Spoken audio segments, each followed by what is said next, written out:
The Book's Galaxy. Bel Ami, or The History of a Scoundrel. Chapter 1. Poverty. After changing his 5-franc piece, Georges DUROY left the restaurant. He twisted his mustache in military style and cast a rapid, sweeping glance upon the diners, among whom were 3 saleswomen, an untidy music teacher of uncertain age, and 2 women with their husbands. When he reached the sidewalk, he paused to consider what route he should take. It was the 28th of June, and he had only 3 francs in his pocket to last him the remainder of the month.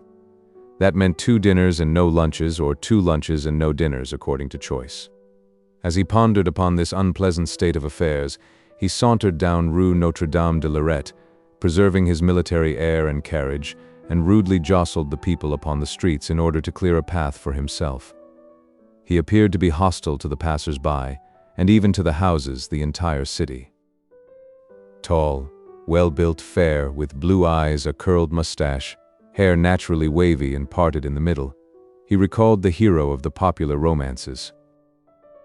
It was one of those sultry Parisian evenings when not a breath of air is stirring. The sewers exhaled poisonous gases, and the restaurants the disagreeable odors of cooking and of kindred smells. Porters in their shirt sleeves, astride their chairs, smoked their pipes at the carriage gates, and pedestrians strolled leisurely along, hats in hand. When Georges DUROY reached the boulevard, he halted again, undecided as to which road to choose. Finally, he turned toward the Madeleine and followed the tide of people. The large, well-patronized cafes tempted DUROY, but were he to drink only 2 glasses of beer in an evening, farewell to the meager supper the following night. Yet he said to himself, "I will take a glass at the American. By Jove, I am thirsty." He glanced at men seated at the tables, men who could afford to slake their thirst, and he scowled at them. "Rascals," he muttered. If he could have caught one of them at a corner in the dark, he would have choked him without a scruple. He recalled the 2 years spent in Africa, and the manner in which he had extorted money from the Arabs. A smile hovered about his lips at the recollection of an escapade which had cost 3 men their lives, a foray which had given his 2 comrades and himself 70 fowls, 2 sheep, money, and something to laugh about for 6 months. The culprits were never found. Indeed, they were not sought for, the Arab being looked upon as the soldier's prey. But in Paris it was different. There one could not commit such deeds with impunity. He regretted that he had not remained where he was, but he had hoped to improve his condition, and for that reason he was in Paris. He passed the vaudeville and stopped at the Café Américain, debating as to whether he should take that glass. Before deciding, he glanced at a clock. It was 9:15. He knew that when the beer was placed in front of him, he would drink it, and then what would he do at 11 o'clock? So he walked on, intending to go as far as the Madeleine and return. When he reached the Place de l'Opéra, a tall young man passed him, whose face he fancied was familiar. He followed him, repeating, "Where the deuce have I seen that fellow?" For a time he racked his brain in vain, then suddenly he saw the same man, but not so corpulent and more youthful, attired in the uniform of a hussar. He exclaimed, "Wait, FORESTIER," and hastening up to him, laid his hand upon the man's shoulder. The latter turned, looked at him, and said, "What do you want, sir?" DUROY began to laugh. "Don't you remember me?" "No." "Not remember Georges DUROY of the 6th Hussars?" FORESTIER extended both hands. "Ah, my dear fellow, how are you?" "Very well. And how are you?" "Oh, I am not very well. I cough 6 months out of the 12 as a result of bronchitis contracted at Bougival, about the time of my return to Paris 4 years ago." "But you look well." FORESTIER, taking his former comrade's arm, told him of his malady, of the consultations, the opinions and the advice of the doctors, and of the difficulty of following their advice in his position. They ordered him to spend the winter in the south, but how could he? He was married and was a journalist in a responsible editorial position. "I manage the political department on La Vie Française. I report the doings of the Senate for Le Salut, and from time to time I write for La Planète. That is what I am doing." DUROY, in surprise, glanced at him. He was very much changed. Formerly FORESTIER had been thin, giddy, noisy, and always in good spirits. But 3 years of life in Paris had made another man of him. Now he was stout and serious, and his hair was gray on his temples, although he could not number more than 27 years. Forestier asked, "Where are you going?" DUROY replied, "Nowhere in particular." "Very well, will you accompany me to the VIII Française, where I have some proofs to correct, and afterward take a drink with me?" "Yes, gladly." They walked along arm in arm with that familiarity which exists between schoolmates and brother officers. "What are you doing in Paris?" asked Forestier. DUROY shrugged his shoulders. "Dying of hunger, simply. When my time was up, I came hither to make my fortune, or rather to live in Paris, and for 6 months I have been employed in a railroad office at 1,500 francs a year." Forestier murmured, "That is not very much." "But what can I do?" answered DUROY. "I am alone, I know no one. I have no recommendations. The spirit is not lacking, but the means are." His companion looked at him from head to foot like a practical man who is examining a subject. Then he said in a tone of conviction, "You see, my dear fellow, all depends on assurance, here. A shrewd, observing man can sometimes become a minister. You must obtrude yourself and yet not ask anything. But how is it you have not found anything better than a clerkship at the station?" DUROY replied, "I hunted everywhere and found nothing else. But I know where I can get 3,000 francs at least as riding master at the Pèlerin school." Forestier stopped him. "Don't do it, for you can earn 10,000 francs. You will ruin your prospects at once. In your office at least no one knows you. You can leave it if you wish to at any time. But when you are once a riding master, all will be over. You might as well be a butler in a house to which all Paris comes to dine. When you have given riding lessons to men of the world or to their sons, they will no longer consider you their equal." He paused, reflected several seconds, and then asked, "Are you a bachelor?" "Yes, though I have been smitten several times." "That makes no difference. If Cicero and Tiberius were mentioned, would you know who they were?" "Yes." "Good. No one knows any more except about a score of fools. It is not difficult to pass for being learned. The secret is not to betray your ignorance. Just maneuver, avoid the quicksands and obstacles, and the rest can be found in a dictionary." He spoke like one who understood human nature, and he smiled as the crowd passed them by. Suddenly he began to cough and stopped to allow the paroxysm to spend itself. Then he said in a discouraged tone, "Isn't it tiresome not to be able to get rid of this bronchitis? And here is midsummer. This winter I shall go to Mentone. Health before everything." They reached the Boulevard Poissonnière. Behind a large glass door, an open paper was affixed. 3 people were reading it. Above the door was printed the legend, "La Vie Française." Forestier pushed open the door and said, "Come in." DUROY entered. They ascended the stairs, passed through an antechamber in which 2 clerks greeted their comrade, and then entered a kind of waiting room. "Sit down," said Forestier. "I shall be back in 5 minutes," and he disappeared. DUROY remained where he was. From time to time men passed him by, entering by one door and going out by another before he had time to glance at them. Now they were young men, very young, with a busy air, holding sheets of paper in their hands. Now compositors, their shirts spotted with ink, carefully carrying what were evidently fresh proofs. Occasionally a gentleman entered, fashionably dressed, some reporter bringing news. Forestier reappeared arm in arm with a tall, thin man of 30 or 40, dressed in a black coat, with a white cravat, a dark complexion, and an insolent, self-satisfied air. Forestier said to him, "Adieu, my dear sir," and the other pressed his hand with, "Au revoir, my friend."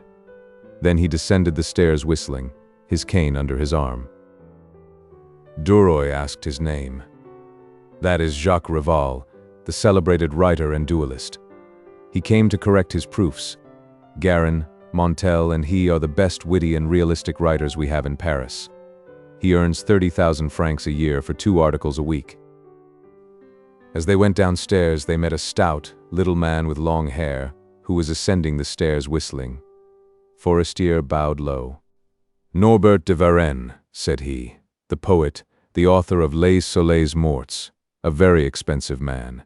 Every poem he gives us costs 300 francs, and the longest has not 200 lines. But let us go into the Napolitain. I am getting thirsty." When they were seated at a table, Forestier ordered 2 glasses of beer. He emptied his at a single draught, while DUROY sipped his beer slowly as if it were something rare and precious. Suddenly his companion asked, "Why don't you try journalism?" DUROY looked at him in surprise and said, "Because I have never written anything." "Bah, we all have to make a beginning. I could employ you myself by sending you to obtain information. At first you would only get 250 francs a month, but your cab fare would be paid. Shall I speak to the manager?" "If you will." "Well, then come and dine with me tomorrow. I will only ask 5 or 6 to meet you, the manager, Monsieur Walter, his wife, with Jacques Rival and Norbert de Varenne, whom you have just seen, and also a friend of Madame Forestier. Will you come?" DUROY hesitated, blushing and perplexed. Finally he murmured, "I have no suitable clothes." Forestier was amazed. "You have no dress suit? Egad, that is indispensable. In Paris it is better to have no bed than no clothes." Then, fumbling in his vest pocket, he drew from it 2 louis, placed them before his companion, and said kindly, "You can repay me when it is convenient. Buy yourself what you need and pay an installment on it. And come and dine with us at 7:30 at 17 Rue Fontaine." In confusion, DUROY picked up the money and stammered, "You are very kind. I am much obliged. Be sure I shall not forget." Forestier interrupted him. "That's all right. Take another glass of beer. Waiter, 2 more glasses." When he had paid the score, the journalist asked, "Would you like a stroll for an hour?" "Certainly." They turned toward the Madeleine. "What shall we do?" asked Forestier. "They say that in Paris an idler can always find amusement, but it is not true. A turn in the Bois is only enjoyable if you have a lady with you, and that is a rare occurrence. The café concerts may divert my tailor and his wife, but they do not interest me. So what can we do?" "Nothing. There ought to be a summer garden here, open at night, where a man could listen to good music while drinking beneath the trees. It would be a pleasant lounging place. You could walk in alleys bright with electric light and seat yourself where you please to hear the music. It would be charming. Where would you like to go?" DUROY did not know what to reply. Finally he said, "I have never been to the Folies Bergères. I should like to go there." His companion exclaimed, "The Folies Bergères! Very well!" They turned and walked toward the Faubourg Montmartre. The brilliantly illuminated building loomed up before them. Forestier entered. DUROY stopped him. "We forgot to pass through the gate." The other replied in a consequential tone, "I never pay," and approached the box office. "Have you a good box?" "Certainly, Monsieur Forestier." He took the ticket handed him, pushed open the door, and they were within the hall. A cloud of tobacco smoke almost hid the stage and the opposite side of the theater. In the spacious foyer which led to the circular promenade, brilliantly dressed women mingled with black-coated men. Forestier forced his way rapidly through the throng and accosted an usher. "Box 17? "This way, sir." The friends were shown into a tiny box, hung and carpeted in red, with 4 chairs upholstered in the same color. They seated themselves. To their right and left were similar boxes. On the stage 3 men were performing on trapezes. But DUROY paid no heed to them, his eyes finding more to interest them in the grand promenade. Forestier remarked upon the motley appearance of the throng, but DUROY did not listen to him. A woman, leaning her arms upon the edge of her loge, was staring at him. She was a tall, voluptuous brunette, her face whitened with enamel, her black eyes penciled, and her lips painted. With a movement of her head, she summoned a friend who was passing, a blonde with auburn hair, likewise inclined to embonpoint, and said to her in a whisper intended to be heard, "There is a nice fellow." Forestier heard it, and said to DUROY with a smile, "You are lucky, my dear boy. My congratulations." The ci-devant soldier blushed and mechanically fingered the 2 pieces of gold in his pocket. The curtain fell, the orchestra played a valse, and DUROY said, "Shall we walk around the gallery?" if you like." Soon they were carried along in the current of promenaders. DUROY drank in with delight the air, vitiated as it was by tobacco and cheap perfume, but FORESTIER perspired, panted, and coughed. "Let us go into the garden," he said. Turning to the left, they entered a kind of covered garden in which 2 large fountains were playing. Under the yews, men and women sat at tables drinking. "Another glass of beer?" asked FORESTIER. "Gladly." They took their seats and watched the promenaders. Occasionally a woman would stop and ask with a coarse smile, "What have you to offer, sir?" FORESTIER's invariable answer was, "A glass of water from the fountain," and the woman would mutter, "Go along," and walk away. At last the brunette reappeared, arm in arm with the blonde. They made a handsome couple. The former smiled on perceiving DUROY, and taking a chair she calmly seated herself in front of him, and said in a clear voice, "Waiter, 2 glasses." In astonishment, FORESTIER exclaimed, "You are not at all bashful." She replied, "Your friend has bewitched me. He is such a fine fellow. I believe he has turned my head." DUROY said nothing. The waiter brought the beer, which the women swallowed rapidly. Then they rose, and the brunette, nodding her head and tapping DUROY's arm with her fan, said to him, "Thank you, my dear. However, you are not very talkative." As they disappeared, FORESTIER laughed and said, "Tell me, old man, did you know that you had a charm for the weaker sex? You must be careful." Without replying, DUROY smiled. His friend asked, "Shall you remain any longer?" "I am going. I have had enough." Georges murmured, "Yes, I will stay a little longer. It is not late." FORESTIER arose. "Very well then, goodbye until tomorrow. Do not forget, 17 Rue Fontaine at 7:30. "I shall not forget. Thank you." The friends shook hands and the journalist left DUROY to his own devices. FORESTIER once out of sight, DUROY felt free, and again he joyously touched the gold pieces in his pocket. Then rising, he mingled with the crowd. He soon discovered the blonde and the brunette. He went toward them, but when near them dared not address them. The brunette called out to him, "Have you found your tongue?" He stammered, "Zounds," too bashful to say another word. A pause ensued, during which the brunette took his arm and together they left the hall. Chapter 2. Madame FORESTIER. "Where does Monsieur FORESTIER live?" "3rd floor on the left," said the porter pleasantly, on learning DUROY's destination. Georges ascended the staircase. He was somewhat embarrassed and ill at ease. He had on a new suit, but he was uncomfortable. He felt that it was defective. His boots were not glossy. He had bought his shirt that same evening at the Louvre for 4 francs 50. His trousers were too wide and betrayed their cheapness in their fit, or rather misfit, and his coat was too tight. Slowly he ascended the stairs, his heart beating, his mind anxious. Suddenly before him stood a well-dressed gentleman staring at him. The person resembled DUROY so close that the latter retreated, then stopped, and saw that it was his own image reflected in a pier glass. Not having anything but a small mirror at home, he had not been able to see himself entirely, and had exaggerated the imperfections of his toilette. When he saw his reflection in the glass, he did not even recognize himself. He took himself for someone else, for a man of the world, and was really satisfied with his general appearance. Smiling to himself, DUROY extended his hand and expressed his astonishment, pleasure, and approbation. A door opened on the staircase. He was afraid of being surprised and began to ascend more rapidly, fearing that he might have been seen posing there by some of his friends' invited guests. On reaching the 2nd floor, he saw another mirror, and once more slackened his pace to look at himself. He likewise paused before the 3rd glass, twirled his mustache, took off his hat to arrange his hair, and murmured half aloud, a habit of his, "Hall mirrors are most convenient." Then he rang the bell. The door opened almost immediately, and before him stood a servant in a black coat, with a grave, shaven face, so perfect in his appearance that DUROY again became confused as he compared the cut of their garments. The lackey asked, "Whom shall I announce, monsieur?" He raised a portière and pronounced the name. DUROY lost his self-possession upon being ushered into a world as yet strange to him.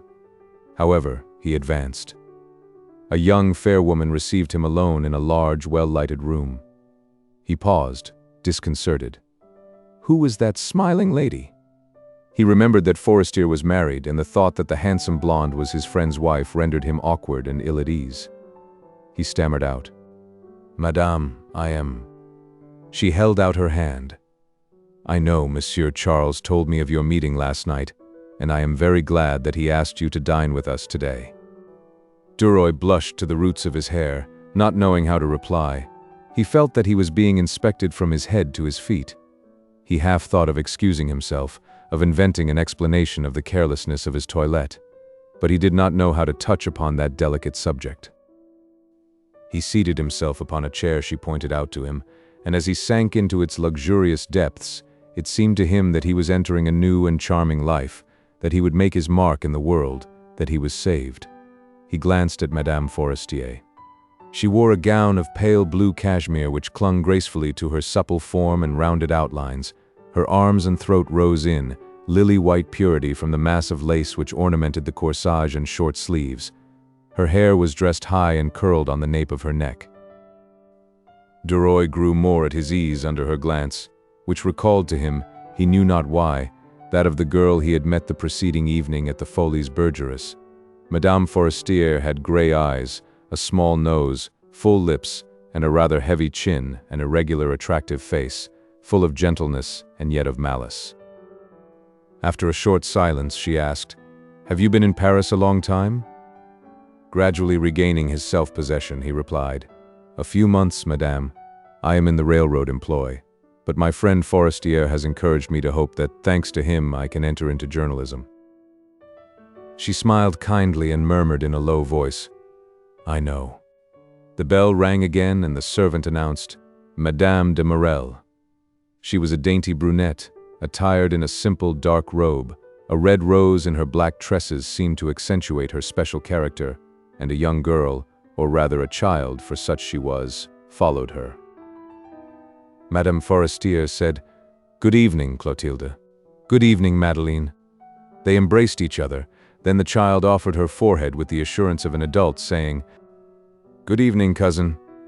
Madame Forestier kissed her, and then made the introductions. Monsieur Georges DUROY, an old friend of Charles. Madame de Marelle, my friend, a relative in fact. She added, "Here, you know, we do not stand on ceremony." DUROY bowed. The door opened again and a short man entered, upon his arm a tall, handsome woman, taller than he and much younger, with distinguished manners and a dignified carriage. It was Monsieur Walter, deputy, financier, a moneyed man, and a man of business, manager of La Vie Française, with his wife, née Basile Ravalade, daughter of the banker of that name. Then came Jacques Rival, very elegant, followed by Norbert de Varenne. The latter advanced with the grace of the old school and taking Madame Forestier's hand, kissed it, his long hair falling upon his hostess's bare arm as he did so. Forestier now entered, apologizing for being late. He had been detained. The servant announced dinner, and they entered the dining room. DUROY was placed between Madame de Marelle and her daughter. He was again rendered uncomfortable for fear of committing some error in the conventional management of his fork, his spoon, or his glasses, of which he had 4. Nothing was said during the soup. Then Norbert de Varenne asked a general question. "Have you read the Gauthier case? How droll it was." Then followed a discussion of the subject in which the ladies joined. Then a duel was mentioned, and Jacques Rival led the conversation. That was his province. DUROY did not venture a remark, but occasionally glanced at his neighbor. A diamond upon a slight, golden thread depended from her ear. From time to time she uttered a remark which evoked a smile upon his lips. DUROY sought vainly for some compliment to pay her. He busied himself with her daughter, filled her glass, waited upon her, and the child, more dignified than her mother, thanked him gravely, saying, "You are very kind, monsieur," while she listened to the conversation with a reflective air. The dinner was excellent, and everyone was delighted with it. The conversation returned to the colonization of Algeria. Monsieur Walter uttered several jocose remarks. Forestier alluded to the article he had prepared for the morrow. Jacques Rival declared himself in favor of a military government with grants of land to all the officers after 30 years of colonial service. In that way, said he, you can establish a strong colony familiar with and liking the country, knowing its language and able to cope with all those local yet grave questions which invariably confront newcomers. Norbert de Varenne interrupted. Yes, they would know everything except agriculture. They would speak Arabic, but they would not know how to transplant beetroot and how to sow wheat. They would be strong in fencing but weak in the art of farming. On the contrary, the new country should be open to everyone. Intelligent men would make positions for themselves, the others would succumb. It is a natural law. A pause ensued. Everyone smiled. Georges DUROY, startled at the sound of his own voice, as if he had never heard it, said, "What is needed the most down there is good soil. Really fertile land costs as much as it does in France and is bought by wealthy Parisians. The real colonists, the poor, are generally cast out into the desert, where nothing grows for lack of water." All eyes turned upon him. He colored. Monsieur Walter asked, "Do you know Algeria, sir?" He replied, "Yes, sir, I was there 28 months. Leaving the subject of colonization, Norbert de Varenne questioned him as to some of the Algerian customs. Georges spoke with animation. Excited by the wine and the desire to please, he related anecdotes of the regiment, of Arabian life, and of the war. Madame Walter murmured to him in her soft tones, "You could write a series of charming articles." Forestier took advantage of the situation to say to Monsieur Walter, "My dear sir, I spoke to you a short while since of Monsieur Georges DUROY and asked you to permit me to include him on the staff of political reporters. Since Maupassant has left us, I have had no one to take urgent and confidential reports, and the paper is suffering by it." Monsieur Walter put on his spectacles in order to examine DUROY. Then he said, "I am convinced that Monsieur DUROY is original, and if he will call upon me tomorrow at 3 o'clock, we will arrange matters." After a pause, turning to the young man, he said, "You may write us a short sketch on Algeria, Monsieur DUROY. Simply relate your experiences. I am sure they will interest our readers. But you must do it quickly." Madame Walter added with her customary serious grace, "You will have a charming title, Souvenirs of a Soldier in Africa. Will he not, Monsieur Norbert?" The old poet, who had attained renown late in life, disliked and mistrusted newcomers. He replied dryly, "Yes, excellent, provided that it is written in the right key, for there lies the great difficulty." Madame Forestier cast upon DUROY a protecting and smiling glance which seemed to say, "You shall succeed." The servant filled the glasses with wine, and Forestier proposed the toast. To the long prosperity of La Vie Française. DUROY felt superhuman strength within him, infinite hope, and invincible resolution. He was at his ease now among these people. His eyes rested upon their faces with renewed assurance, and for the first time he ventured to address his neighbor. "You have the most beautiful earrings I have ever seen." She turned toward him with a smile. "It is a fancy of mine to wear diamonds like this, simply on a thread." He murmured in reply, trembling at his audacity, "It is charming, but the ear increases the beauty of the ornament." She thanked him with a glance. As he turned his head, he met Madame Forestier's eyes, in which he fancied he saw a mingled expression of gaiety, malice, and encouragement. All the men were talking at the same time. Their discussion was animated. When the party left the dining room, DUROY offered his arm to the little girl. She thanked him gravely and stood upon tiptoe in order to lay her hand upon his arm. Upon entering the drawing room, the young man carefully surveyed it. It was not a large room, but there were no bright colors, and one felt at ease. It was restful. The walls were draped with violet hangings covered with tiny embroidered flowers of yellow silk. The portieres were of a grayish blue, and the chairs were of all shapes, of all sizes. Scattered about the room were couches and large and small easy chairs, all covered with Louis XVI brocade, or Utrecht velvet, a cream-colored ground with garnet flowers. "Do you take coffee, Monsieur DUROY?" Madame Forestier offered him a cup, with the smile that was always upon her lips. "Yes, madame, thank you." He took the cup, and as he did so, the young woman whispered to him, "Pay Madame Walter some attention." Then she vanished before he could reply. First he drank his coffee, which he feared he should let fall upon the carpet. Then he sought a pretext for approaching the manager's wife and commencing a conversation. Suddenly he perceived that she held an empty cup in her hand, and as she was not near a table, she did not know where to put it. He rushed toward her. "Allow me, madame." "Thank you, sir." He took away the cup and returned. "If you but knew, madame, what pleasant moments La Vie Française afforded me when I was in the desert. It is indeed the only paper one cares to read outside of France. It contains everything." She smiled with amiable indifference as she replied, "Monsieur Walter had a great deal of trouble in producing the kind of journal which was required. They talked of Paris, the suburbs, the Seine, the delights of summer, of everything they could think of.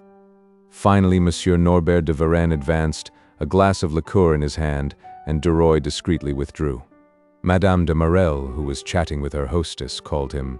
"So, sir," she said bluntly, "you are going to try journalism?" That question led to a renewal of the interrupted conversation with Madame Walter. In her turn, Madame de Marelle related anecdotes, and becoming familiar, laid her hand upon DUROY's arm. He felt that he would like to devote himself to her, to protect her, and the slowness with which he replied to her questions indicated his preoccupation. Suddenly, without any cause, Madame de Marelle called Lauren, and the girl came to her. "Sit down here, my child. You will be cold near the window." DUROY was seized with an eager desire to embrace the child, as if part of that embrace would revert to the mother. He asked in a gallant yet paternal tone, "Will you permit me to kiss you, mademoiselle?" The child raised her eyes with an air of surprise. Madame de Marelle said with a smile, "Reply." "I will allow you today, monsieur, but not all the time." Seating himself, DUROY took Lauren upon his knee and kissed her lips and her fine, wavy hair. Her mother was surprised. "Well, that is strange. Ordinarily she only allows ladies to caress her. You are irresistible, monsieur." DUROY colored, but did not reply. When Madame Forestier joined them, a cry of astonishment escaped her. "Well, Lauren has become sociable. What a miracle." The young man rose to take his leave, fearing he might spoil his conquest by some awkward word. He bowed to the ladies, clasped and gently pressed their hands, and then shook hands with the men.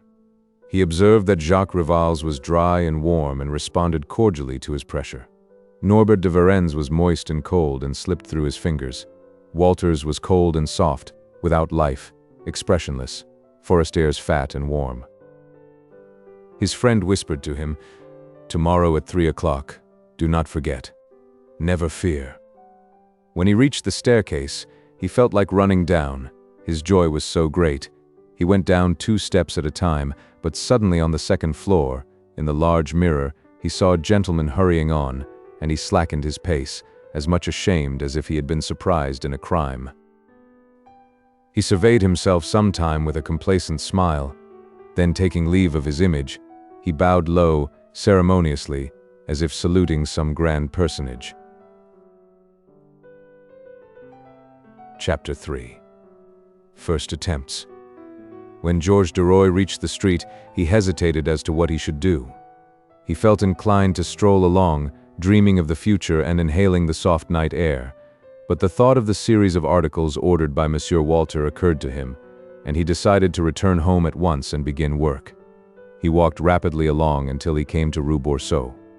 The tenement in which he lived was occupied by 20 families, families of working men, and as he mounted the staircase he experienced a sensation of disgust and a desire to live as wealthy men do.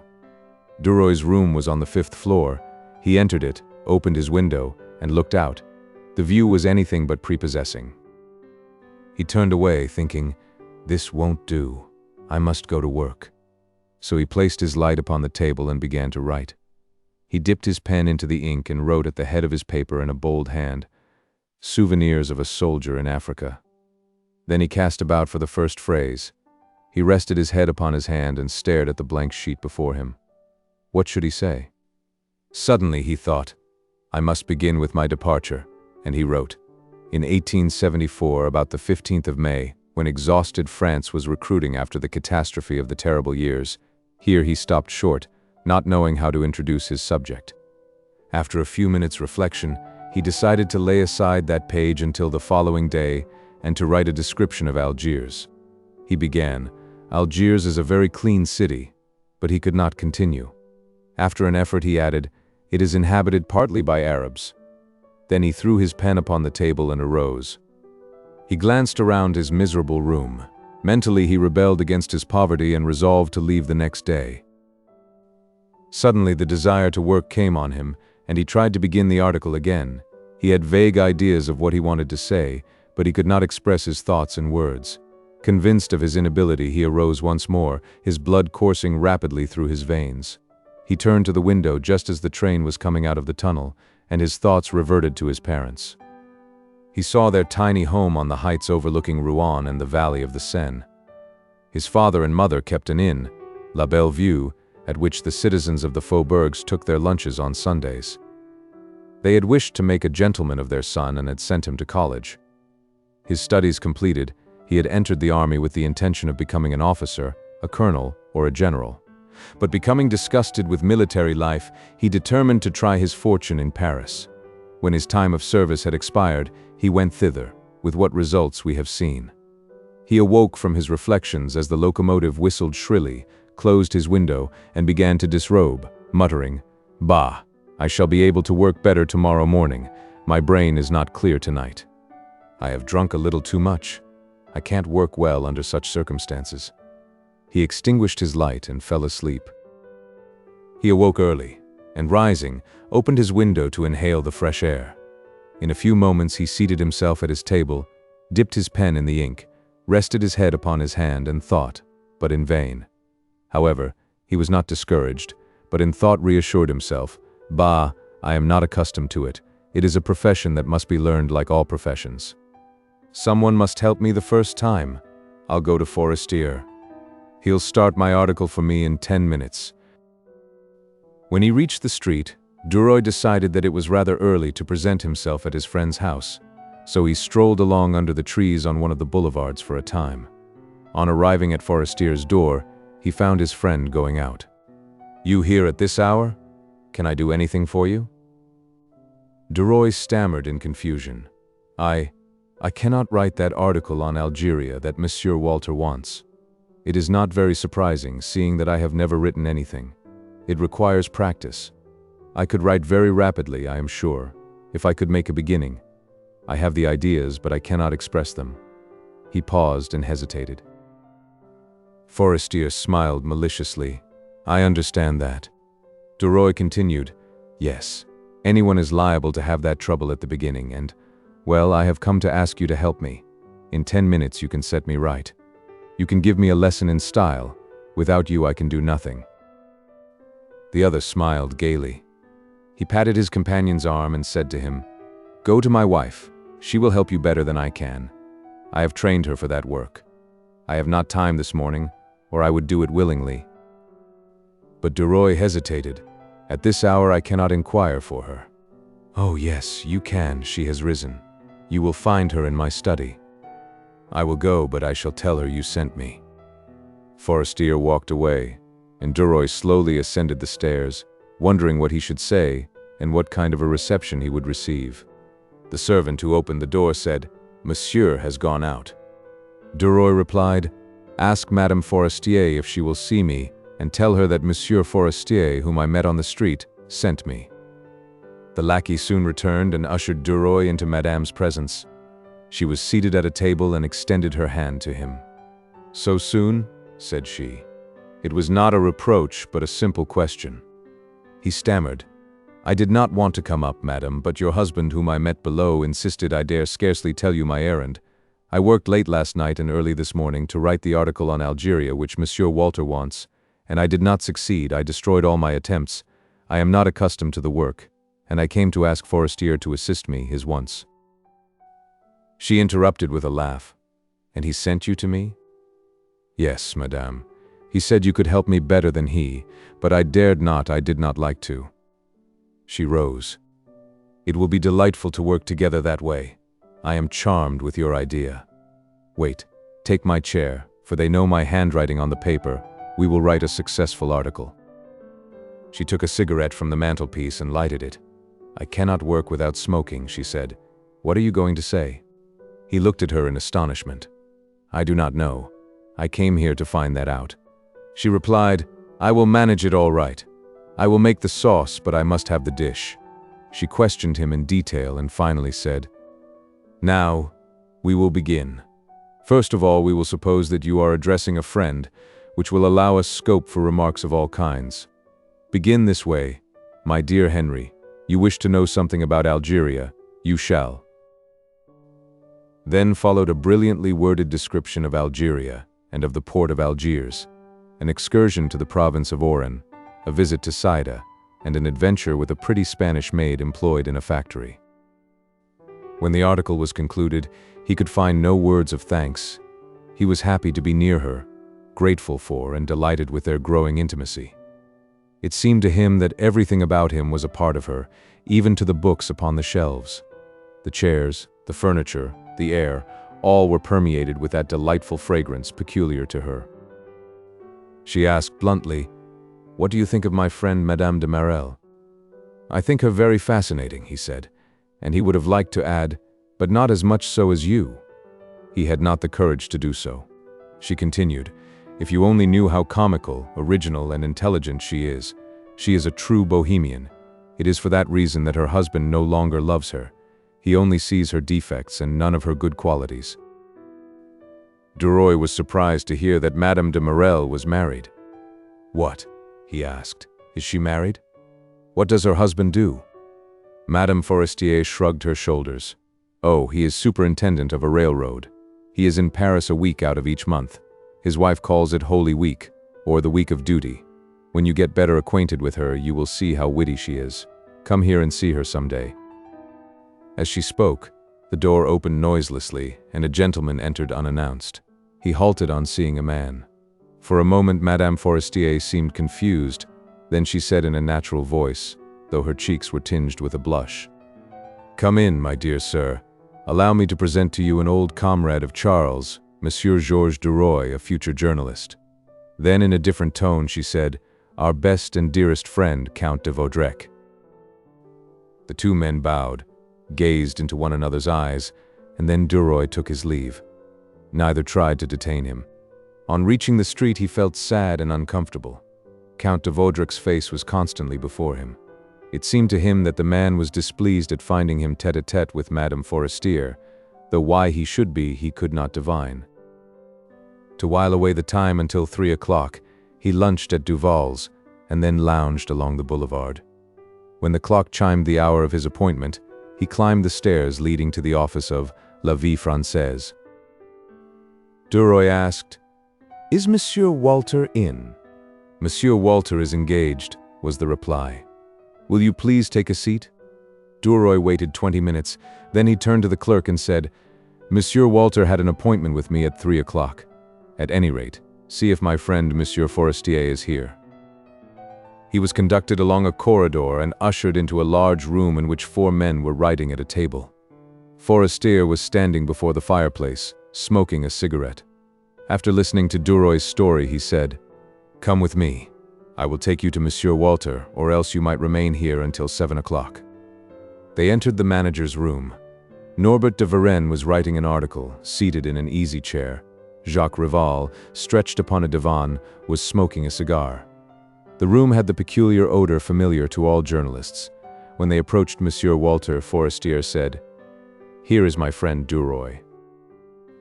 The manager looked keenly at the young man and asked, "Have you brought my article?" Duroy drew the sheets of manuscript from his pocket. "Here they are, monsieur." The manager seemed delighted and said with a smile, "Very good. You are a man of your word. Need I look over it, Forestier?" But Forestier hastened to reply, "It is not necessary, Monsieur Walter. I helped him in order to initiate him into the profession.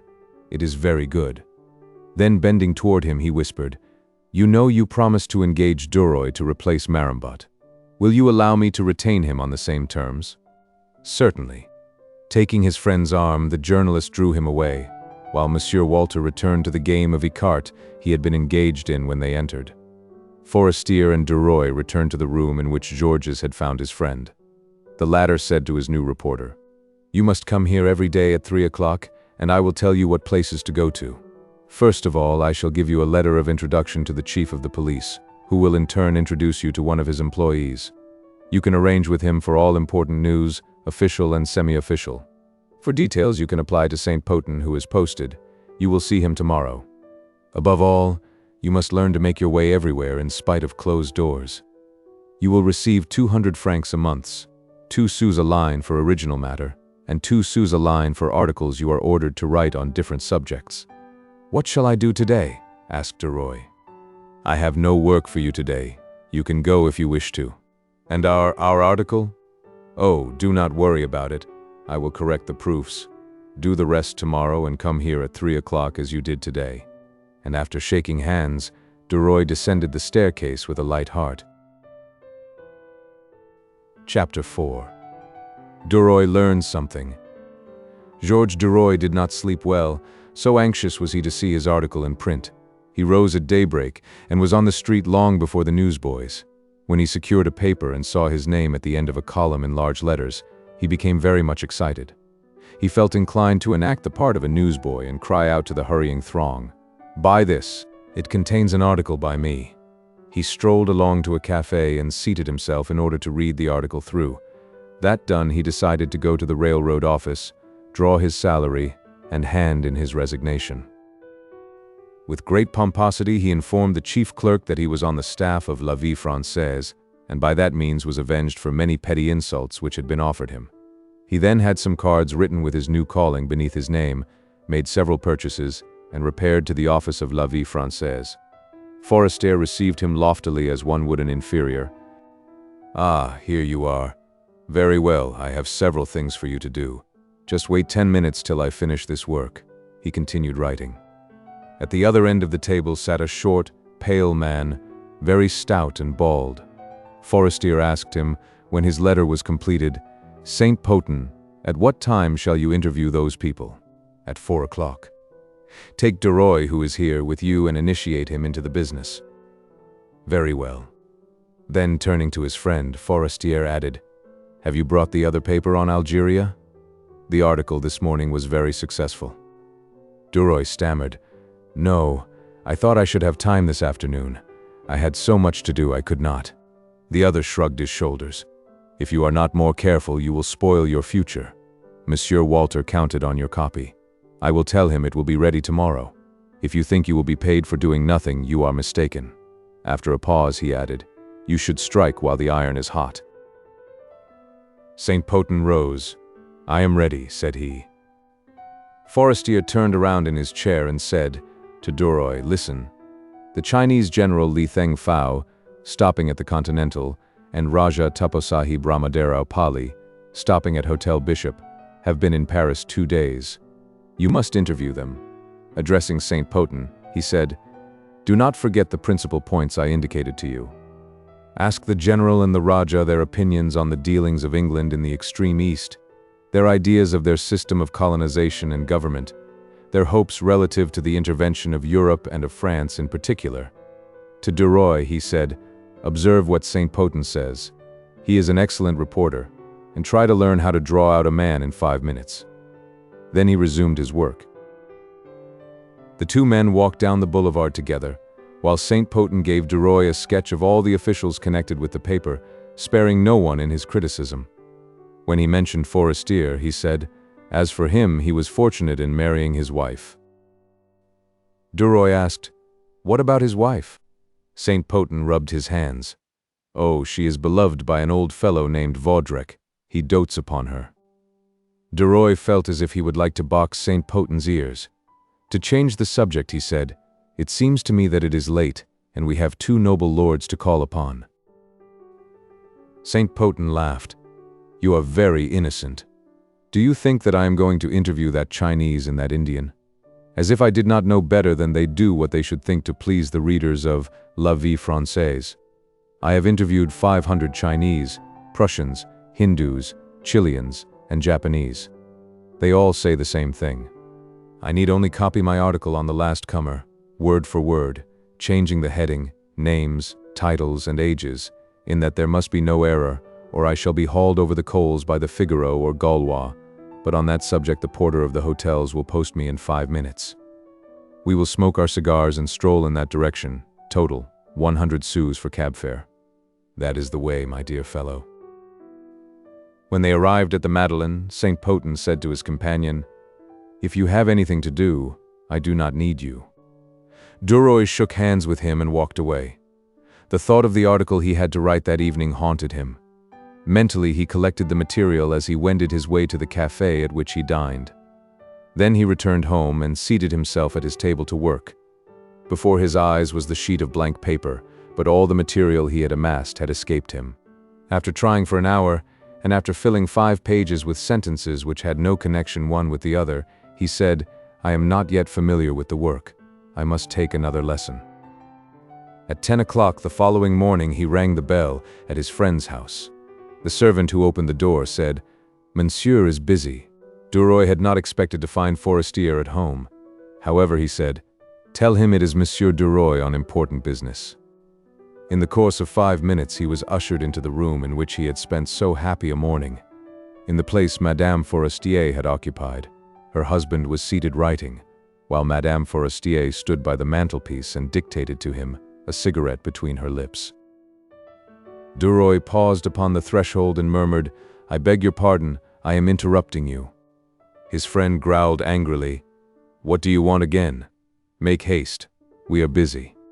Georges stammered, "It is nothing." But Forestier persisted, "Come, we are losing time. You did not force your way into the house for the pleasure of bidding us good morning." Duroy, in confusion, replied, "No, it is this. I cannot complete my article, and you were so kind the last time that I hoped that I dared to come." Forestier interrupted with, "So you think I will do your work and that you have only to take the money? Well, that is fine." His wife smoked on without interfering. Duroy hesitated. "Excuse me. I believed I thought." Then in a clear voice he said, "I beg 1,000 pardons, madame, and thank you very much for the charming article you wrote for me yesterday." Then he bowed and said to Charles, "I will be at the office at 3 o'clock." He returned home saying to himself, "Very well, I will write it alone and they shall see." Scarcely had he entered than he began to write, anger spurring him on. In an hour he had finished an article, which was a chaos of absurd matter, and took it boldly to the office. Duroy handed Forestier his manuscript. "Here is the rest of Algeria." "Very well, I will hand it to the manager." "That will do." When Duroy and Saint Potin, who had some political information to look up, were in the hall, the latter asked, "Have you been to the cashier's room?" "No." "Why?" "Why? To get your pay? You should always get your salary a month in advance. One cannot tell what might happen. I will introduce you to the cashier." Duroy drew his 200 francs together with 28 francs for his article of the preceding day, which, in addition to what remained to him of his salary from the railroad office, left him 340 francs. He had never had so much, and he thought himself rich for an indefinite time. Saint Potin took him to the offices of 4 or 5 rival papers, hoping that the news he had been commissioned to obtain had been already received by them, and that he could obtain it by means of his diplomacy. When evening came, Duroy, who had nothing more to do, turned toward the Folies Bergeries, and walking up to the office, he said, "My name is Georges Duroy. I am on the staff of La Vie Française. I was here the other night with Monsieur Forestier, who promised to get me a pass. I do not know if he remembered it." The register was consulted, but his name was not inscribed upon it. However, the cashier, a very affable man, said to him, "Come in, Monsieur Duroy, and speak to the manager yourself. He will see that everything is all right." He entered and almost at once came upon Rachel, the woman he had seen there before. She approached him. "Good evening, my dear. Are you well?" "Very well. How are you?" "I am not ill. I have dreamed of you twice since the other night." Duroy smiled. "What does that mean?" "That means that I like you." She raised her eyes to the young man's face, took his arm, and leaning upon it said, "Let us drink a glass of wine and then take a walk. I should like to go to the opera like this with you, to show you off." At daybreak he again sallied forth to obtain a Vie Française. He opened the paper feverishly. His article was not there. On entering the office several hours later, he said to Monsieur Walter, "I was very much surprised this morning not to see my second article on Algeria." The manager raised his head and said sharply, "I gave it to your friend, Forestier, and asked him to read it. He was dissatisfied with it. It will have to be done over." Without a word, Duroy left the room and, entering his friend's office, brusquely asked, "Why did not my article appear this morning?" The journalist, who was smoking a cigar, said calmly, "The manager did not consider it good, and bade me return it to you to be revised. There it is." Duroy revised it several times, only to have it rejected. He said nothing more of his souvenirs, but gave his whole attention to reporting. He became acquainted behind the scenes at the theaters, and in the halls and corridors of the Chamber of Deputies. He knew all the cabinet ministers, generals, police agents, princes, ambassadors, men of the world, Greeks, cabmen, waiters at cafes, and many others. In short, he soon became a remarkable reporter, of great value to the paper, so Monsieur Walter said. But as he only received 10 centimes a line in addition to his fixed salary of 200 francs, and as his expenses were large, he never had a sou. When he saw certain of his associates with their pockets full of money, he wondered what secret means they employed in order to obtain it. He determined to penetrate that mystery, to enter into the association, to obtrude himself upon his comrades, and make them share with him. Often at evening, as he watched the trains pass his window, he dreamed of the conduct he might pursue. Chapter 5. The First Intrigue. 2 months elapsed. It was September. The fortune which Duroy had hoped to make so rapidly seemed to him slow in coming. Above all, he was dissatisfied with the mediocrity of his position. He was appreciated, but was treated according to his rank. Forestier himself no longer invited him to dinner, and treated him as an inferior. Often he had thought of making Madame Forestier a visit, but the remembrance of their last meeting restrained him. Madame de Marelle had invited him to call, saying, "I am always at home about 3 o'clock."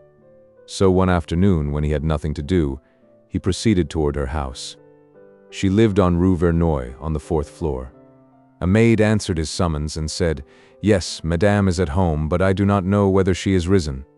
She conducted Duroy into the drawing-room, which was large, poorly furnished, and somewhat untidy. The shabby, threadbare chairs were ranged along the walls according to the servant's fancy, for there was not a trace visible of the care of a woman who loves her home. Duroy took a seat and waited some time. Then a door opened and Madame de Marelle entered hastily, clad in a Japanese dressing gown. She exclaimed, "How kind of you to come to see me. I was positive you had forgotten me." She held out her hand to him with a gesture of delight, and Duroy, quite at his ease in that shabby apartment, kissed it as he had seen Norbert de Varenne do. Examining him from head to foot, she cried, "How you have changed! Well, tell me the news." They began to chat at once as if they were old acquaintances, and in 5 minutes an intimacy, a mutual understanding, was established between those two beings alike in character and kind. Suddenly the young woman said in surprise, "It is astonishing how I feel with you. It seems to me as if I had known you 10 years. We shall undoubtedly become good friends. Would that please you?" He replied, "Certainly," with a smile more expressive than words. He thought her very bewitching in her pretty gown. When near Madame Forestier, whose impassive, gracious smile attracted yet held at a distance, and seemed to say, "I like you, yet take care," he felt a desire to cast himself at her feet, or to kiss the hem of her garment. When near Madame de Marelle, he felt a more passionate desire. A gentle rap came at the door through which Madame de Marelle had entered, and she cried, "You may come in, my darling." The child entered, advanced to Duroy and offered him her hand. The astonished mother murmured, "That is a conquest." The young man, having kissed the child, seated her by his side, and with a serious air questioned her as to what she had done since they last met. She replied in a flute-like voice and with the manner of a woman. The clock struck 3. The journalist rose. "Come often," said Madame de Marelle. "It has been a pleasant causerie. I shall always be glad to welcome you. Why do I never meet you at the Forestiers?" "For no particular reason. I am very busy. I hope, however, that we shall meet there one of these days." In the course of a few days he paid another visit to the enchantress. The maid ushered him into the drawing-room and Laurine soon entered. She offered him not her hand but her forehead and said, Mama wishes me to ask you to wait for her about 15 minutes, for she is not dressed. I will keep you company." Duroy, who was amused at the child's ceremonious manner, replied, "Indeed, mademoiselle, I shall be enchanted to spend a quarter of an hour with you." When the mother entered, they were in the midst of an exciting game, and Madame de Marelle paused in amazement, crying, "Laurine playing? You are a sorcerer, sir!" He placed the child, whom he had caught in his arms, upon the floor, kissed the lady's hand, and they seated themselves, the child between them. They tried to converse, but Laurine, usually so silent, monopolized the conversation, and her mother was compelled to send her to her room. When they were alone, Madame de Marelle lowered her voice and said, "I have a great project. It is this: as I dine every week at the Foresters', I return it from time to time by inviting them to a restaurant. I do not like to have company at home. I am not so situated that I can have any. I know nothing about housekeeping or cooking.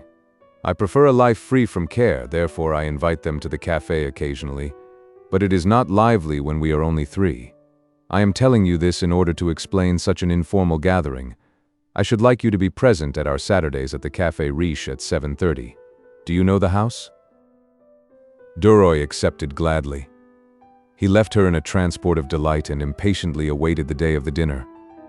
He was the first to arrive at the place appointed and was shown into a small private room, in which the table was laid for four. That table looked very inviting with its colored glasses, silver, and candelabra. Duroy seated himself upon a low bench. Forestier entered and shook hands with him with a cordiality he never evinced at the office. "The two ladies will come together," said he. "These dinners are truly delightful."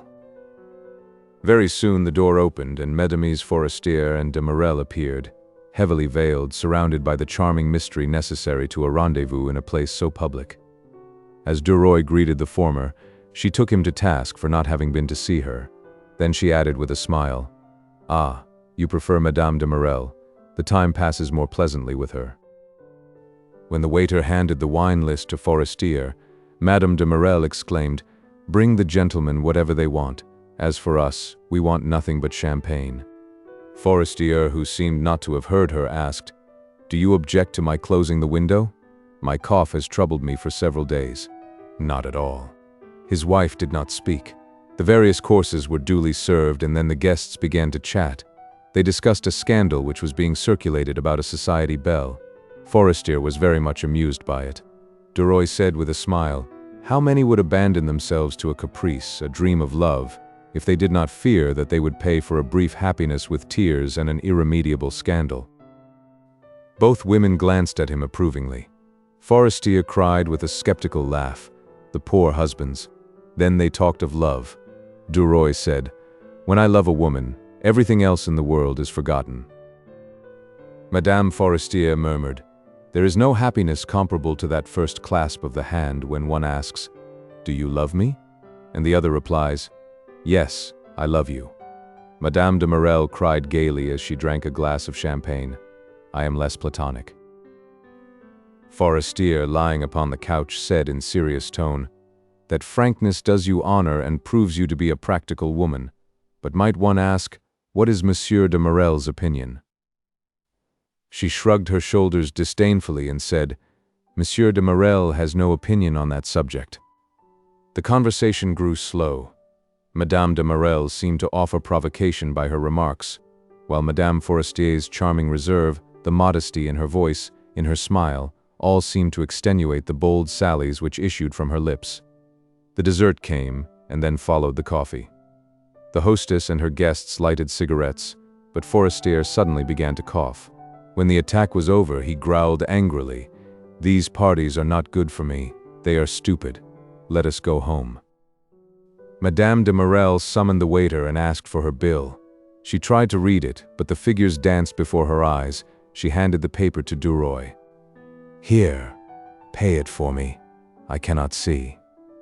At the same time, she put her purse in his hand. The total was 130 francs.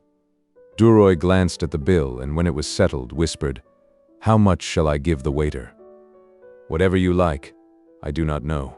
He laid 5 francs upon the plate and handed the purse to its owner, saying, "Shall I escort you home?" "Certainly. I am unable to find the house." They shook hands with the Forestiers and were soon rolling along in a cab side by side. Duroy could think of nothing to say. He felt impelled to clasp her in his arms. If I should dare, what would she do? Thought he.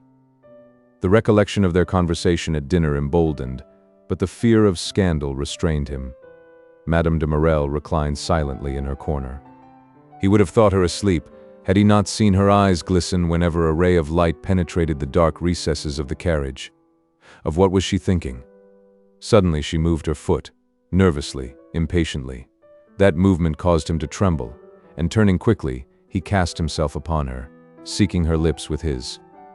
She uttered a cry, attempted to repulse him, and then yielded to his caresses as if she had not the strength to resist. The carriage stopped at her door, but she did not rise. She did not move, stunned by what had just taken place. Fearing that the cabman would mistrust something, Duroy alighted from the cab first and offered his hand to the young woman. Finally she got out, but in silence. Georges rang the bell, and when the door was opened, he asked timidly, "When shall I see you again?" She whispered so low that he could barely hear her, "Come and lunch with me tomorrow." With those words she disappeared. Duroy gave the cabman a 5-franc piece and turned away with a triumphant, joyful air. He had at last conquered a married woman, a woman of the world, a Parisian. How easy it had been. He was somewhat nervous the following day as he ascended Madame de Marelle's staircase. How would she receive him? Suppose she forbade him to enter her house? If she had told, but no, she could not tell anything without telling the whole truth. He was master of the situation. The little maidservant opened the door. She was as pleasant as usual. Duroy felt reassured and asked, "Is Madame well?" "Yes, sir. As well as she always is," was the reply, and he was ushered into the salon. He walked to the mantelpiece to see what kind of an appearance he presented. He was readjusting his cravat when he saw in the mirror the young woman standing on the threshold looking at him. He pretended not to have seen her, and for several moments they gazed at one another in the mirror. Then he turned. She had not moved. She seemed to be waiting. He rushed toward her, crying, "How I love you." He clasped her to his breast. He thought, "It is easier than I thought it would be. All is well."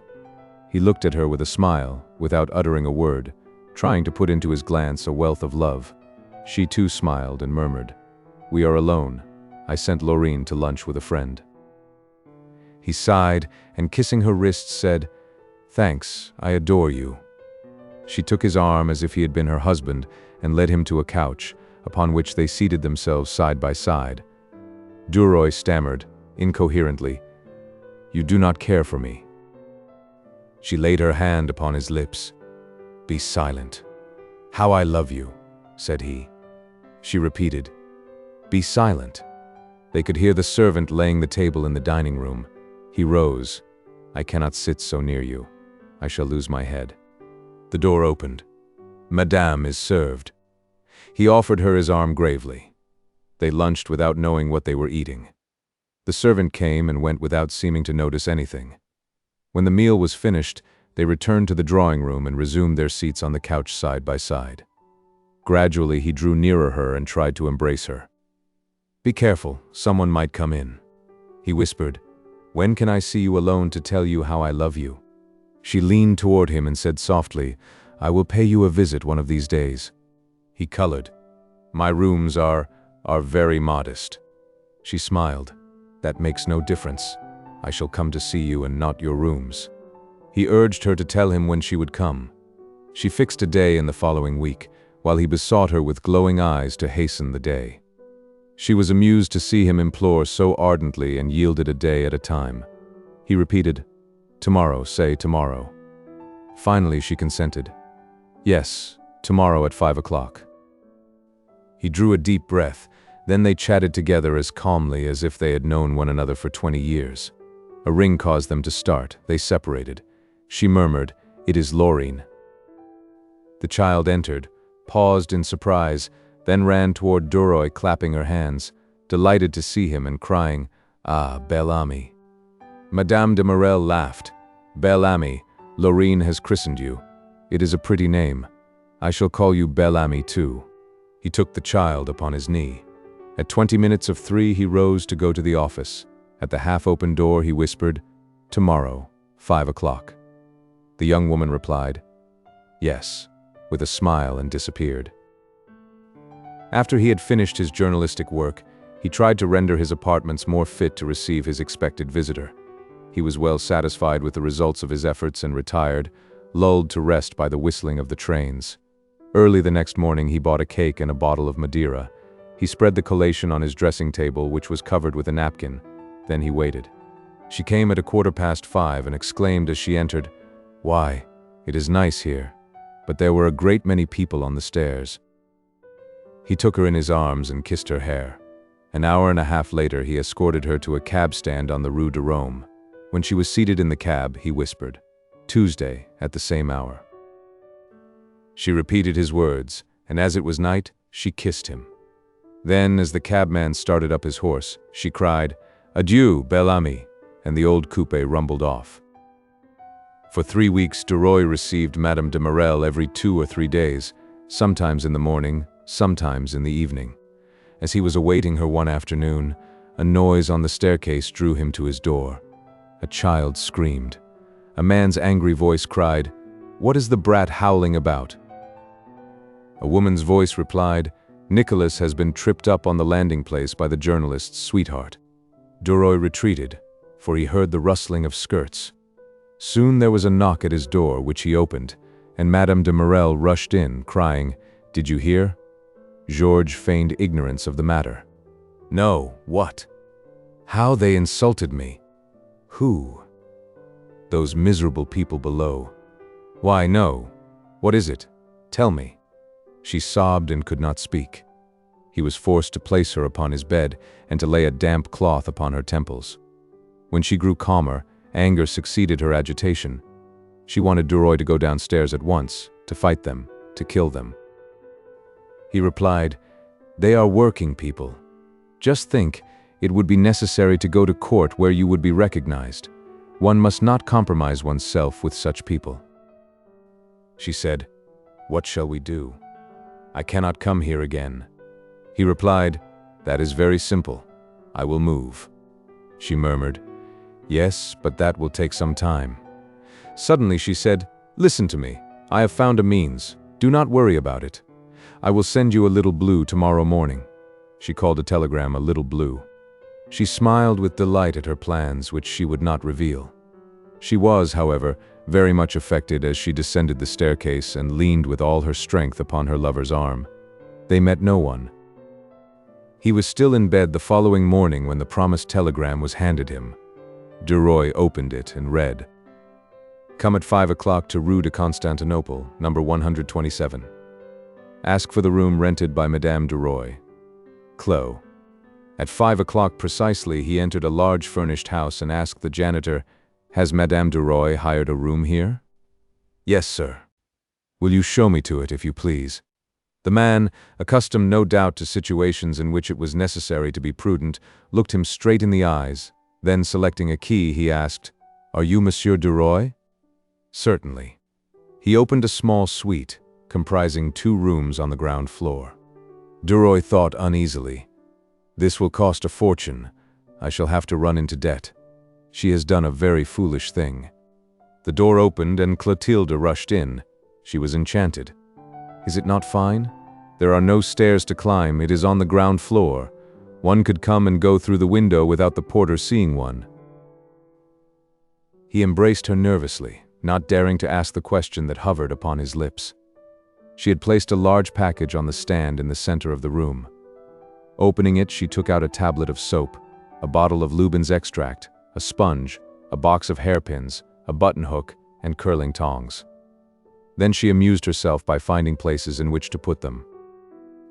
She talked incessantly as she opened the drawers. "I must bring some linen in order to have a change. We shall each have a key besides the one at the lodge in case we should forget ours. I rented the apartments for 3 months in your name, of course, for I could not give mine." Then he asked, "Will you tell me when to pay?" She replied simply, "It is paid, my dear." He made a pretense of being angry. "I cannot permit that." She laid her hand upon his shoulder and said in a supplicatory tone, "Georges, it will give me pleasure to have the nest mine. Say that you do not care, dear Georges," and he yielded. When she had left him, he murmured, "She is kind-hearted anyway." Several days later, he received a telegram which read, "My husband is coming home this evening. We shall therefore not meet for a week. What a bore, my dearest. Your company." DUROY was startled. He had not realized the fact that Madame de Marelle was married. He impatiently awaited her husband's departure. One morning he received the following telegram. 5 o'clock, Clos. When they met, she rushed into his arms, kissed him passionately and asked, "After a while, will you take me to dine?" "Certainly, my darling, wherever you wish to go. I should like to go to some restaurant frequented by the working classes." They repaired to a wine merchant's where meals were also served. Clotilde's entrance caused a sensation on account of the elegance of her dress. They partook of a ragout of mutton and left that place to enter a ballroom in which she pressed more closely to his side. In 15 minutes her curiosity was satisfied and he conducted her home. Then followed a series of visits to all sorts of places of amusement. DUROY soon began to tire of those expeditions, for he had exhausted all his resources and all means of obtaining money. In addition to that, he owed FORESTIER 100 francs, Jacques Rival 300, and he was hampered with innumerable petty debts ranging from 20 francs to 100 sous. On the 14th of December, he was left without a sou in his pocket. As he had often done before, he did not lunch and spent the afternoon working at the office. At 4 o'clock he received a telegram from Madame de Marelle, saying, "Shall we dine together and afterward have a frolic?" He replied at once, "Impossible to dine." Then he added, "But I will expect you at our apartments at 9 o'clock. Having sent a boy with the note in order to save the money for a telegram, he tried to think of some way by which he could obtain his evening meal. He waited until all of his associates had gone, and when he was alone, he rang for the porter, put his hand in his pocket and said, "Foucard, I have left my purse at home and I have to dine at the Luxembourg. Lend me 50 sous to pay for my cab." The man handed him 3 francs and asked, "Is that enough?" "Yes, thank you." Taking the coins, DUROY rushed down the staircase and dined at a cookshop. At 9 o'clock, Madame de Marelle, whom he awaited in the tiny salon, arrived. She wished to take a walk and he objected. His opposition irritated her. "I shall go alone then. Adieu." Seeing that the situation was becoming grave, he seized her hands and kissed them, saying, "Pardon me, darling. I am nervous and out of sorts this evening. I have been annoyed by business matters." Somewhat appeased but still vexed, she replied, "That does not concern me. I will not be the butt for your ill humor." He clasped her in his arms and murmured his apologies. Still, she persisted in her desire to go out. "I beseech you, remain here by the fire with me. Say yes." "No," she replied. "I will not yield to your caprices." He insisted. "I have a reason, a serious reason. If you will not go with me, I shall go alone. Adieu." She disengaged herself from his embrace and fled to the door. He followed her. "Listen, Clos, my little Clos. Listen to me." She shook her head, evaded his caresses, and tried to escape from his encircling arms. "I have a reason." Looking him in the face, she said, "You lie. What is it?" He colored, and in order to avoid a rupture, confessed in accents of despair, "I have no money." She would not believe him until he had turned all his pockets inside out, to prove his words. Then she fell upon his breast. "Oh, my poor darling, had I known, how did it happen?" He invented a touching story to this effect, that his father was in straitened circumstances, that he had given him not only his savings, but had run himself into debt. "I shall have to starve for the next 6 months. Shall I lend you some?" she whispered. He replied with dignity, "You are very kind, dearest, but do not mention that again. It wounds me." She murmured, "You will never know how much I love you." On taking leave of him, she asked, "Shall we meet again the day after tomorrow?" "Certainly." "At the same time?" "Yes, my darling." They parted. When DUROY opened his bedroom door and fumbled in his vest pocket for a match, he was amazed to find in it a piece of money, a 20-franc piece. At first he wondered by what miracle it had got there. Suddenly it occurred to him that Madame de Marelle had given him alms. Angry and humiliated, he determined to return it when next they met. The next morning it was late when he awoke. He tried to overcome his hunger. He went out, and as he passed the restaurants he could scarcely resist their temptations. At noon he said, "Bah, I shall lunch upon Clotilde's 20 francs. That will not hinder me from returning the money tomorrow."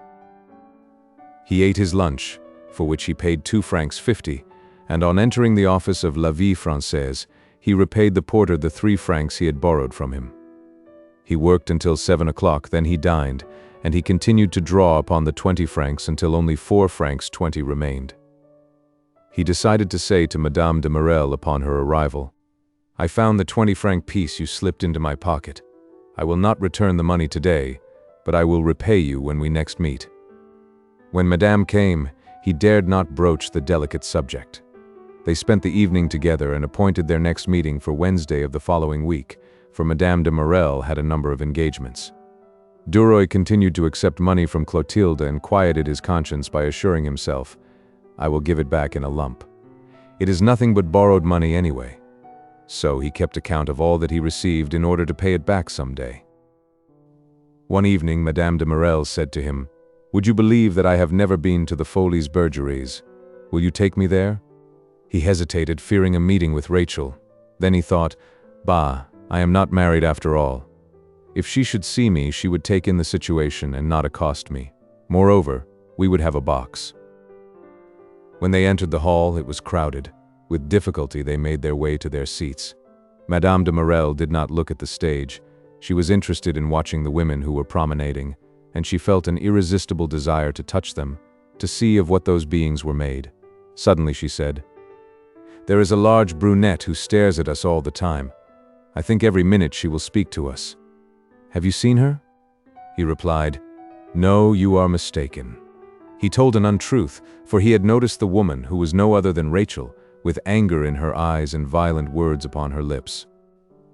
DUROY had passed her when he and Madame de Marelle entered, and she had said to him, "Good evening," in a low voice and with a wink which said, "I understand." But he had not replied. For fear of being seen by his sweetheart, he passed her coldly, disdainfully. The woman, her jealousy aroused, followed the couple and said in a louder key, "Good evening, Georges." He paid no heed to her. Then she was determined to be recognized, and she remained near their box, awaiting a favorable moment. When she saw that she was observed by Madame de Marelle, she touched DUROY's shoulder with the tip of her finger and said, "Good evening, how are you?" But Georges did not turn his head.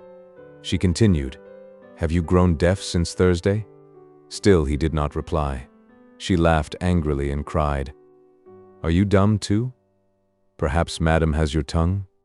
With a furious glance, DUROY then exclaimed, "How dare you accost me? Go along, or I will have you arrested." With flaming eyes, she cried, "Ah, is that so? Because you are with another is no reason that you cannot recognize me. If you had made the least sign of recognition when you passed me, I would not have molested you. You did not even say good evening to me when you met me." During that tirade, Madame de Marelle, in a fright, opened the door of the box and fled through the crowd seeking an exit. DUROY rushed after her. Rachel, seeing him disappear, cried, "Stop her! She has stolen my lover." 2 men seized the fugitive by the shoulder, but DUROY, who had caught up with her, bade them desist, and together he and Clotilde reached the street. They entered a cab. The cabman asked, "Where shall I drive to?" DUROY replied, "Where you will." Clotilde sobbed hysterically. DUROY did not know what to say or do. At length he stammered, "Listen, Clo, my dearest Clo, let me explain. It is not my fault. I knew that woman long ago." She raised her head, and with the fury of a betrayed woman, she cried disconnectedly, "Ah, you miserable fellow, what a rascal you are! Is it possible? What disgrace! Oh my God, you gave her my money, did you not?" "I gave him the money for that woman. Oh, the wretch." For several moments she seemed to be vainly seeking an epithet more forcible. Suddenly leaning forward, she grasped the cabman's sleeve. "Stop!" she cried, and opening the door she alighted. Georges was about to follow her, but she commanded, "I forbid you to follow me," in a voice so loud that the passers-by crowded around her, and DUROY dared not stir for fear of a scandal. She drew out her purse, and taking 2 francs 50 from it, she handed it to the cabman, saying aloud, "Here is the money for your hour. Take that rascal to Rue Boursault at Batignolles." The crowd applauded. One man said, "Bravo, little one," and the cab moved on, followed by the jeers of the bystanders. Chapter 6.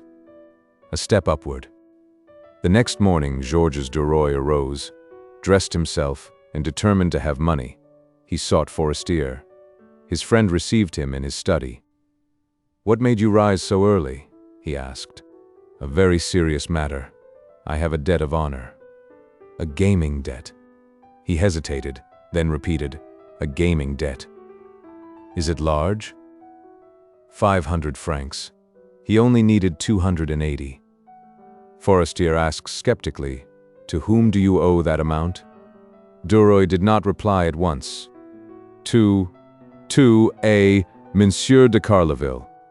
"Ah, where does he live?" Rue. FORESTIER laughed. "I know the gentleman. If you want 20 francs you can have them, but no more." DUROY took the gold piece, called upon more friends, and by 5 o'clock had collected 80 francs. As he required 200 more, he kept what he had begged and muttered, "I shall not worry about it. I will pay it when I can." For 2 weeks he lived economically, but at the end of that time, the good resolutions he had formed vanished, and one evening he returned to the Folies Bergères in search of Rachel. But the woman was implacable and heaped coarse insults upon him, until he felt his cheeks tingle and he left the hall. FORESTIER, out of health and feeble, made DUROY's existence at the office insupportable. The latter did not reply to his rude remarks, but determined to be avenged. He called upon Madame FORESTIER. He found her reclining upon a couch, reading. She held out her hand without rising and said, "Good morning, Bel Ami." "Why do you call me by that name?" She replied with a smile, "I saw Madame de Marelle last week, and I know what they have christened you at her house." He took a seat near his hostess and glanced at her curiously. She was a charming blonde, fair and plump, made for caresses, and he thought, "She is certainly nicer than the other one." He did not doubt that he would only have to extend his hand in order to gather the fruit. As he gazed upon her, she chided him for his neglect of her. He replied, "I did not come because it was for the best." "How? Why? Why? Can you not guess?" "No. Because I loved you. A little, only a little, and I did not wish to love you any more." She did not seem surprised nor flattered. She smiled indifferently and replied calmly, "Oh, you can come just the same. No one loves me long." "Why not?" "Because it is useless, and I tell them so at once. If you had confessed your fears to me sooner, I would have reassured you. My dear friend, a man in love is not only foolish but dangerous. I cease all intercourse with people who love me or pretend to, firstly, because they bore me, and secondly, because I look upon them with dread, as I would upon a mad dog. I know that your love is only a kind of appetite, while with me it would be a communion of souls. Now, look me in the face." She no longer smiled. "I will never be your sweetheart. It is therefore useless for you to persist in your efforts. And now that I have explained, shall we be friends?" He knew that that sentence was irrevocable, and delighted to be able to form such an alliance as she proposed, he extended both hands, saying, "I am yours, madame, to do with as you will." He kissed her hands and raising his head said, "If I had found a woman like you, how gladly would I have married her." She was touched by those words, and in a soft voice, placing her hand upon his arm, she said, "I am going to begin my offices at once." "You are not diplomatic." She hesitated. "May I speak freely?" "Yes." "Call upon Madame Walter, who has taken a fancy to you. But be guarded as to your compliments, for she is virtuous. You will make a better impression there by being careful in your remarks. I know that your position at the office is unsatisfactory, but do not worry. All their employees are treated alike." He said, "Thanks. You are an angel, a guardian angel." As he took his leave, he asked again, "Are we friends? Is it settled?" "It is." Having observed the effect of his last compliment, he said, "If you ever become a widow, I have put in my application. Then he left the room hastily in order not to allow her time to be angry. DUROY did not like to call on Madame Walter, for he had never been invited, and he did not wish to commit a breach of etiquette. The manager had been kind to him, appreciated his services, employed him to do difficult work. Why should he not profit by that show of favor to call at his house? One day, therefore, he repaired to the market and bought 25 pairs. Having carefully arranged them in a basket to make them appear as if they came from a distance, he took them to Madame Walter's door with his card on which was inscribed, "Georges DUROY begs Madame Walter to accept the fruit which he received this morning from Normandy." The following day he found in his letterbox at the office an envelope containing Madame Walter's card on which was written, "Madame Walter thanks Monsieur Georges DUROY very much and is at home on Saturdays." The next Saturday he called. Monsieur Walter lived on Boulevard Malesherbes in a double house which he owned. The reception rooms were on the first floor. In the antechamber were 2 footmen. One took DUROY's overcoat, the other his cane, put it aside, opened a door and announced the visitor's name. In the large mirror in the apartment, DUROY could see the reflection of people seated in another room. He passed through 2 drawing rooms and entered a small boudoir in which 4 ladies were gathered around a tea table. Notwithstanding the assurance he had gained during his life in Paris, and especially since he had been thrown in contact with so many noted personages, DUROY felt abashed. He stammered, "Madam, I took the liberty." The mistress of the house extended her hand and said to him, "You are very kind, Monsieur DUROY, to come to see me." She pointed to a chair. The ladies chatted on. Visitors came and went. Madame Walter noticed that DUROY said nothing, that no one addressed him, that he seemed disconcerted, and she drew him into the conversation which dealt with the admission of a certain Monsieur Linné to the academy. When DUROY had taken his leave, one of the ladies said, "How odd he is. Who is he?" Madame Walter replied, "One of our reporters. He only occupies a minor position, but I think he will advance rapidly." In the meantime, while he was being discussed, DUROY walked gaily down Boulevard Malesherbes. The following week he was appointed editor of the Echoes and invited to dine at Madame Walter's. The Echoes were, Monsieur Walter said, the very pith of the paper. Everything and everybody should be remembered, all countries, all professions, Paris and the provinces, the army, the arts, the clergy, the schools, the rulers and the courtiers. The man at the head of that department should be wide awake, always on his guard, quick to judge of what was best to be said and best to be omitted, to divine what would please the public and to present it well. DUROY was just the man for the place. He was enjoying the fact of his promotion when he received an engraved card which read, "Monsieur and Madame Walter request the pleasure of Monsieur Georges DUROY's company at dinner on Thursday, January 20. He was so delighted that he kissed the invitation as if it had been a love letter. Then he sought the cashier to settle the important question of his salary. At first 1,200 francs were allowed DUROY, who intended to save a large share of the money. He was busy 2 days getting settled in his new position, in a large room, one end of which he occupied, and the other end of which was allotted to Boisrenard, who worked with him. The day of the dinner party he left the office in good season, in order to have time to dress, and was walking along Rue de Londres when he saw before him a form which resembled Madame de Marelle's. He felt his cheeks glow and his heart throb. He crossed the street in order to see the lady's face. He was mistaken, and breathed more freely. He had often wondered what he should do if he met Clotilde face to face. Should he bow to her or pretend not to see her? I should not see her, thought he. When DUROY entered his rooms, he thought, I must change my apartments. These will not do any longer. He felt both nervous and gay, and said aloud to himself, I must write to my father. Occasionally he wrote home, and his letters always delighted his old parents. As he tied his cravat at the mirror, he repeated, I must write home tomorrow. If my father could see me this evening in the house to which I am going, he would be surprised. Sacristy, I shall soon give a dinner which has never been equaled. Then he recalled his old home, the faces of his father and mother. He saw them seated at their homely board, eating their soup. He remembered every wrinkle on their old faces, every movement of their hands and heads. He even knew what they said to each other every evening as they supped.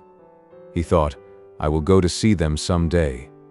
His toilette completed, he extinguished his light and descended the stairs. On reaching his destination, he boldly entered the antechamber, lighted by bronze lamps, and gave his cane and his overcoat to the two lackeys who approached him. All the salons were lighted. Madame Walter received in the second, the largest. She greeted DUROY with a charming smile, and he shook hands with two men who arrived after him, Monsieur Firmin and Monsieur Laroche-Mathieu.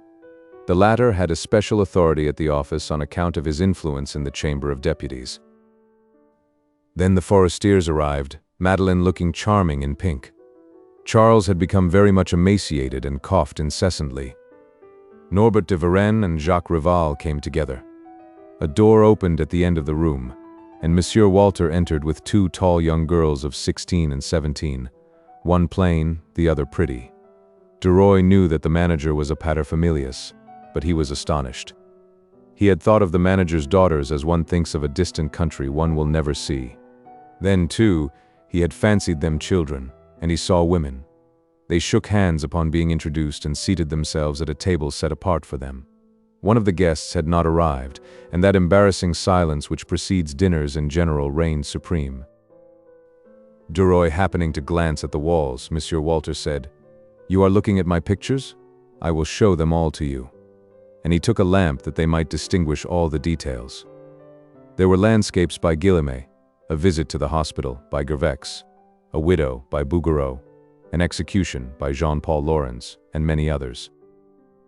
DUROY exclaimed, "Charming, charming, but stopped short on hearing behind him the voice of Madame de Marelle, who had just entered. Monsieur Walter continued to exhibit and explain his pictures, but DUROY saw nothing heard without comprehending. Madame de Marelle was there behind him. What should he do? If he greeted her, might she not turn her back upon him or utter some insulting remark? If he did not approach her, what would people think? He was so ill at ease that at one time he thought he should feign indisposition and return home. The pictures had all been exhibited. Monsieur Walter placed the lamp on the table and greeted the last arrival, while DUROY recommenced alone an examination of the canvas, as if he could not tear himself away. What should he do? He heard their voices and their conversation. Madame Forestier called him. He hastened toward her. It was to introduce him to a friend who was on the point of giving a fête, and who wanted a description of it in La Vie Française. He stammered, "Certainly, madame, certainly." Madame de Marelle was very near him. He dared not turn to go away. Suddenly, to his amazement, she exclaimed, "Good evening, Bel Ami. Do you not remember me?" He turned upon his heel hastily. She stood before him smiling, her eyes overflowing with roguishness and affection. She offered him her hand. He took it doubtfully, fearing some perfidy. She continued calmly, "What has become of you? One never sees you." Not having regained his self-possession, he murmured, "I have had a great deal to do, madame, a great deal to do. Monsieur Walter has given me another position and the duties are very arduous. I know, but that is no excuse for forgetting your friends." Their conversation was interrupted by the entrance of a large woman, décolleté, with red arms, red cheeks, and attired in gay colors. As she was received with effusion, DUROY asked Madame Forestier, "Who is that person?" "Viscountess de Percemour, whose nom de plume is Pâté Blanche." He was surprised and with difficulty restrained a burst of laughter. "Pâte Blanche? I fancied her a young woman like you. Is that Pâte Blanche? Ah, she is handsome, very handsome." A servant appeared at the door and announced, "Madame is served." DUROY was placed between the manager's plain daughter, Mademoiselle Rose, and Madame de Marelle. The proximity of the latter embarrassed him somewhat, although she appeared at ease and conversed with her usual spirit. Gradually, however, his assurance returned, and before the meal was over, he knew that their relations would be renewed. Wishing, too, to be polite to his employer's daughter, he addressed her from time to time. She responded as her mother would have done, without any hesitation as to what she should say. At Monsieur Walter's right sat Viscountess de Percemour, and DUROY, looking at her with a smile, asked Madame de Marelle in a low voice, "Do you know the one who signs herself Domino Rose?" "Yes, perfectly. Baroness de Livar." "Is she like the Countess?" "No. But she is just as comical. She is 60 years old. has false curls and teeth, wit of the time of the Restoration, and toilettes of the same period. When the guests returned to the drawing room, DUROY asked Madame de Marelle, "May I escort you home?" "No." "Why not?" "Because Monsieur Laroche-Mathieu, who is my neighbor, leaves me at my door every time that I dine here." "When shall I see you again?" "Lunch with me tomorrow." They parted without another word. DUROY did not remain late. As he descended the staircase, he met Norbert de Varenne, who was likewise going away. The old poet took his arm, fearing no rivalry on the newspaper, their work being essentially different. He was very friendly to the young man. "Shall we walk along together?" "I shall be pleased to," replied DUROY. The streets were almost deserted that night. At first the two men did not speak. Then DUROY, in order to make some remark, said that Monsieur Laroche-Mathieu looks very intelligent. The old poet murmured, "Do you think so?"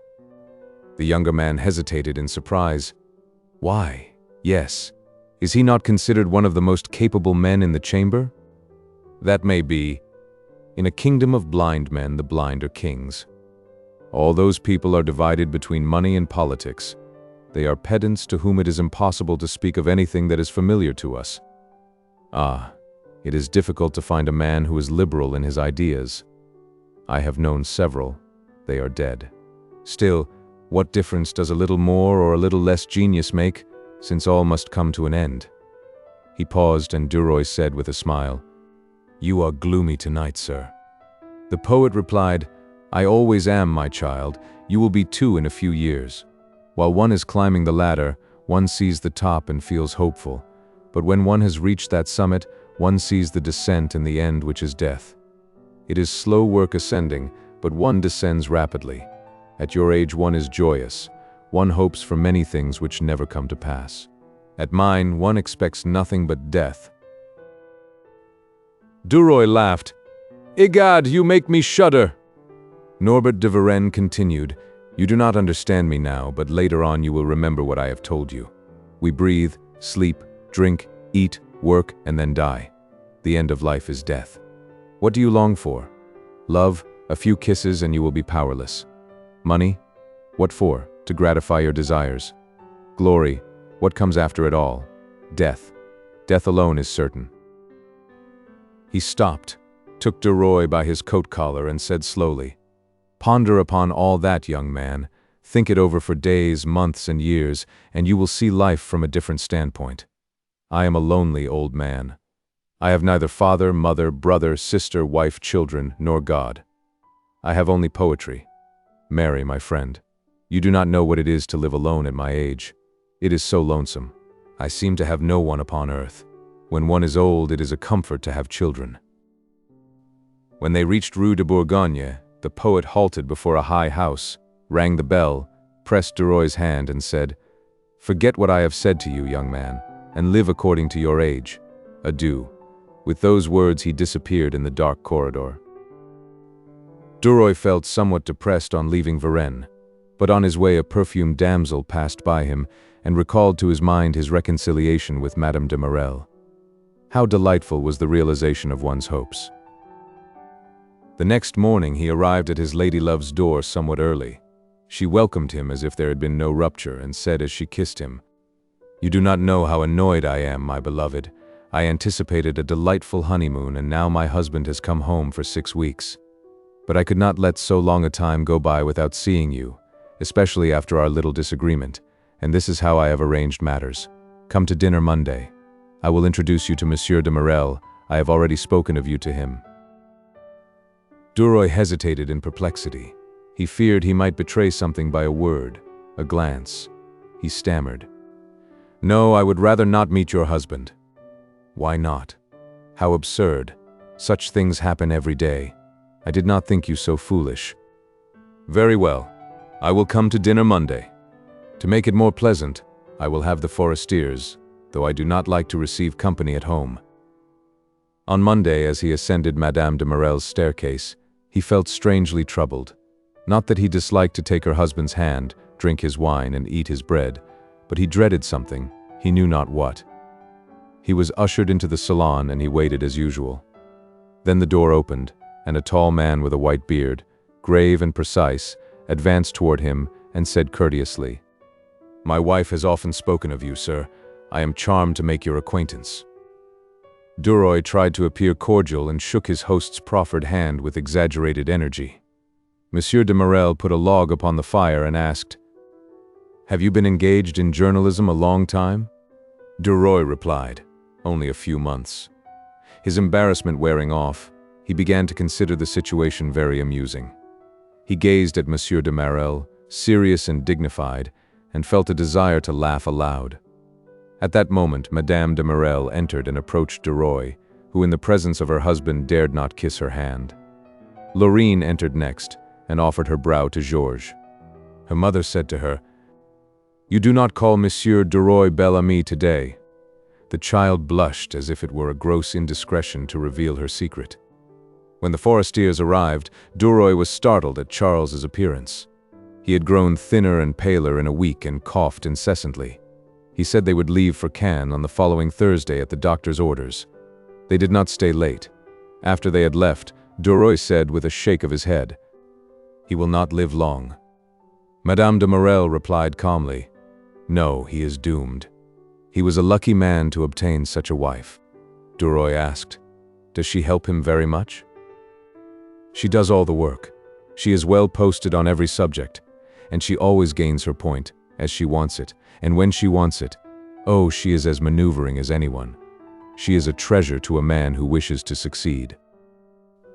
Georges replied, "She will marry very soon again, I have no doubt. Yes, I should not even be surprised if she had someone in view, a deputy, but I do not know anything about it." Monsieur de Marelle said impatiently, "You infer so many things that I do not like.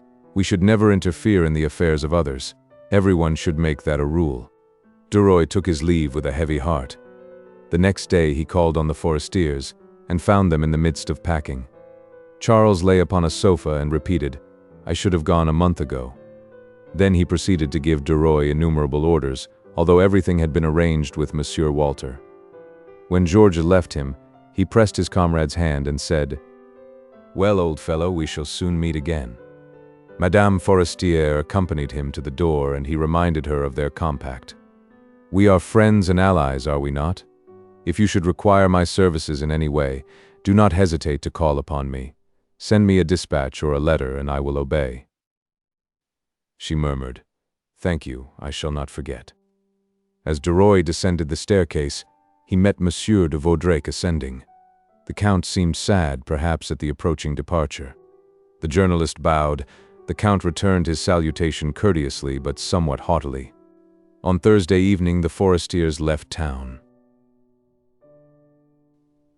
Chapter 7. A duel with an end. Charles's absence gave DUROY a more important position on La Vie Française. Only one matter arose to annoy him, otherwise his sky was cloudless. An insignificant paper, La Plume, attacked him constantly, or rather attacked the editor of the Echoes of La Vie Française. Jacques Rival said to him one day, "You are very forbearing." What should I do? It is no direct attack. But one afternoon when he entered the office, Boisrenard handed him a number of La Plume. "See, here is another unpleasant remark for you." Relative to what? To the arrest of one Dame Aubert. Georges took the paper and read a scathing personal denunciation. DUROY, it seems, had written an item claiming that Dame Aubert, who, as the editor of La Plume claimed, had been put under arrest, was a myth. The latter retaliated by accusing DUROY of receiving bribes and of suppressing matter that should be published. As Saint Potin entered, DUROY asked him, "Have you seen the paragraph in La Plume?" "Yes, and I have just come from Dame Aubert's. She is no myth, but she has not been arrested. That report has no foundation." DUROY went at once to Monsieur Walter's office. After hearing the case, the manager bade him go to the woman's house himself, find out the details, and reply to the article. DUROY set out upon his errand and on his return to the office wrote the following. "An anonymous writer in La Plume is trying to pick a quarrel with me on the subject of an old woman who, he claims, was arrested for disorderly conduct, which I deny. I have myself seen Dame Aubert, who is 60 years old at least. She told me the particulars of her dispute with a butcher as to the weight of some cutlets, which dispute necessitated an explanation before a magistrate. That is the whole truth in a nutshell. As for the other insinuations, I scorn them. One never should reply to such things, moreover, when they are written under a mask. Georges Duroy. Monsieur Walter and Jacques Rival considered that sufficient, and it was decided that it should be published in that day's issue. Duroy returned home rather agitated and uneasy. What would this opponent reply? Who was he? Why that attack? He passed a restless night. When he reread his article in the paper the next morning, he thought it more aggressive in print than it was in writing. He might, it seemed to him, have softened certain terms. He was excited all day and feverish during the night. He rose early to obtain an issue of La Plume which should contain the reply to his note. He ran his eyes over the columns and at first saw nothing. He was beginning to breathe more freely when these words met his eye. Monsieur Duroy of La Vie Française gives us the lie. In doing so, he lies. He owns, however, that a woman named Aubert exists, and that she was taken before a magistrate by an agent. 2 words only remain to be added to the word agent, which are of morals and all is told. But the consciences of certain journalists are on a par with their talents. I sign myself Louis Langremont. Georges's heart throbbed violently, and he returned home in order to dress himself. He had been insulted, and in such a manner that it was impossible to hesitate. Why had he been insulted? For nothing. On account of an old woman who had quarreled with her butcher. He dressed hastily and repaired to Monsieur Walter's house, although it was scarcely 8 o'clock. Monsieur Walter was reading La Plume. "Well," he said gravely, on perceiving Duroy, "you cannot let that pass." The young man did not reply. The manager continued, "Go at once in search of Rival, who will look after your interests." Duroy stammered several vague words and set out for Rival's house. Jacques was still in bed, but he rose when the bell rang, and having read the insulting paragraph said, "Whom would you like to have besides me?" "I do not know." "Boisrenard?" "Yes." "Are you a good swordsman?" "No." "A good shot?" "I have used a pistol a good deal." "Good. Come and exercise while I attend to everything. Wait a moment." He entered his dressing room and soon reappeared, washed, shaven, and presentable. "Come with me," said he. He lived on the ground floor, and he led Duroy into a cellar converted into a room for the practice of fencing and shooting. He produced a pair of pistols and began to give his orders as briefly as if they were on the dueling ground. He was well satisfied with Duroy's use of the weapons and told him to remain there and practice until noon, when he would return to take him to lunch and tell him the result of his mission. Left to his own devices, Duroy aimed at the target several times and then sat down to reflect. Such affairs were abominable anyway. What would a respectable man gain by risking his life? And he recalled Norbert de Varennes' remarks, made to him a short while before. He was right, he declared aloud. It was gloomy in that cellar, as gloomy as in a tomb. What o'clock was it? The time dragged slowly on. Suddenly he heard footsteps, voices, and Jacques Rival reappeared accompanied by Boisrenard. The former cried on perceiving Duroy, "All is settled." Duroy thought the matter had terminated with a letter of apology. His heart gave a bound and he stammered, "Ah, thank you." Rival continued, "Monsieur Langremont has accepted every condition. 25 paces, fire when the pistol is leveled and the order given." Then he added, "Now let us lunch. It is past 12 o'clock." They repaired to a neighboring restaurant. Duroy was silent. He ate that they might not think he was frightened, and went in the afternoon with Boisrenard to the office, where he worked in an absent, mechanical manner. Before leaving, Jacques Rival shook hands with him and warned him that he and Boisrenard would call for him in a carriage the next morning at 7 o'clock to repair to the wood at VIII, where the meeting was to take place. All had been settled without his saying a word, giving his opinion, accepting or refusing, with such rapidity that his brain whirled and he scarcely knew what was taking place. He returned home about 9 o'clock in the evening after having dined with Boisrenard, who had not left him all day. When he was alone, he paced the floor. He was too confused to think. One thought alone filled his mind, and that was, a duel tomorrow. He sat down and began to meditate. He had thrown upon his table his adversary's card brought him by Rival. He read it for the 20th time that day. Louis Langremont, 176 Rue Montmartre. Nothing more. Who was the man? How old was he? How tall? How did he look? How odious that a total stranger should, without rhyme or reason, out of pure caprice, annoy him thus on account of an old woman's quarrel with her butcher. He said aloud, "The brute," and glared angrily at the card. He began to feel nervous. The sound of his voice made him start. He drank a glass of water and laid down. He turned from his right side to his left uneasily. He was thirsty. He rose. He felt restless. "Am I afraid?" he asked himself. Why did his heart palpitate so wildly at the slightest sound? He began to reason philosophically on the possibility of being afraid. No, certainly he was not, since he was ready to fight. Still, he felt so deeply moved that he wondered if one could be afraid in spite of oneself. What would happen if that state of things should exist? If he should tremble or lose his presence of mind? He lighted his candle and looked in the glass. He scarcely recognized his own face. It was so changed.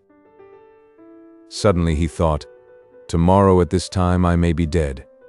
He turned to his couch and saw himself stretched lifeless upon it.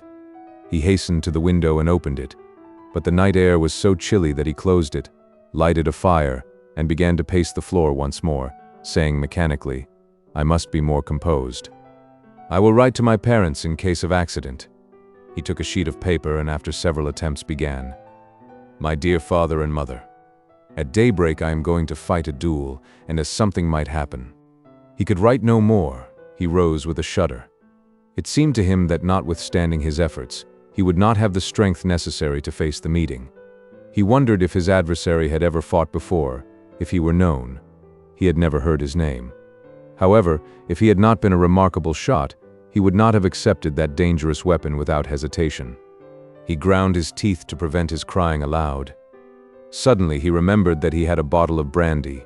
He fetched it from the cupboard and soon emptied it. Now he felt his blood course more warmly through his veins. "I have found a means," said he. Day broke. He began to dress. When his heart failed him, he took more brandy. At length there was a knock at the door. His friends had come. They were wrapped in furs. After shaking hands, Rival said, "It is as cold as Siberia. Is all well?" "Yes." "Are you calm?" "Very calm." "Have you eaten and drunk something?" "I do not need anything." They descended the stairs. A gentleman was seated in the carriage. Rival said, "Dr. Lebrumant." DUROY shook hands with him and stammered, "Thank you," as he entered the carriage.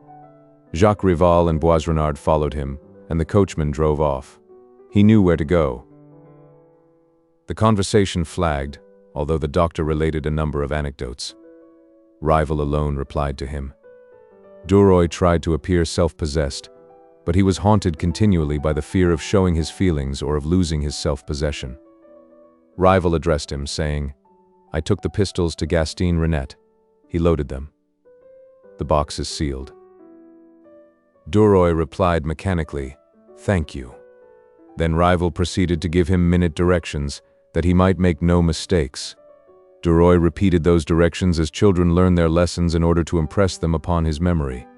As he muttered the phrases over and over, he almost prayed that some accident might happen to the carriage, if he could only break his leg. At the end of a glade he saw a carriage standing and 4 gentlemen stamping their feet in order to keep them warm, and he was obliged to gasp in order to get breath.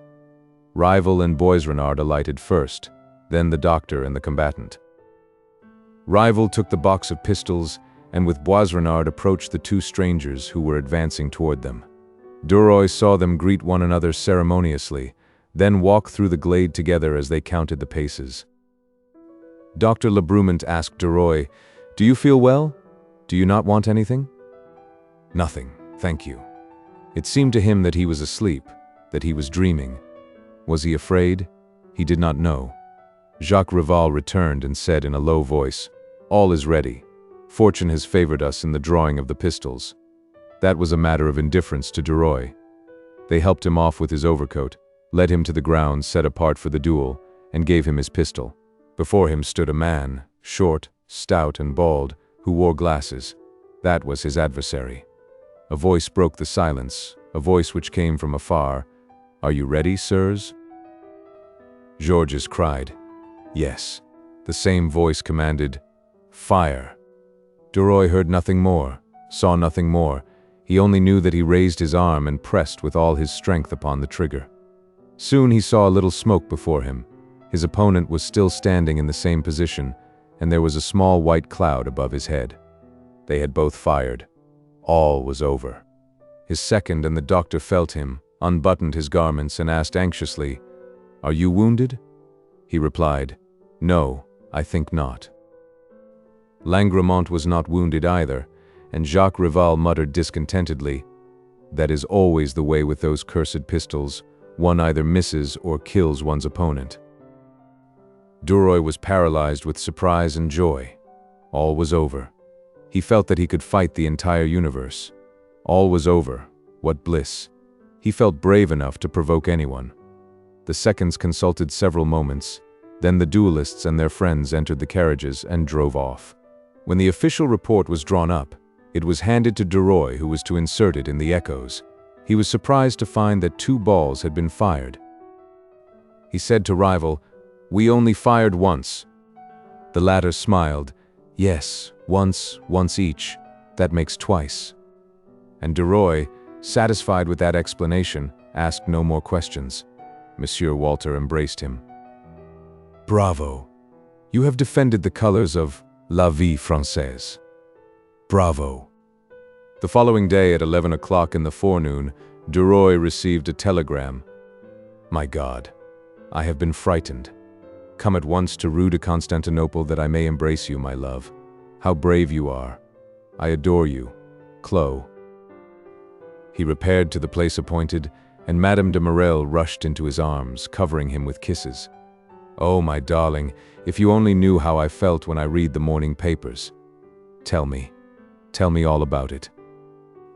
DUROY was obliged to give her a detailed account. "You must have had a terrible night before the duel." "Why, no. I slept very well. I should not have closed my eyes. Tell me what took place on the ground." Forthwith he proceeded to give her a graphic description of the duel. When he had concluded, she said to him, "I cannot live without you. I must see you, and with my husband in Paris it is not very convenient. I often have an hour early in the morning when I could come and embrace you, but I cannot enter that horrible house of yours. What can we do?" He asked abruptly, "How much do you pay here?"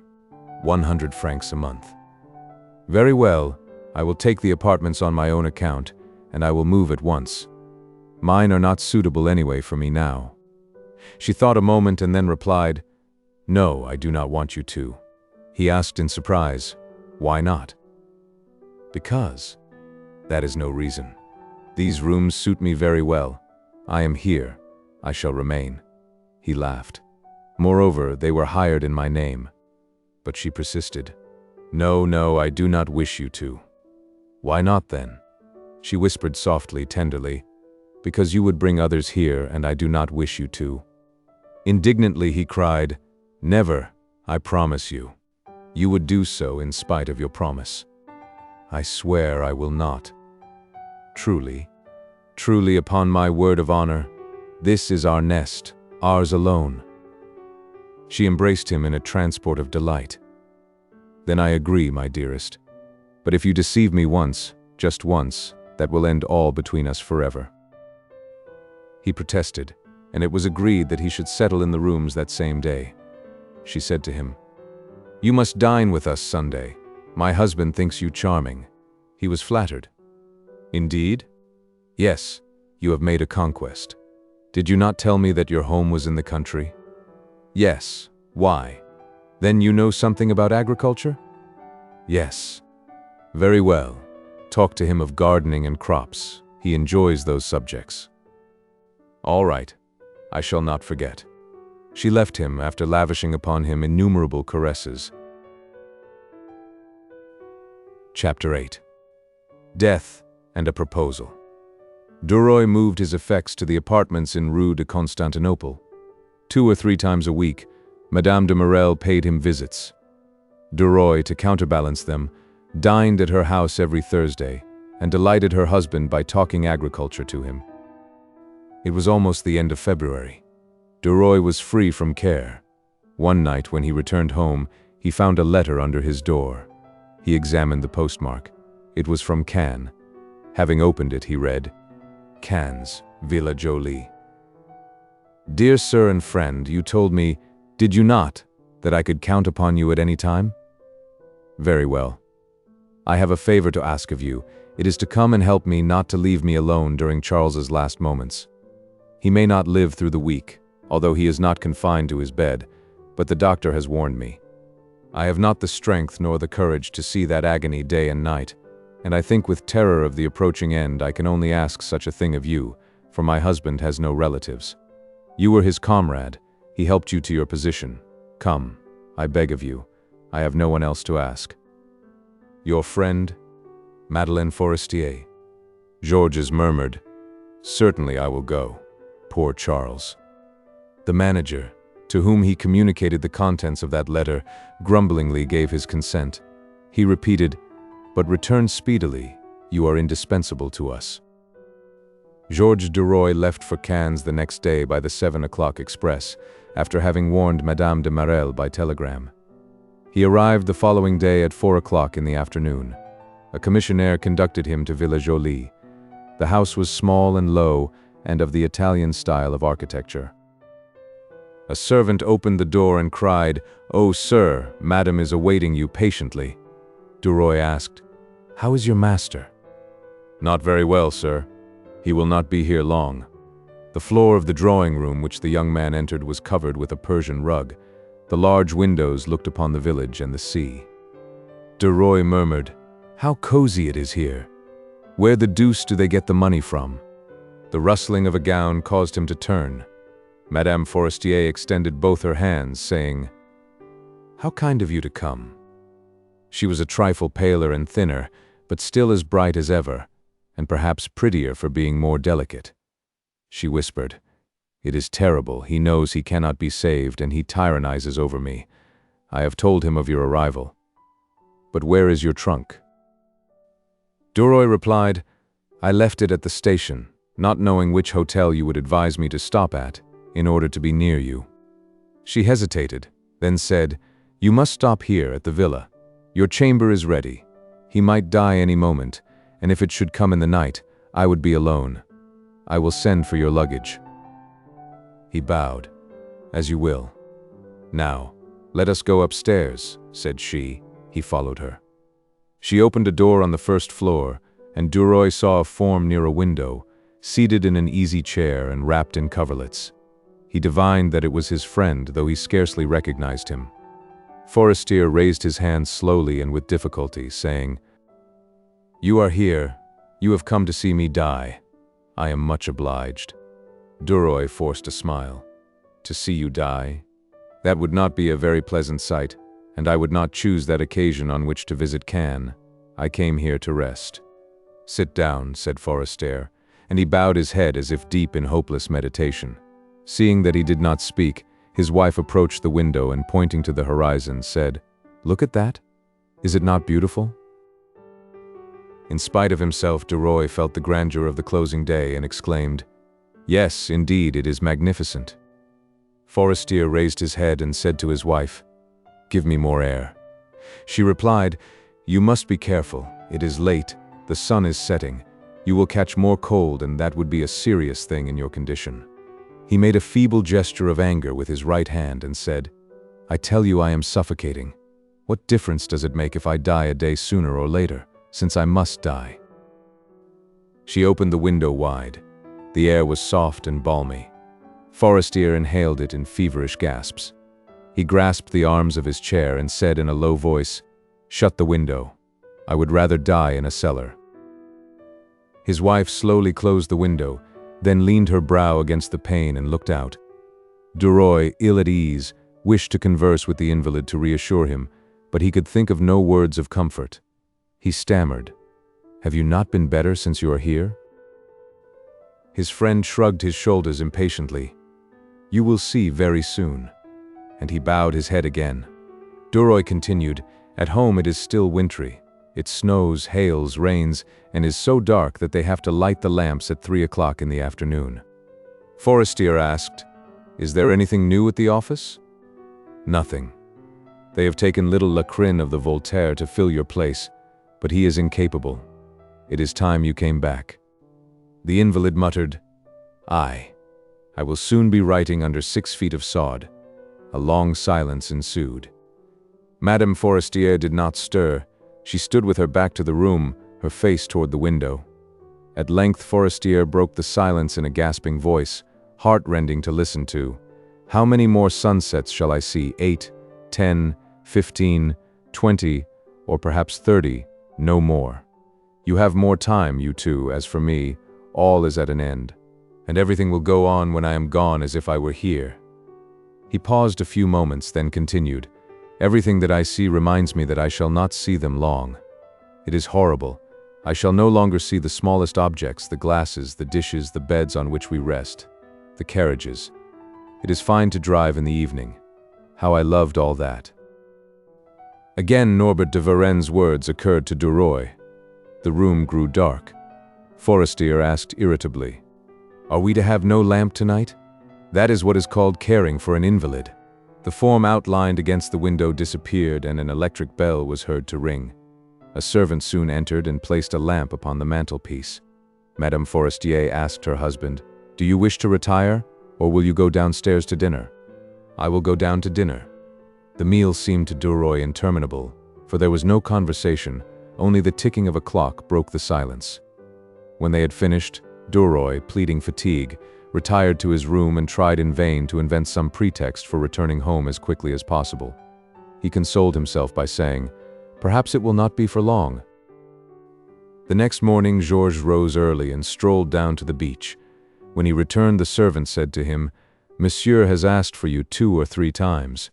Will you go upstairs?" He ascended the stairs. Forestier appeared to be in a chair. His wife, reclining upon a couch, was reading. The invalid raised his head. DUROY asked, "Well, how are you? You look better this morning." Forestier murmured, "Yes, I am better and stronger. Lunch as hastily as you can with Madeleine, because we are going to take a drive." When Madame Forestier was alone with DUROY, she said to him, "You see, today he thinks he is better. He is making plans for tomorrow. We are now going to Gulf Juan to buy pottery for our rooms in Paris. He is determined to go, but he cannot stand the jolting on the road." The carriage arrived. Forestier descended the stairs, step by step, supported by his servant. When he saw the closed landau, he wanted it uncovered. His wife opposed him. "It is sheer madness. You will take cold." He persisted. "No, I am going to be better, I know it." They first drove along a shady road and then took the road by the sea. Forestier explained the different points of interest. Finally, they arrived at a pavilion over which were these words, "Gulf Juan Art Pottery," and the carriage drew up at the door. Forestier wanted to buy a vase to put on his bookcase. As he could not leave the carriage, they brought the pieces to him one by one. It took him a long time to choose, consulting his wife and DUROY. "You know it is for my study. From my easy chair I can see it constantly. I prefer the ancient form, the Greek." At length he made his choice. "I shall return to Paris in a few days," said he. On their way home along the Gulf, a cool breeze suddenly sprang up, and the invalid began to cough. At first it was nothing, only a slight attack, but it grew worse and turned to a sort of hiccough, a rattle. Forestier choked, and every time he tried to breathe he coughed violently. Nothing quieted him. He had to be carried from the landau to his room. The heat of the bed did not stop the attack, which lasted until midnight. The first words the sick man uttered were to ask for a barber, for he insisted on being shaved every morning. He rose to be shaved, but was obliged to go to bed at once, and began to breathe so painfully that Madame Forestier in a fright woke DUROY and asked him to fetch the doctor. He returned almost immediately with Dr. Gavant, who prescribed for the sick man. When the journalist asked him his opinion, he said, "It is the final stage. He will be dead tomorrow morning. Prepare that poor young wife and send for a priest. I can do nothing more. However, I am entirely at your disposal." DUROY went to Madame Forestier. "He is going to die." The doctor advises me to send for a priest. What will you do? She hesitated a moment and then said slowly, I will go and tell him that the cure wishes to see him. Will you be kind enough to procure one who will require nothing but the confession and who will not make much fuss? The young man brought with him a kind, old priest who accommodated himself to circumstances.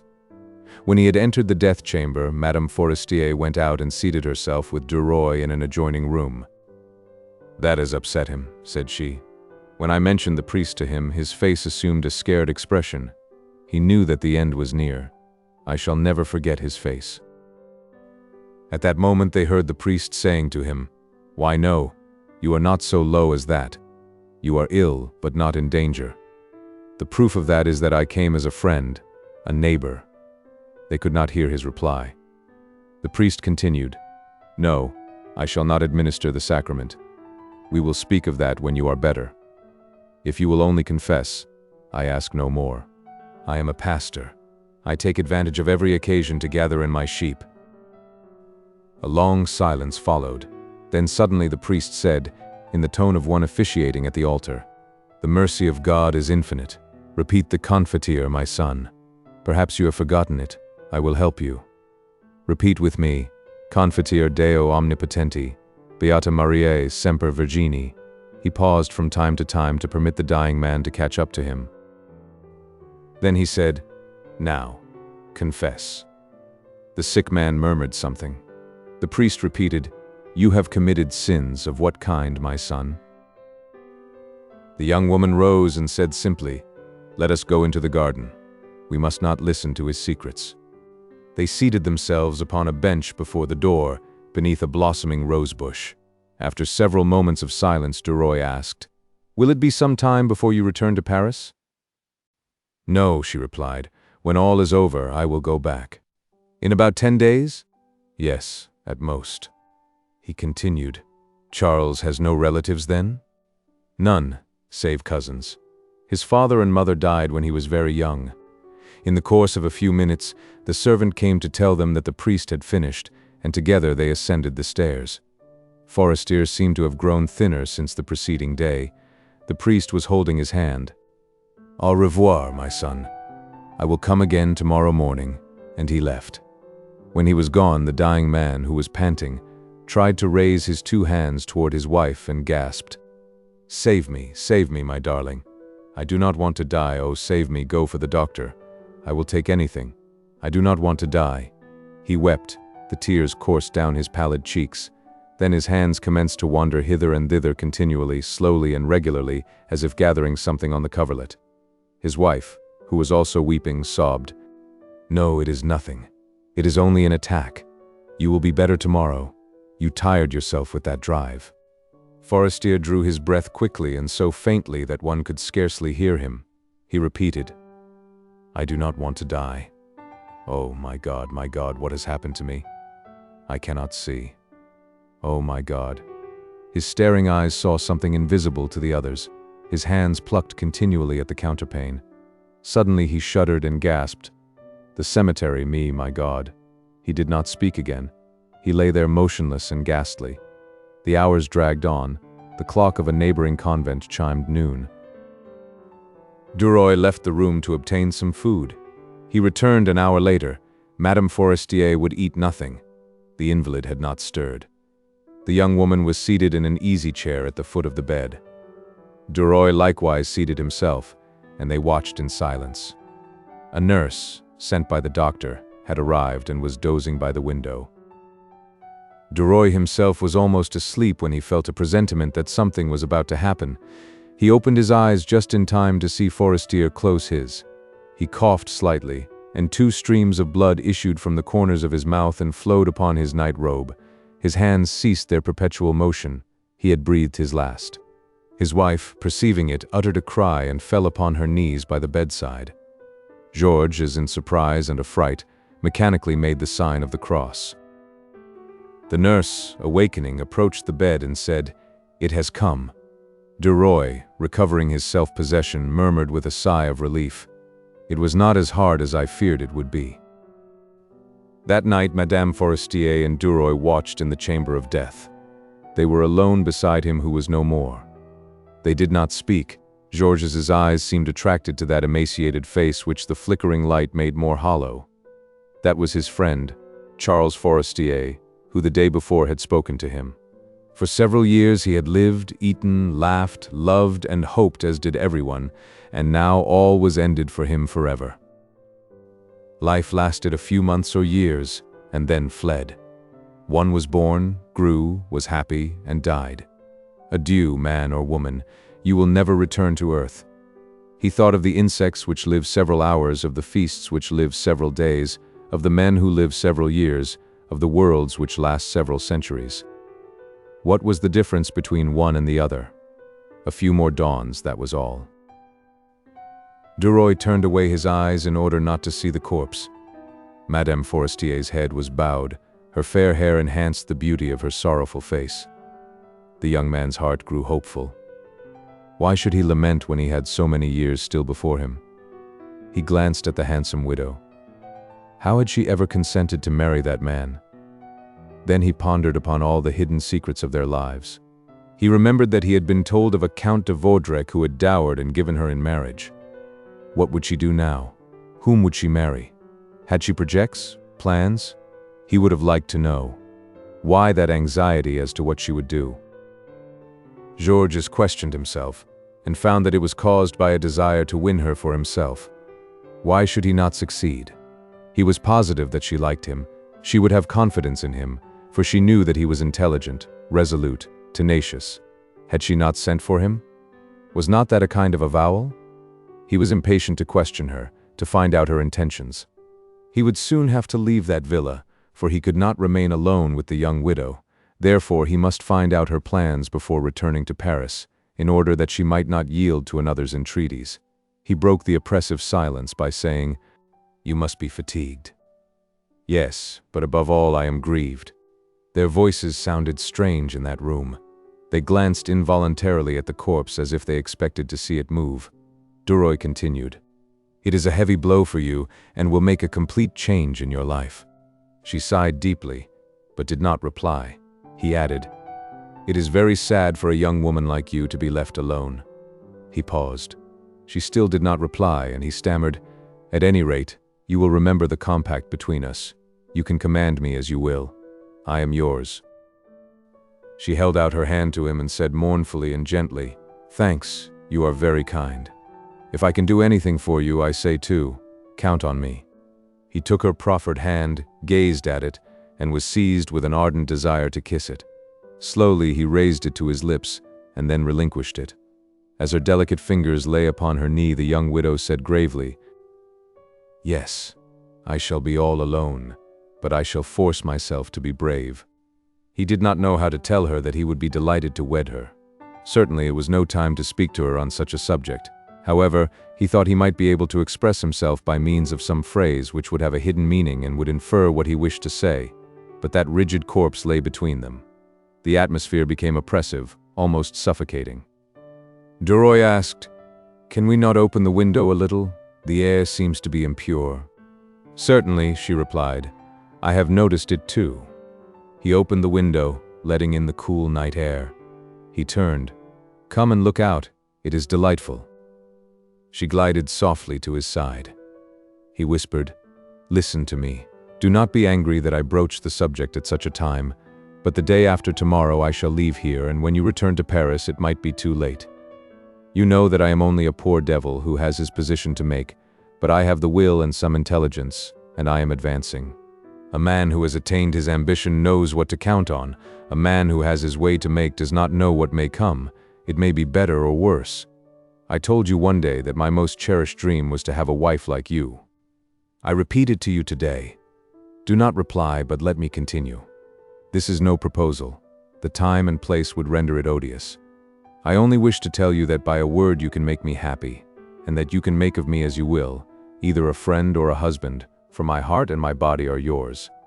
I do not want you to answer me now. I do not wish to speak any more on the subject here. When we meet in Paris, you can tell me your decision." He uttered these words without glancing at her, and she seemed not to have heard them, for she stood by his side motionless, staring vaguely and fixedly at the landscape before her, bathed in moonlight. At length she murmured, "It is rather chilly," and turned toward the bed. DUROY followed her. They did not speak, but continued their watch. Toward midnight, George fell asleep. At daybreak the nurse entered, and he started up. Both he and Madame Forestier retired to their rooms to obtain some rest. At 11 o'clock they rose and lunched together, while through the open window was wafted the sweet, perfumed air of spring. After lunch, Madame Forestier proposed that they take a turn in the garden. As they walked slowly along, she suddenly said, without turning her head toward him, in a low, grave voice, "Listen to me, my dear friend. I have already reflected upon what you proposed to me, and I cannot allow you to depart without a word of reply.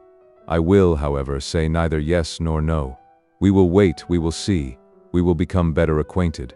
You must think it well over too. Do not yield to an impulse. I mention this to you before even poor Charles is buried, because it is necessary after what you have said to me that you should know me as I am, in order not to cherish the hope you express to me any longer, if you are not a man who can understand and bear with me. Now listen carefully. Marriage, to me, is not a chain but an association. I must be free, entirely unfettered, in all my actions, my coming and my going. I can tolerate neither control, jealousy, nor criticism as to my conduct. I pledge my word, however, never to compromise the name of the man I marry, nor to render him ridiculous in the eyes of the world. But that man must promise to look upon me as an equal, an ally, and not as an inferior, or as an obedient, submissive wife. My ideas, I know, are not like those of other people, but I shall never change them. Do not answer me, it would be useless. We shall meet again and talk it all over later. Now take a walk, I shall return to him. Goodbye until tonight." He kissed her hand and left her without having uttered a word. That night they met at dinner. Directly after the meal they sought their rooms, worn out with fatigue. Charles Forestier was buried the next day in the cemetery at Cannes without any pomp, and George returned to Paris by the express which left at 1:30. Madame Forestier accompanied him to the station. They walked up and down the platform awaiting the hour of departure and conversing on indifferent subjects. The train arrived. The journalist took his seat. A porter cried, "Marseille, Lyons, Paris, all aboard." The locomotive whistled and the train moved slowly out of the station. The young man leaned out of the carriage and looked at the youthful widow standing on the platform gazing after him. Just as she was disappearing from his sight, he threw her a kiss, which she returned with a more discreet wave of her hand. Chapter 9. Marriage. Georges DUROY resumed his old habits. Installed in the cozy apartments on Rue de Constantinople, his relations with Madame de Marelle became quite conjugal. Madame Forestier had not returned. She lingered at Cannes. He, however, received a letter from her announcing her return about the middle of April, but containing not a word as to their parting. He waited. He was resolved to employ every means to marry her if she seemed to hesitate. He had faith in his good fortune, in that power of attraction which he felt within him, a power so irresistible that all women yielded to it. At length a short note admonished him that the decisive moment had arrived. "I am in Paris. Come to see me. Madeleine Forestier." Nothing more. He received it at 9 o'clock. At 3 o'clock of the same day he called at her house. She extended both hands to him with a sweet smile, and they gazed into each other's eyes for several seconds. Then she murmured, "How kind of you to come." He replied, "I should have come whensoever you bade me." They sat down. She inquired about the Walters, his associates, and the newspaper. "I miss that very much," said she. "I had become a journalist in spirit. I liked the profession." She paused. He fancied he saw in her smile, in her voice, in her words, a kind of invitation, and although he had resolved not to hasten matters, he stammered, "Well, why do you not resume that profession under the name of DUROY?" She became suddenly serious, and placing her hand on his arm, she said, "Do not let us speak of that yet." Divining that she would accept him, he fell upon his knees and passionately kissed her hands, saying, "Thank you, how I love you." She rose. She was very pale. DUROY kissed her brow. When she had disengaged herself from his embrace, she said gravely, Listen, my friend. I have not yet fully decided, but my answer may be yes. You must wait patiently, however, until I disclose the secret to you." He promised and left her, his heart overflowing with joy. He worked steadily, spent little, tried to save some money that he might not be without a sou at the time of his marriage, and became as miserly as he had once been prodigal. Summer glided by, then autumn, and no one suspected the tie existing between DUROY and Madame Forestier, for they seldom met in public.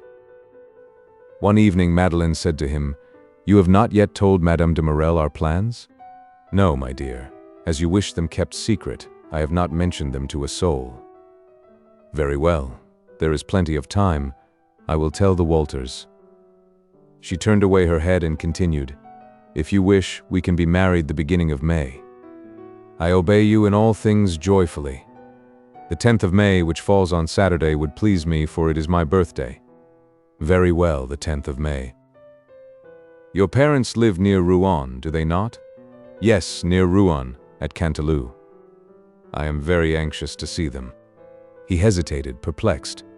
"But they are," then he added more firmly, "My dear, they are plain country people, innkeepers, who strained every nerve to give me an education. I am not ashamed of them, but their simplicity, their rusticity might annoy you." She smiled sweetly. "No, I will love them very much. We will visit them, I wish to. I too am the child of humble parents, but I lost mine. I have no one in the world," she held out her hand to him, "but you."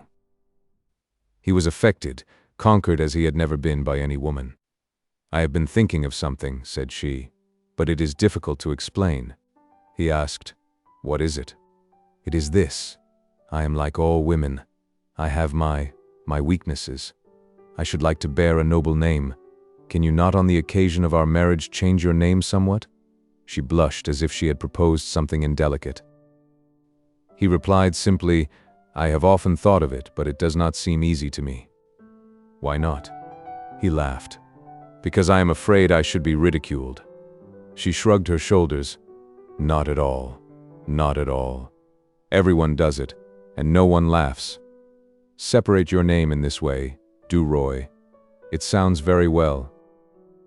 He replied, "No, that will not do. It is too common a proceeding. I have thought of assuming the name of my native place, first as a literary pseudonym, and then as my surname in conjunction with DUROY, which might later on, as you proposed, be separated." She asked, "Is your native place Canteloup?" "Yes." "I do not like the termination. Could we not modify it?" She took a pen and wrote down the names in order to study them. Suddenly she cried, "Now I have it," and held toward him a sheet of paper on which was written, "Madame DUROY de Cantel." Gravely he replied, "Yes, it is very nice." She was delighted and repeated, "DUROY de Cantel, Madame DUROY de Cantel. It is excellent, excellent." Then she added with an air of conviction, "You will see how easily it will be accepted by everyone. After tomorrow, sign your articles D de Cantel and your echoes simply DUROY. That is done on the press every day, and no one will be surprised to see you take a nom de plume. What is your father's name?" "Alexandre." She murmured, "Alexandre," 2 or 3 times in succession. Then she wrote upon a blank sheet, "Monsieur and Madame Alexandre DUROY de Cantel announce the marriage of their son, Monsieur Georges DUROY de Cantel, with Madame Forestier." She examined her writing and, charmed with the effect, exclaimed, "With a little method one can succeed in anything." When Georges reached the street resolved to call himself, henceforth, DUROY, or even DUROY de Cantel, it seemed to him that he was of more importance. He swaggered more boldly, held his head more erect, and walked as he thought gentlemen should. He felt a desire to inform the passers-by, "My name is DUROY de Cantel." Scarcely had he entered his apartments when the thought of Madame de Marelle rendered him uneasy, and he wrote to her immediately, appointing a meeting for the following day. "It will be hard," thought he. "There will be a quarrel, surely." The next morning he received a telegram from Madame, informing him that she would be with him at 1 o'clock. He awaited her impatiently, determined to confess at once and afterward to argue with her, to tell her that he could not remain a bachelor indefinitely, and that, as Monsieur de Marelle persisted in living, He had been compelled to choose someone else as a legal companion. When the bell rang, his heart gave a bound. Madame de Marelle entered and cast herself into his arms, saying, "Good afternoon, Bel Ami." Perceiving that his embrace was colder than usual, she glanced up at him and asked, "What ails you?" "Take a seat," said he. "We must talk seriously." She seated herself without removing her hat and waited. He cast down his eyes. He was preparing to commence. Finally, he said slowly, "My dear friend, you see that I am very much perplexed, very sad, and very much embarrassed by what I have to confess to you. I love you with all my heart, and the fear of giving you pain grieves me more than what I have to tell you." She turned pale, trembled, and asked, "What is it? Tell me quickly." He said sadly but resolutely, "I am going to be married." She sighed like one about to lose consciousness. Then she gasped, but did not speak. He continued, "You cannot imagine how much I suffered before taking that resolution. But I have neither position nor money. I am alone in Paris. I must have near me someone who can counsel, comfort, and support me. What I need is an associate, an ally, and I have found one." He paused, hoping that she would reply, expecting an outburst of furious rage, reproaches, and insults. She pressed her hand to her heart and breathed with difficulty.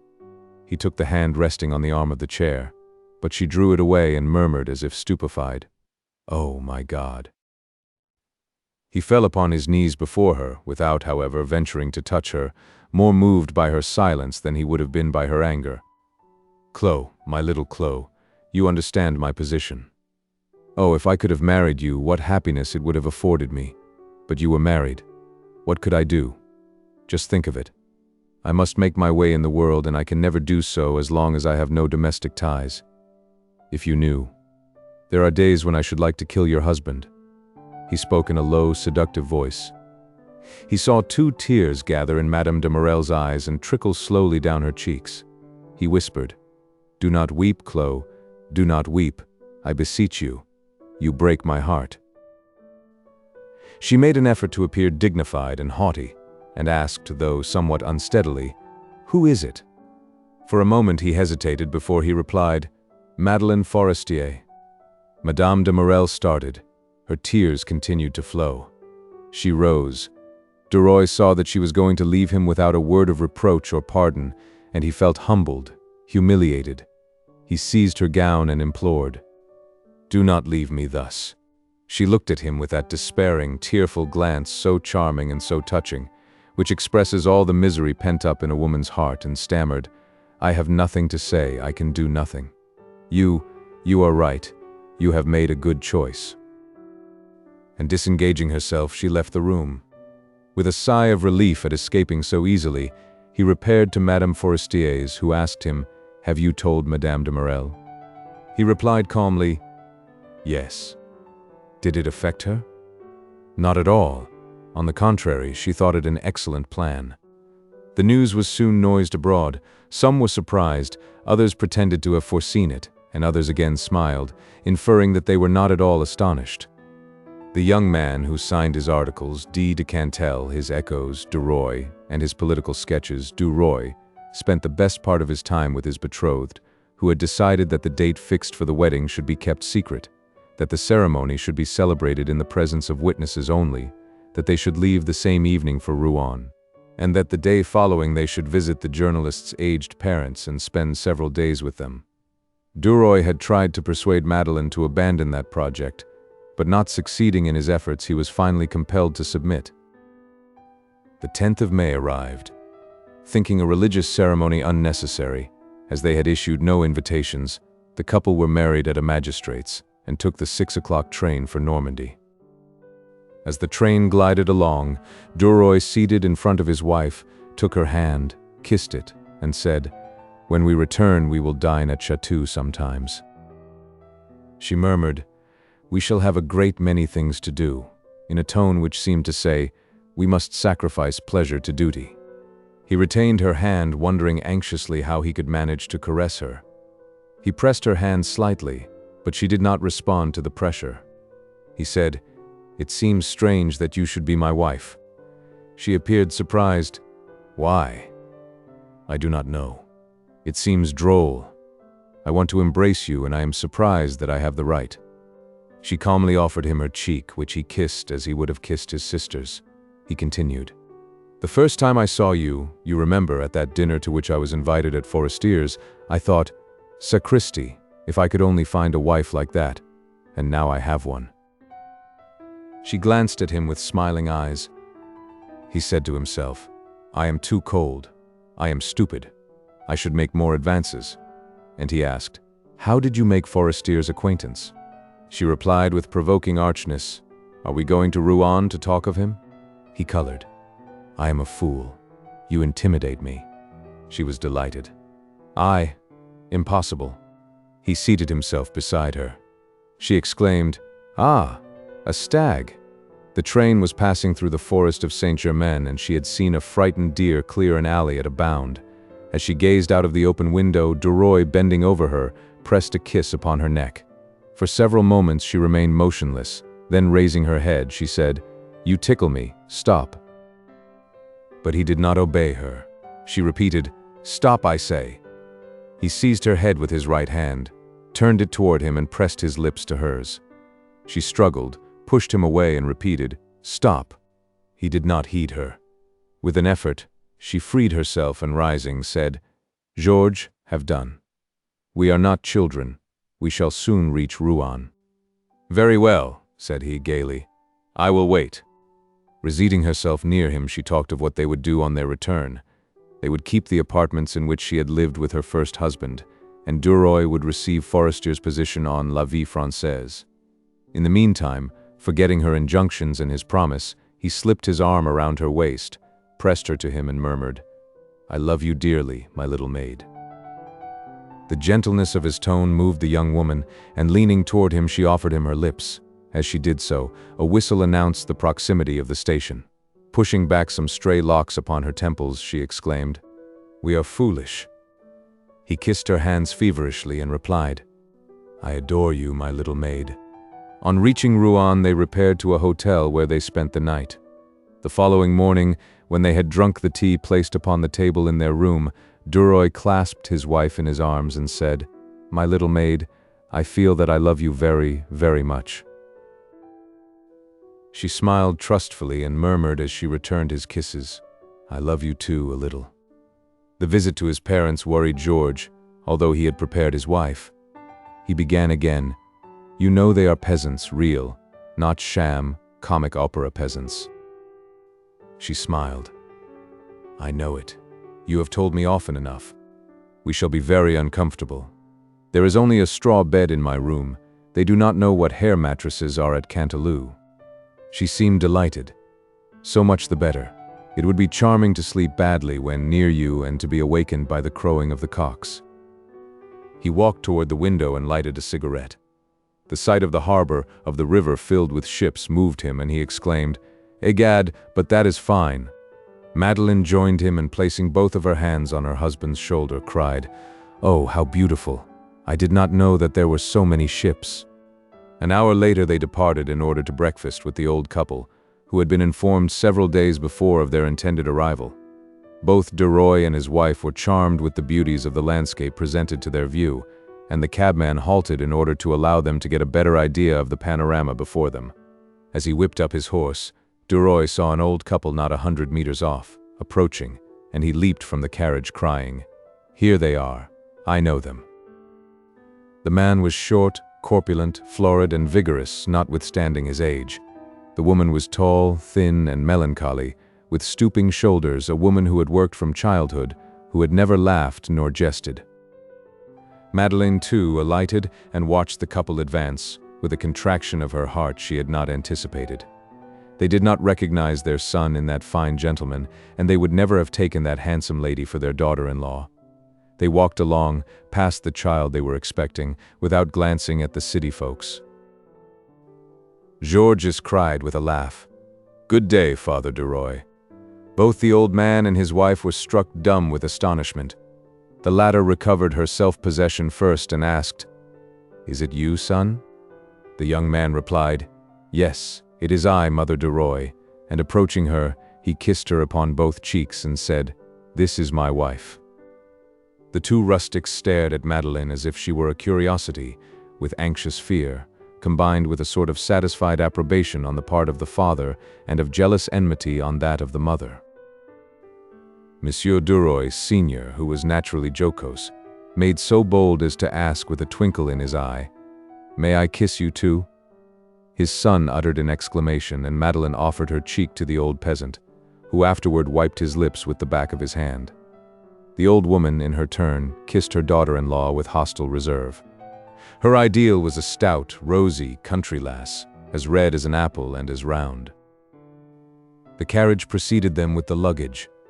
The old man took his son's arm and asked him, "How are you getting on?"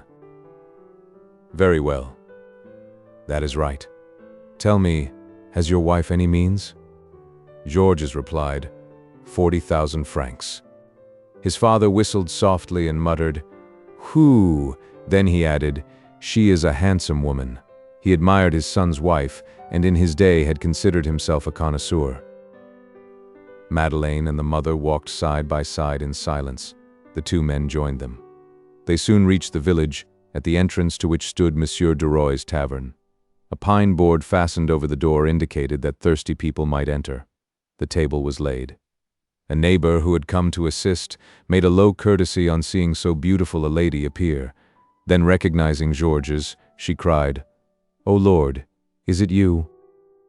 He replied merrily, "Yes, it is I, Mother Brulin," and he kissed her as he had kissed his father and mother. Then he turned to his wife. "Come into our room," said he. "You can lay aside your hat." They passed through a door to the right and entered a room paved with brick, with whitewashed walls and a bed with cotton hangings.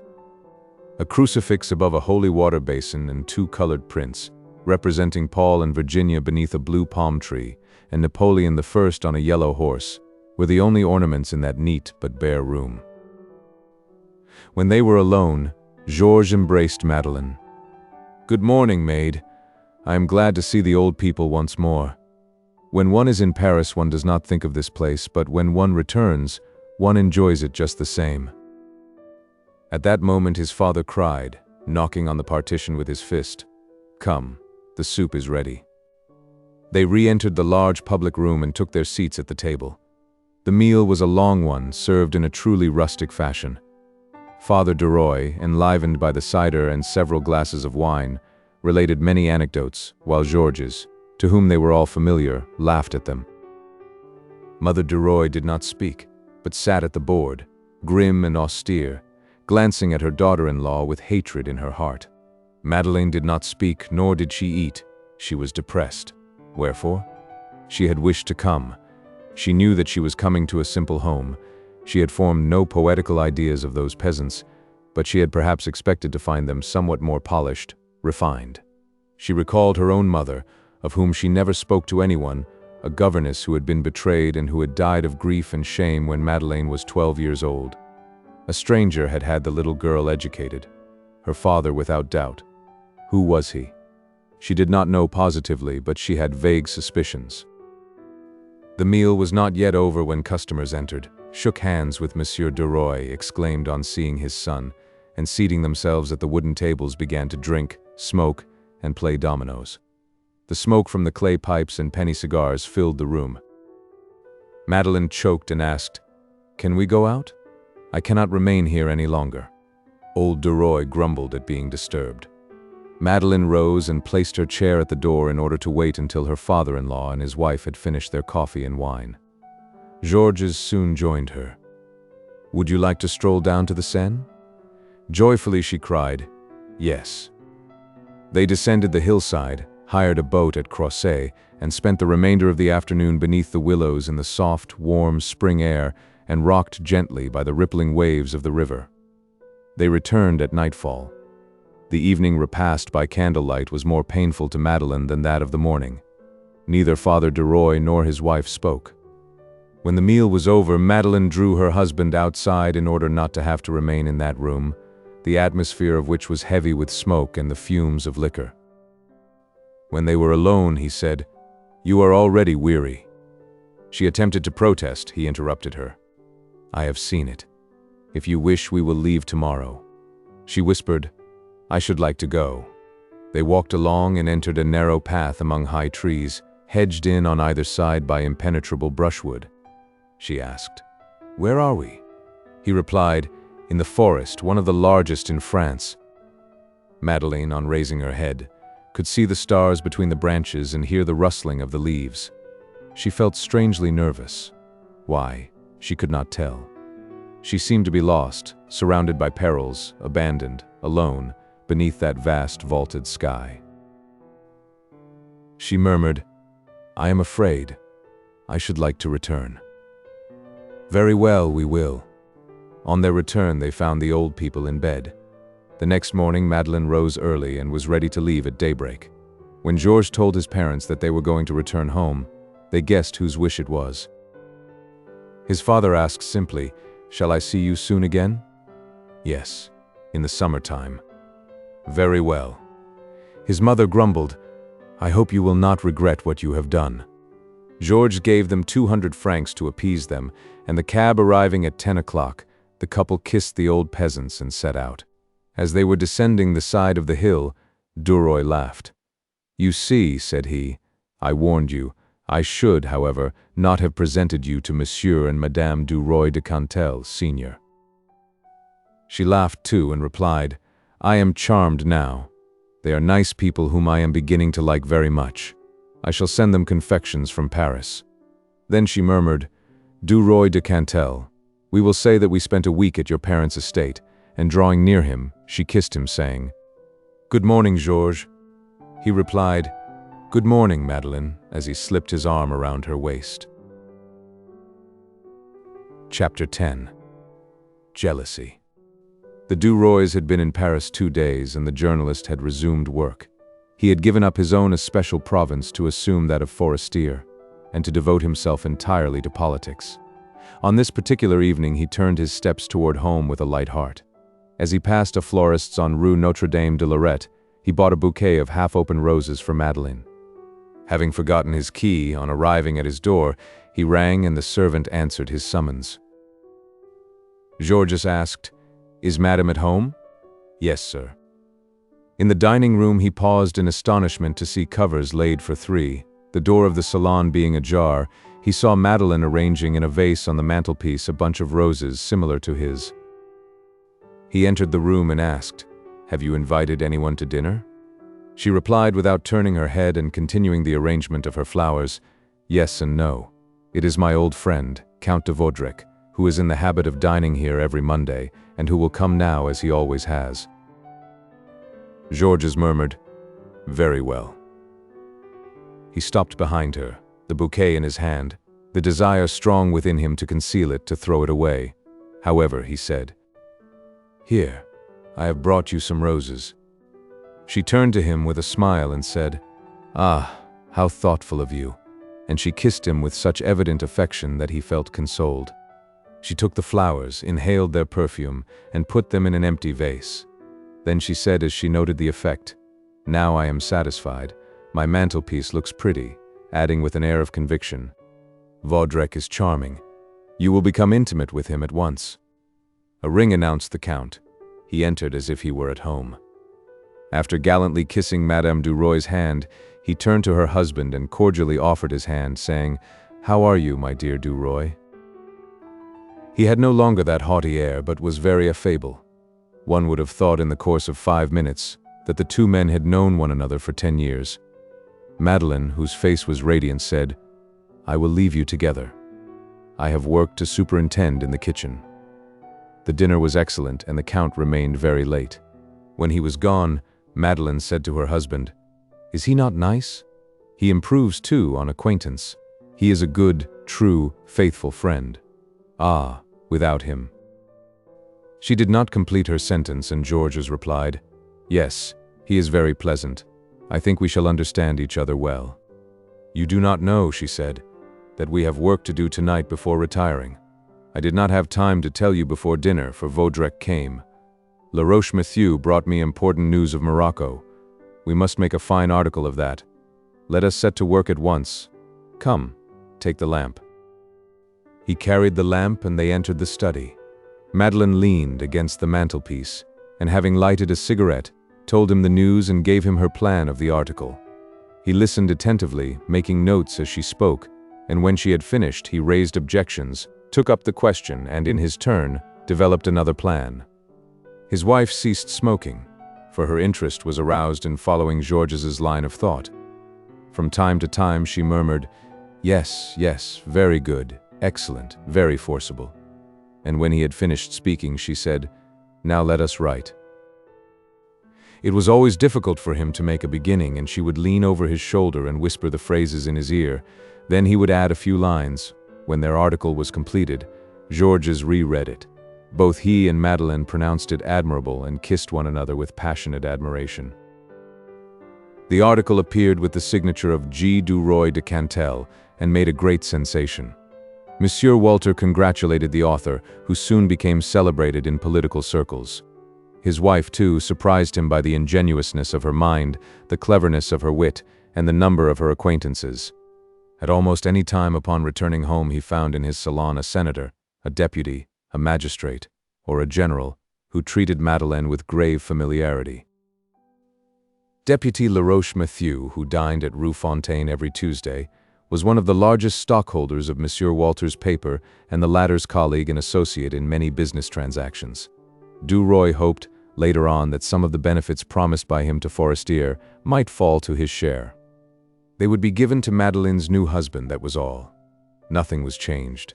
Even his associates sometimes called him FORESTIER, and it made DUROY furious at the dead. He grew to hate the very name. It was to him almost an insult. Even at home the obsession continued. The entire house reminded him of Charles. One evening DUROY, who liked sweetmeats, asked, "Why do we never have sweets?" His wife replied pleasantly, "I never think of it, because Charles disliked them." He interrupted her with an impatient gesture. "Do you know I am getting tired of Charles? It is Charles here, Charles there, Charles like this, Charles like that. Since Charles is dead, let him rest in peace." Madeleine ascribed her husband's burst of ill humor to puerile jealousy, but she was flattered and did not reply. On retiring, haunted by the same thought, he asked, "Did Charles wear a cotton nightcap to keep the draft out of his ears?" She replied pleasantly, "No, a lace one." Georges shrugged his shoulders and said scornfully, "What a bird." From that time Georges never called Charles anything but poor Charles, with an accent of infinite pity. One evening as DUROY was smoking a cigarette at his window, toward the end of June, the heat awoke in him a desire for fresh air. He asked, "My little maid, would you like to go as far as the Bois?" "Yes, certainly." They took an open carriage and drove to the Avenue du Bois de Boulogne. It was a sultry evening. A host of cabs lined the drive, one behind another. When the carriage containing Georges and Madeleine reached the turning which led to the fortifications, they kissed one another, and Madeleine stammered in confusion, "We are as childish as we were at Rouen." The road they followed was not so much frequented. A gentle breeze rustled the leaves of the trees. The sky was studded with brilliant stars, and Georges murmured, as he pressed his wife to his breast, "Oh, my little maid." She said to him, "Do you remember how gloomy the forest at Canteloup was? It seemed to me that it was full of horrible beasts and that it was interminable, while here it is charming. One can feel the caressing breezes, and I know that Sèvres is on the other side." He replied, "In our forests there are nothing but stags, foxes, roebucks, and boars, with here and there a forester's house." He paused for a moment and then asked, "Did you come here in the evening with Charles occasionally?" She replied, "Frequently." He felt a desire to return home at once. Forestier's image haunted him, however. He could think of nothing else. The carriage rolled on toward the Arc de Triomphe and joined the stream of carriages returning home. As Georges remained silent, his wife, who divined his thoughts, asked in her soft voice, "Of what are you thinking? For half an hour you have not uttered a word." He replied with a sneer, "I am thinking of all those fools who kiss one another, and I believe truly that there is something else to be done in life." She whispered, "Yes, but it is nice sometimes. It is nice when one has nothing better to do." Georges' thoughts were busy with the dead. He said to himself angrily, "I am foolish to worry, to torment myself as I have done." After remonstrating thus with himself, he felt more reconciled to the thought of FORESTIER, and felt like exclaiming, "Good evening, old fellow." Madeleine, who was bored by his silence, asked, "Shall we go to Tortoni's for ices before returning home?" He glanced at her from his corner and thought, "She is pretty, so much the better. Tit for tat, my comrade. But if they begin again to annoy me with you, it will get somewhat hot at the North Pole." Then he replied, "Certainly, my darling," and before she had time to think he kissed her. It seemed to Madeleine that her husband's lips were icy. However, he smiled as usual and gave her his hand to assist her to alight at the café. Chapter 11. Madame Walter takes a hand. On entering the office the following day, DUROY sought Boisrenard and told him to warn his associates not to continue the farce of calling him FORESTIER, or there would be war. When DUROY returned an hour later, no one called him by that name. From the office he proceeded to his home, and hearing the sound of ladies' voices in the drawing room, he asked the servant, "Who is here?" "Madame Walter and Madame de Marelle," was the reply. His heart pulsated violently as he opened the door. Clotilde was seated by the fireplace. It seemed to Georges that she turned pale on perceiving him. Having greeted Madame Walter and her two daughters seated like sentinels beside her, he turned to his former mistress. She extended her hand. He took and pressed it as if to say, "I love you still." She returned the pressure. He said, "Have you been well since we last met?" "Yes. Have you, Bel Ami?" And turning to Madeleine, she added, "Will you permit me to call him Bel Ami?" "Certainly, my dear, I will permit anything you wish." A shade of irony lurked beneath those words, uttered so pleasantly. Madame Walter mentioned a fencing match to be given at Jacques Rival's apartments, the proceeds to be devoted to charities, and in which many society ladies were going to assist. She said, "It will be very entertaining, but I am in despair, for we have no one to escort us, my husband having an engagement." DUROY offered his services at once. She accepted, saying, "My daughters and I shall be very grateful." He glanced at the younger of the two girls and thought, "Little Suzanne is not at all bad. Not at all." She resembled a doll, being very small and dainty, with a well-proportioned form, a pretty, delicate face, blue-gray eyes, a fair skin, and curly, flaxen hair. Her elder sister, Rose, was plain, one of those girls to whom no attention is ever paid. Her mother rose, and turning to Georges, said, "I shall count on you next Thursday at 2 o'clock." He replied, "Count upon me, madame." When the door closed upon Madame Walter, Madame de Marelle, in her turn, rose. "Au revoir, Bel Ami." This time she pressed his hand, and he was moved by that silent avowal. "I will go to see her tomorrow," thought he. Left alone with his wife, she laughed, and looking into his eyes said, "Madame Walter has taken a fancy to you." He replied incredulously, "Nonsense." "But I know it.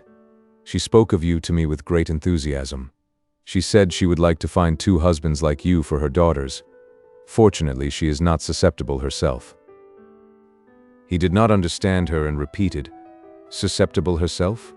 She replied in a tone of conviction, "Oh, Madame Walter is irreproachable. Her husband you know as well as I, but she is different. Still, she has suffered a great deal in having married a Jew. Though she has been true to him, she is a virtuous woman." DUROY was surprised. "I thought her a Jewess." "She a Jewess? No, indeed. She is the prime mover in all the charitable movements at the Madeleine. She was even married by a priest.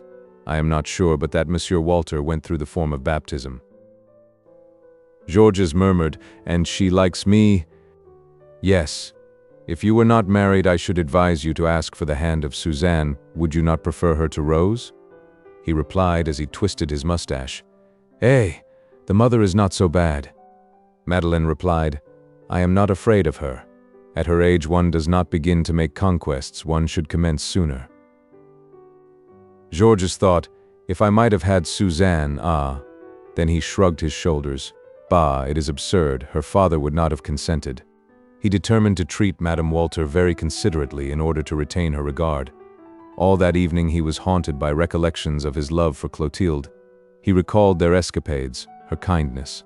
He repeated to himself, She is indeed nice. Yes, I shall call upon her tomorrow. When he had lunched the following morning, he repaired to Rue Verneuil. The same maid opened the door, and with the familiarity of an old servant, she asked, "Is Monsieur well?" He replied, "Yes, my child," and entered the drawing room in which someone was practicing scales. It was Laurine. He expected she would fall upon his neck. She, however, rose ceremoniously, bowed coldly, and left the room with dignity. Her manner was so much like that of an outraged woman that he was amazed. Her mother entered. He kissed her hand. "How much I have thought of you," said he. "And I of you," she replied. They seated themselves and smiled as they gazed into one another's eyes. "My dear little Chloe, I love you, and I love you. Still you did not miss me." "Yes and no. I was grieved, but when I heard your reason, I said to myself, 'Bah, he will return to me some day.' I dared not come. I did not know how I should be received. I dared not, but I longed to come. Now tell me what ails Laurine." She scarcely bade me good morning and left the room with an angry air. "I do not know, but one cannot mention you to her since your marriage. I really believe she is jealous." "Nonsense." "Yes, my dear. She no longer calls you Bel Ami, but Monsieur Forestier instead." DUROY colored, then drawing nearer the young woman, he said, "Kiss me." She obeyed him. "Where can we meet again?" he asked. "At Rue de Constantinople." "Ah. Are the apartments not rented?" "No. I kept them." "You did?" "Yes. I thought you would return." His heart bounded joyfully. She loved him then with a lasting love. He whispered, "I adore you." Then he asked, "Is your husband well?" "Yes, very well. He has just been home for a month. He went away the day before yesterday." DUROY could not suppress a smile.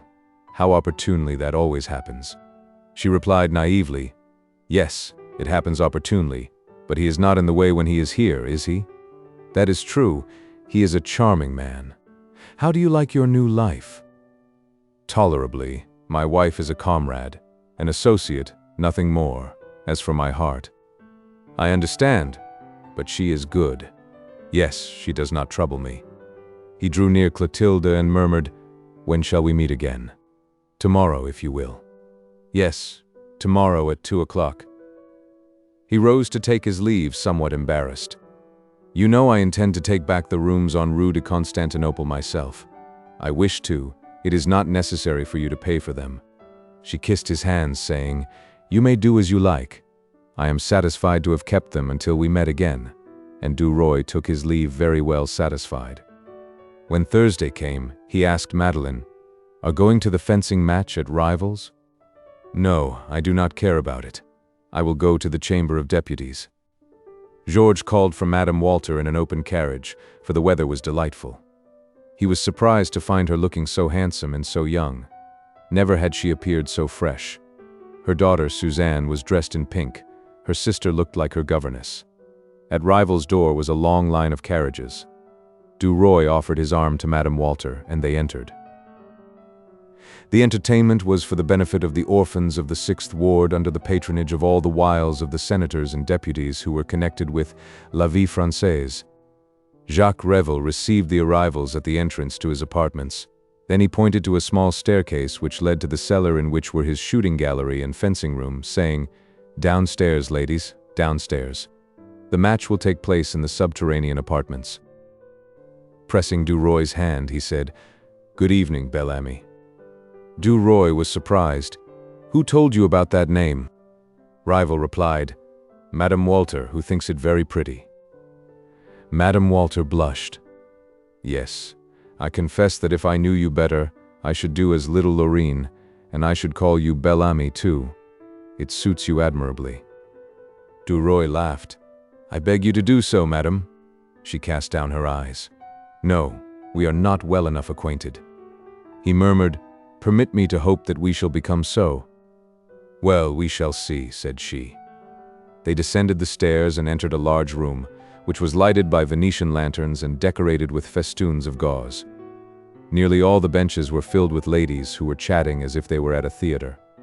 Madame Walter and her daughters reached their seats in the front row.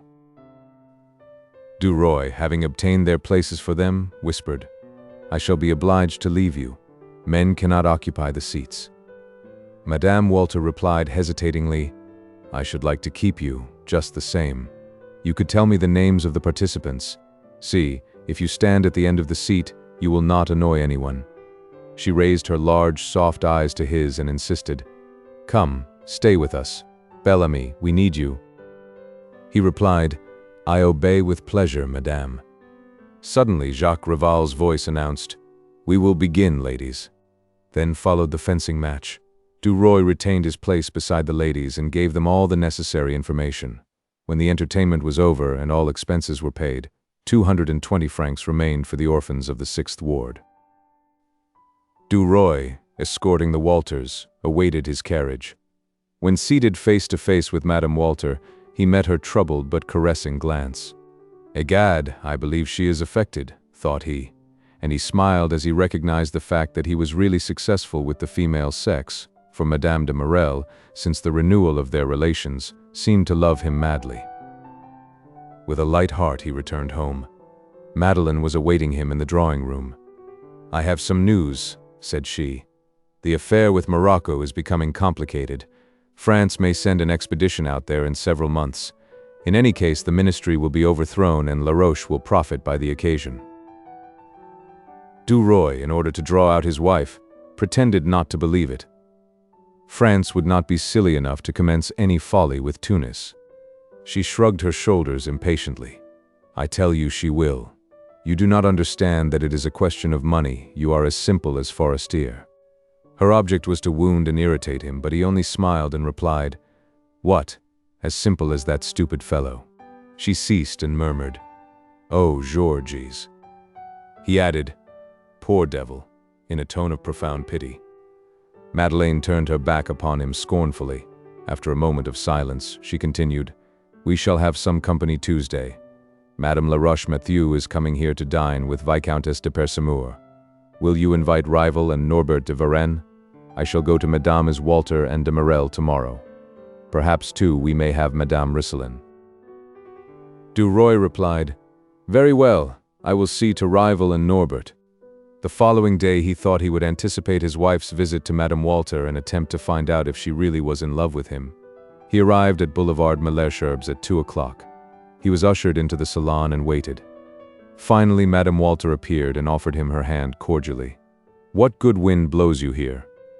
"No good wind, but a desire to see you. Some power has impelled me hither. I do not know why. I have nothing to say except that I have come. Here I am. Pardon the morning call and the candor of my explanation." He uttered those words with a smile upon his lips and a serious accent in his voice. In her astonishment, she stammered with a blush, "But indeed, I do not understand. You surprise me." He added, "It is a declaration made in jest in order not to startle you." They were seated near each other. She took the matter as a jest. "Is it a declaration, seriously?" "Yes. For a long time I have wished to make it, but I dared not. They say you are so austere, so rigid." She had recovered her self-possession and replied, "Why did you choose today?" "I do not know." Then he lowered his voice, "Or rather because I have thought only of you since yesterday." Suddenly turning pale, she gasped, "Come, enough of this childishness. Let us talk of something else." But he fell upon his knees before her. She tried to rise. He prevented her by twining his arms about her waist, and repeated in a passionate voice, "Yes, it is true that I have loved you madly for some time. Do not answer me. I am mad. I love you. Oh, if you knew how I love you." She could utter no sound. In her agitation, she repulsed him with both hands, for she could feel his breath upon her cheek. He rose suddenly and attempted to embrace her, but gaining her liberty for a moment, she escaped him and ran from chair to chair. He, considering such pursuit beneath his dignity, sank into a chair, buried his face in his hands, and feigned to sob convulsively. Then he rose, cried, "Adieu, adieu," and fled. In the hall he took his cane calmly and left the house saying, "Christie, I believe she loves me." He went at once to the telegraph office to send a message to Clotilde, appointing a rendezvous for the next day. On entering the house at his usual time, he said to his wife, "Well, is everyone coming to dinner?" She replied, "Yes, all but Madame Walter, who is uncertain as to whether she can come. She acted very strangely. Never mind, perhaps she can manage it anyway." He replied, "She will come." He was not, however, certain and was rendered uneasy until the day of the dinner. That morning Madeleine received a message from Madame Walter to this effect: "I have succeeded in arranging matters and I shall be with you, but my husband cannot accompany me." DUROY thought, "I did right not to return there. She has calmed down." Still he awaited her arrival anxiously. She appeared very composed, somewhat reserved and haughty. He was very humble, very careful, and submissive. Mesdames Laroche-Mathieu and Rissolin were accompanied by their husbands. Madame de Marelle looked bewitching in an odd combination of yellow and black. At DUROY's right sat Madame Walter, and he spoke to her only of serious matters with exaggerated respect. From time to time he glanced at Clotilde. "She is really very pretty and fresh-looking," thought he. But Madame Walter attracted him by the difficulty of the conquest. She took her leave early. "I will escort you," said he. She declined his offer. He insisted, "Why do you not want me? You wound me deeply. Do not let me feel that I am not forgiven. You see that I am calm." She replied, "You cannot leave your guests thus." He smiled. "Bah, I shall be absent 20 minutes. No one will even notice it. If you refuse me, you will break my heart." "Very well," she whispered. "I will accept." When they were seated in the carriage, he seized her hand and, kissing it passionately, said, "I love you, I love you. Let me tell it to you. I will not touch you. I only wish to repeat that I love you." She stammered, "After what you promised me, it is too bad, too bad." He seemed to make a great effort. Then he continued in a subdued voice, "See how I can control myself. And yet, let me only tell you this, I love you. Yes, let me go home with you and kneel before you 5 minutes to utter those 3 words and gaze upon your beloved face." She suffered him to take her hand and replied in broken accents, "No, I cannot. I do not wish to. Think of what my servants, my daughters, would say. No, no, it is impossible." He continued, "I cannot live without seeing you. Whether it be at your house or elsewhere, I must see you for only a moment each day, that I may touch your hand, breathe the air stirred by your gown, contemplate the outlines of your form, and see your beautiful eyes." She listened tremblingly to the musical language of love, and made answer, "No, it is impossible. Be silent." He spoke very low. He whispered in her ear, comprehending that it was necessary to win that simple woman gradually, to persuade her to appoint a meeting where she willed at first, and later on where he willed. "Listen, I must see you. I will wait at your door like a beggar. If you do not come down, I will come to you, but I shall see you tomorrow." She repeated, "No, do not come. I shall not receive you. Think of my daughters. Then tell me where I can meet you in the street. It matters not where, at any hour you wish, provided that I can see you. I will greet you. I will say, 'I love you,' and then go away." She hesitated, almost distracted. As the coupe stopped at the door, she whispered hastily, "I will be at La Trinite tomorrow, at 3:30. After alighting, she said to her coachman, "Take Monsieur DUROY home." When he returned, his wife asked, "Where have you been?" He replied in a low voice, "I have been to send an important telegram." Madame de Marelle approached him. "You must take me home, Bel Ami. You know that I only dine so far from home on that condition." Turning to Madeleine, she asked, "You are not jealous?" Madame DUROY replied slowly, "No, not at all." The guests departed.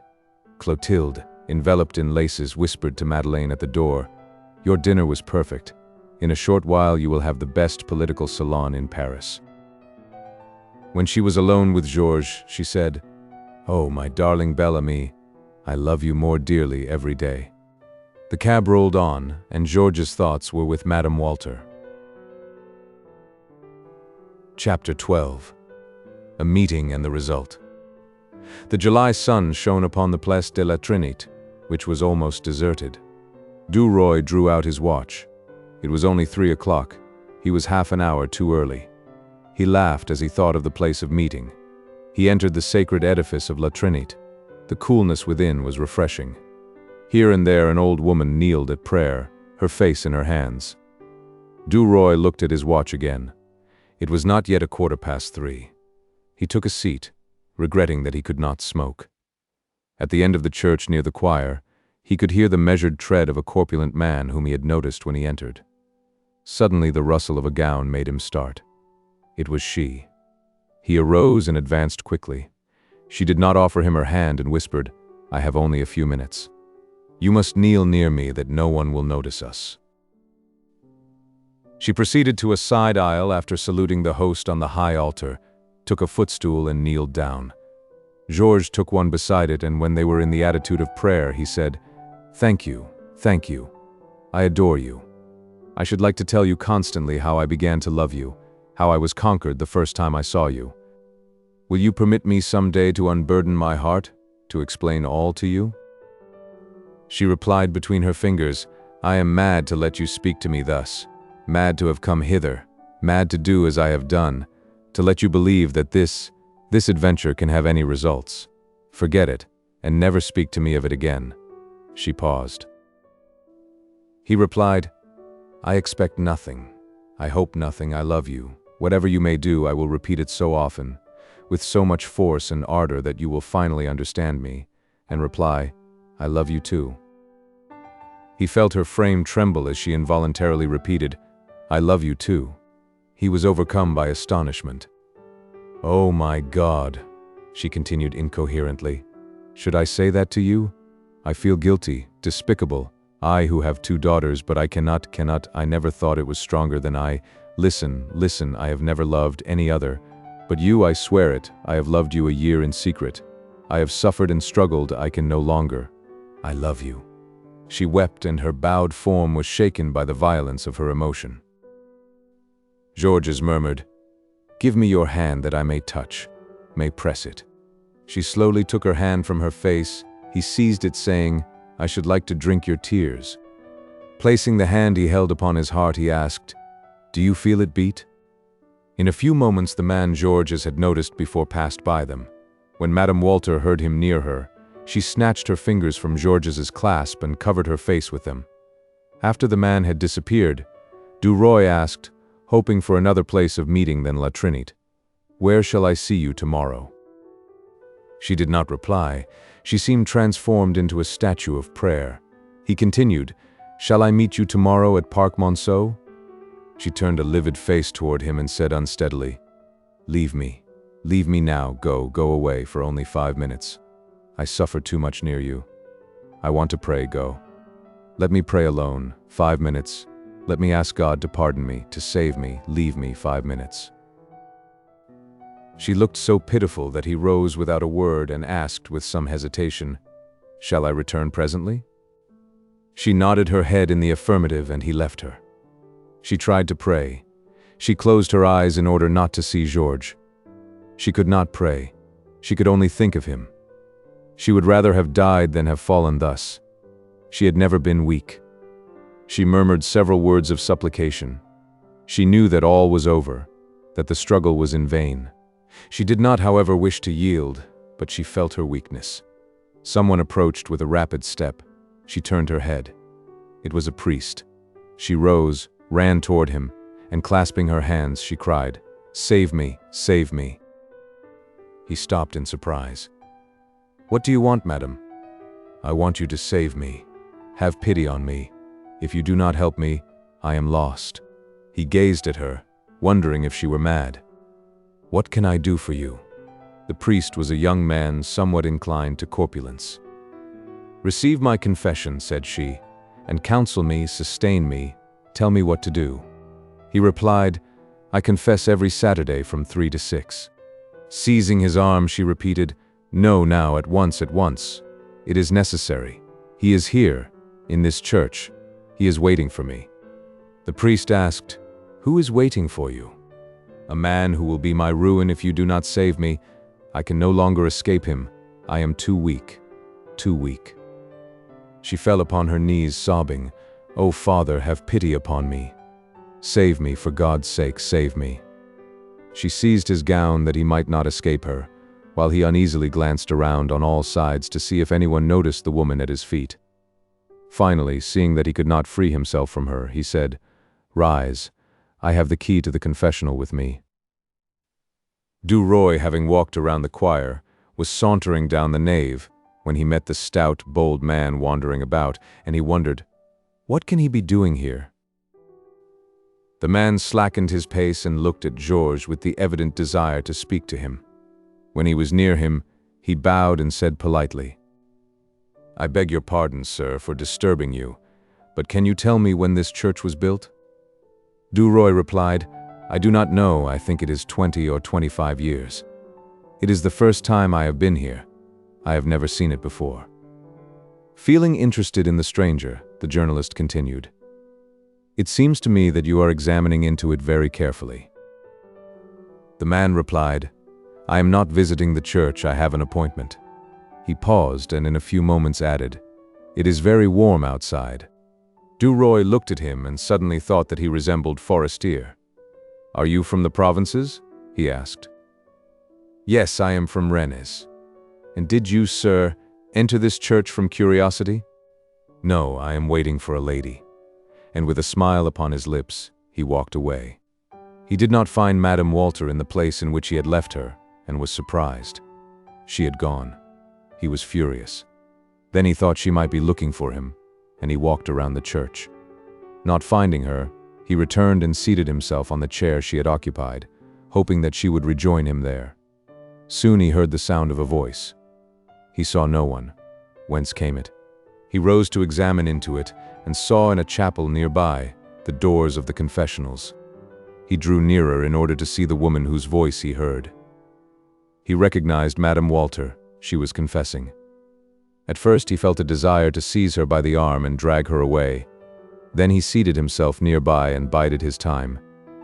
He waited quite a while. At length Madame Walter rose, turned, saw him and came toward him. Her face was cold and severe. "Sir," said she, "I beseech you not to accompany me, not to follow me, and not to come to my house alone. You will not be admitted. Adieu." And she walked away in a dignified manner. He permitted her to go because it was against his principles to force matters. As the priest in his turn issued from the confessional, he advanced toward him and said, "If you did not wear a gown, I would give you a sound thrashing." Then he turned upon his heel and left the church whistling. In the doorway he met the stout gentleman.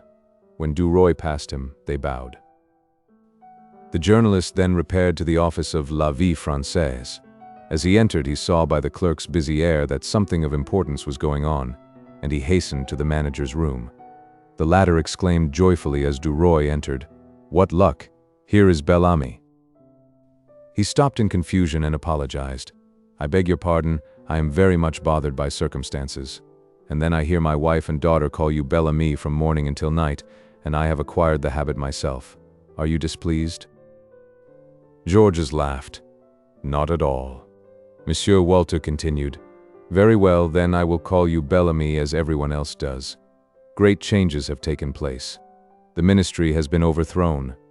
Marat is to form a new cabinet.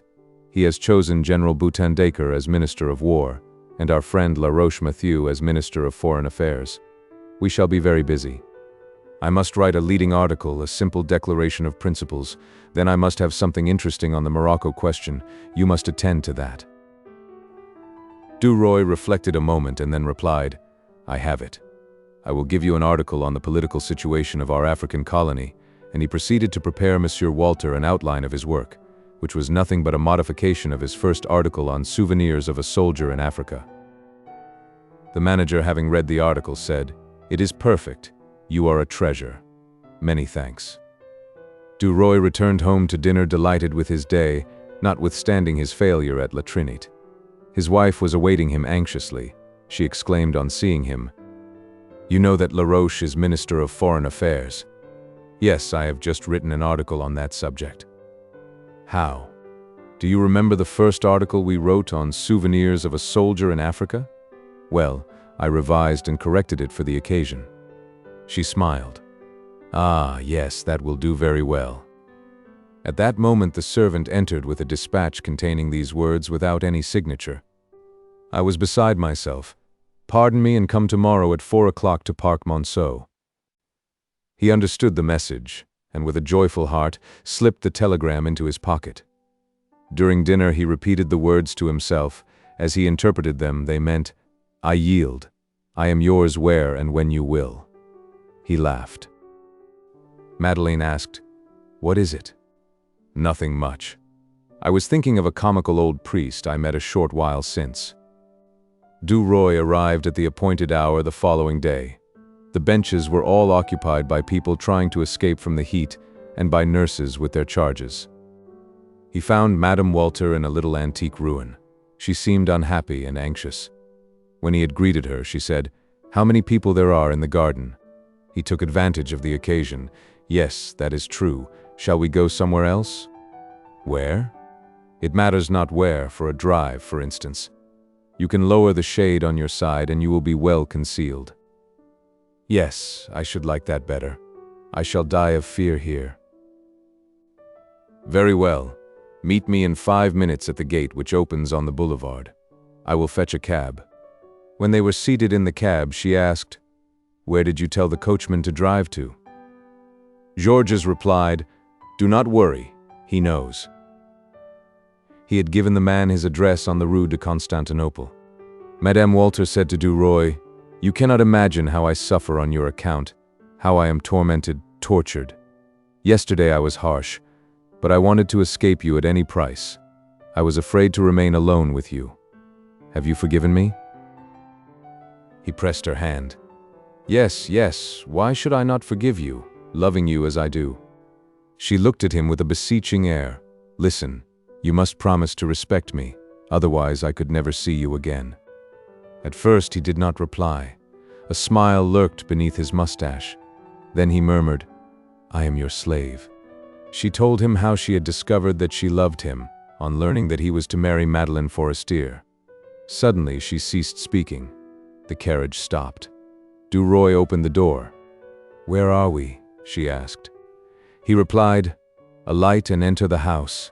We shall be undisturbed there. Where are we? She repeated. At my rooms. They are my bachelor apartments which I have rented for a few days that we might have a corner in which to meet. She clung to the cab, startled at the thought of a tête-à-tête, and stammered, No, no, I do not want to. He said firmly, I swear to respect you. Come. You see that people are looking at us, that a crowd is gathering around us. Make haste. And he repeated, I swear to respect you. She was terror-stricken and rushed into the house. She was about to ascend the stairs. He seized her arm. It is here, on the ground floor. When he had closed the door, he showered kisses upon her neck, her eyes, her lips. In spite of herself, she submitted to his caresses and even returned them, hiding her face and murmuring in broken accents, I swear that I have never had a lover, while he thought, that is a matter of indifference to me. Chapter 13. Madame de Marelle.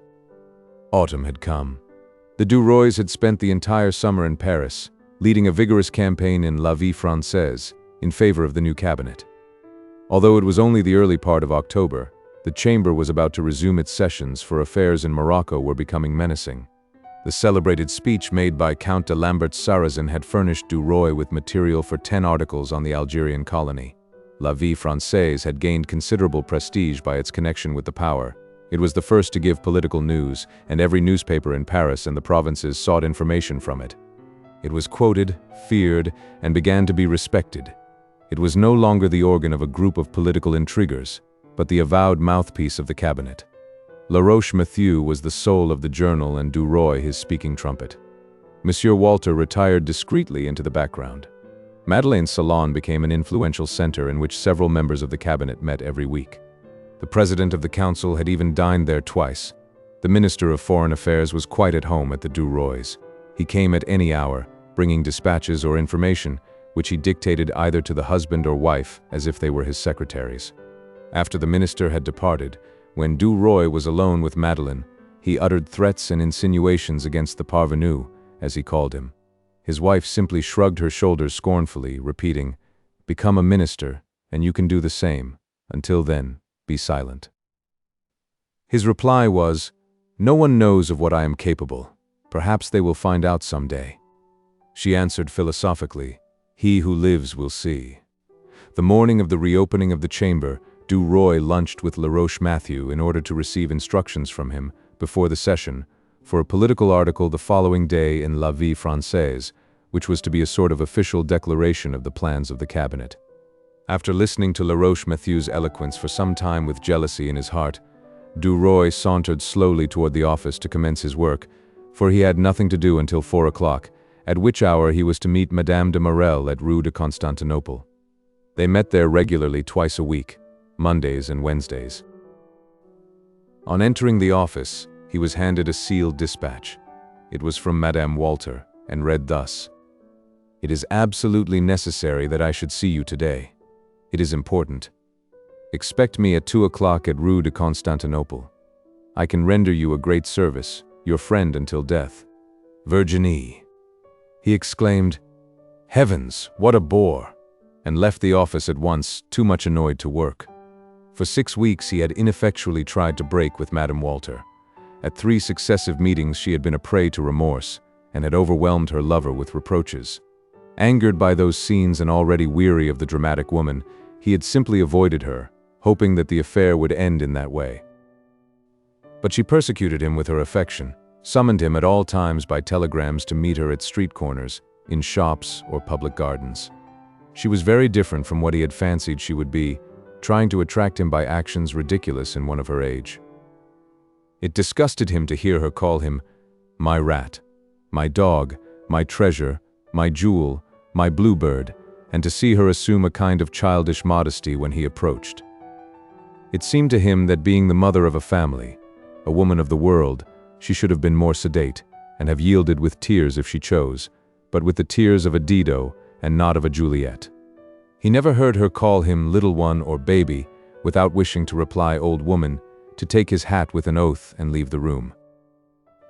At first they had often met at Rue de Constantinople, but DUROY, who feared an encounter with Madame de Marelle, invented 1,001 pretexts in order to avoid that rendezvous.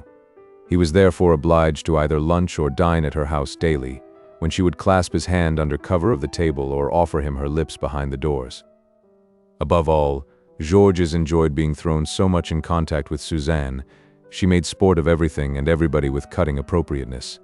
At length, however, he began to feel an unconquerable repugnance to the love lavished upon him by the mother. He could no longer see her, hear her, nor think of her without anger.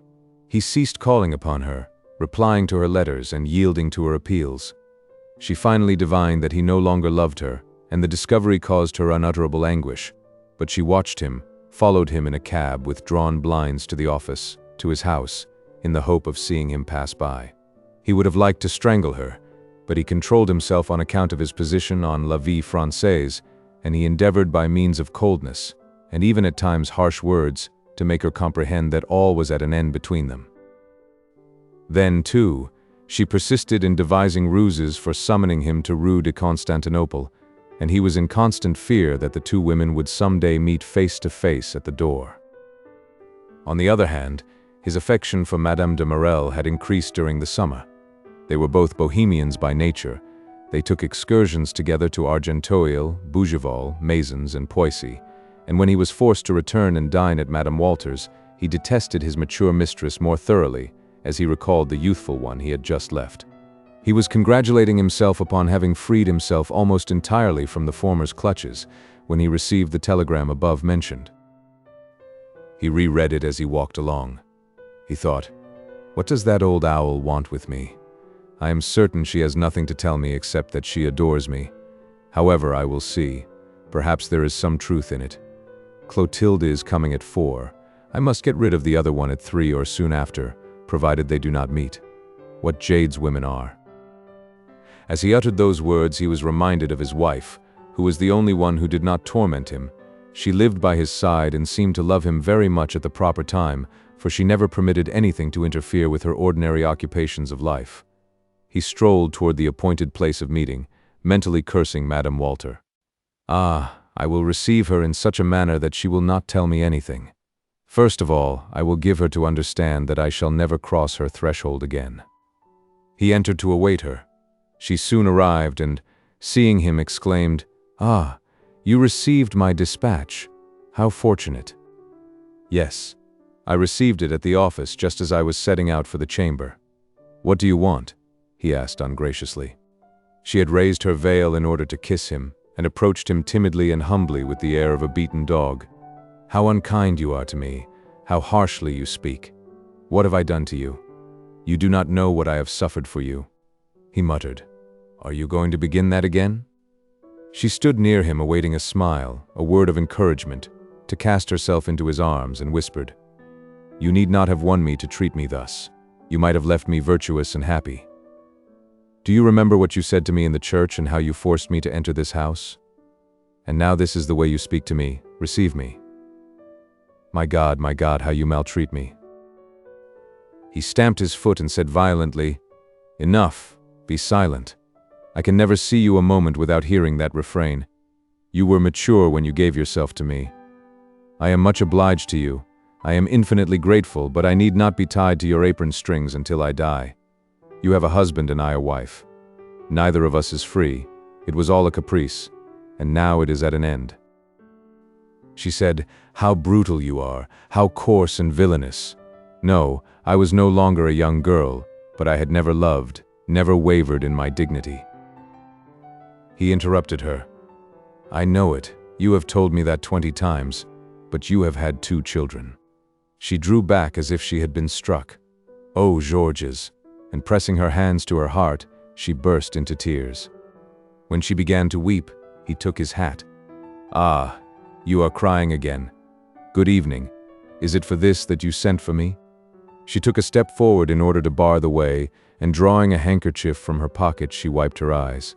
Her voice grew steadier. "No, I came to give you political news, to give you the means of earning 50,000 francs, or even more if you wish to." Suddenly softened, he asked, "How?" "By chance last evening I heard a conversation between my husband and Laroche. Walter advised the minister not to let you into the secret, for you would expose it." DUROY placed his hat upon a chair and listened attentively. "They are going to take possession of Morocco. Why, I lunched with Laroche this morning, and he told me the cabinet's plans." "No, my dear. They have deceived you because they feared their secret would be made known." "Sit down," said George. He sank into an armchair, while she drew up a stool and took her seat at his feet. She continued, "As I think of you continually, I pay attention to what is talked of around me." And she proceeded to tell him what she had heard relative to the expedition to Tangiers, which had been decided upon the day that Laroche assumed his office. She told him how they had little by little bought up, through agents who aroused no suspicions, the Moroccan loan, which had fallen to 64 or 65 francs, how when the expedition was entered upon the French government would guarantee the debt, and their friends would make 50 or 60 millions. He cried, "Are you sure of that?" She replied, "Yes, I am sure." He continued, "That is indeed fine.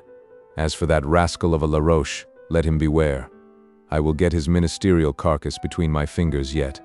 Then, after a moment's reflection, he muttered, "One might profit by that." "You too can buy some stock," said she. "It is only 72 francs. He replied, "But I have no ready money." She raised her eyes to his, eyes full of supplication. "I have thought of that, my darling, and if you love me a little, you will let me lend it to you." He replied abruptly, almost harshly, "No, indeed." She whispered imploringly, "Listen, there is something you can do without borrowing money. I intended buying 10,000 francs worth of the stock. Instead, I will take 20,000 and you can have half. There will be nothing to pay at once. If it succeeds, we will make 70,000 francs. If not, you will owe me 10,000 which you can repay at your pleasure." He said again, "No, I do not like those combinations." She tried to persuade him by telling him that she advanced nothing, that the payments were made by Walter's bank. She pointed out to him that he had led the political campaign in La Vie Française, and that he would be very simple not to profit by the results he had helped to bring about. As he still hesitated, she added, "It is in reality Walter who will advance the money, and you have done enough for him to offset that sum." "Very well," said he. "I will do it. If we lose, I will pay you back 10,000 francs. She was so delighted that she rose, took his head between her hands, and kissed him. At first he did not repulse her, but when she grew more lavish with her caresses, he said, "Come, that will do." She gazed at him sadly. "Oh, Georges, I can no longer even embrace you. No, not today. I have a headache." She reseated herself with docility at his feet and asked, "Will you dine with us tomorrow? It would give me such pleasure." He hesitated at first, but dared not refuse. "Yes, certainly." "Thank you, dearest." She rubbed her cheek against the young man's vest. As she did so, one of her long black hairs caught on a button. She twisted it tightly around, then she twisted another around another button, and so on. When he rose, he would tear them out of her head, and would carry away with him unwittingly a lock of her hair. It would be an invisible bond between them. Involuntarily, he would think, would dream of her. He would love her a little more the next day. Suddenly he said, "I must leave you, for I am expected at the chamber for the close of the session. I cannot be absent today." She sighed, "Already," then adding resignedly, "Go, my darling, but you will come to dinner tomorrow." She rose abruptly. For a moment she felt a sharp, stinging pain, as if needles had been stuck into her head, but she was glad to have suffered for him. "Adieu," said she. He took her in his arms and kissed her eyes coldly. Then she offered him her lips, which he brushed lightly as he said, "Come, come, let us hurry. It is after 3 o'clock." She passed out before him, saying, "Tomorrow at 7. He repeated her words, and they separated. DUROY returned at 4 o'clock to await his mistress.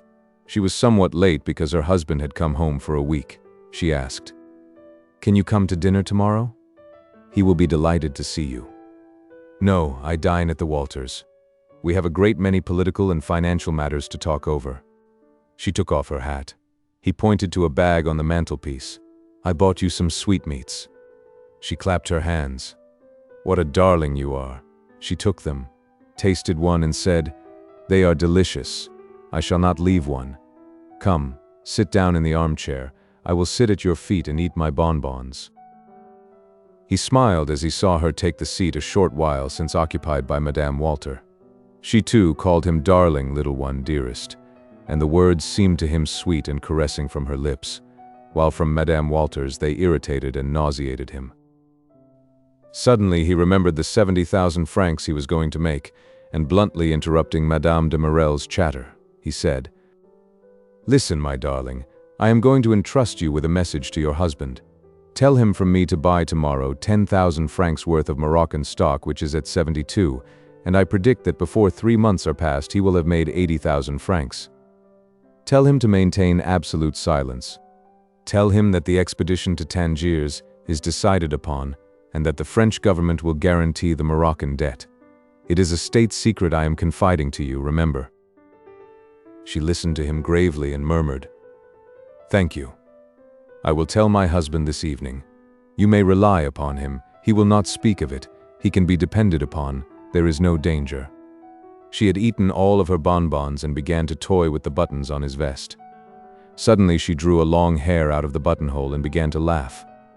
"See, here is one of Madeleine's hairs. You are a faithful husband."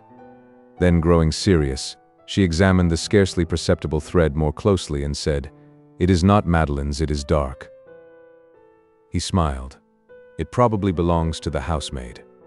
But she glanced at the vest with the care of a police inspector and found a second hair twisted around a second button. Then she saw a third, and turning pale and trembling somewhat, she exclaimed, "Oh, some woman has left hairs around all your buttons." In surprise, he stammered, "Why you? You are mad." She continued to unwind the hairs and cast them upon the floor. With her woman's instinct, she had divined their meaning and gasped in her anger, ready to cry. "She loves you, and she wished you to carry away with you something of hers." "Oh, you are a traitor." She uttered a shrill, nervous cry. "Oh, it is an old woman's hair. Here is a white one. You have taken a fancy to an old woman now. Then you do not need me. Keep the other one." She rose. He attempted to detain her and stammered, "No, Chloe, you are absurd. I do not know whose it is. Listen, stay, see, stay." But she repeated, "Keep your old woman, keep her. Have a chain made of her hair, of her gray hair. There is enough for that." Hastily she donned her hat and veil, and when he attempted to touch her, she struck him in the face and made her escape while he was stunned by the blow.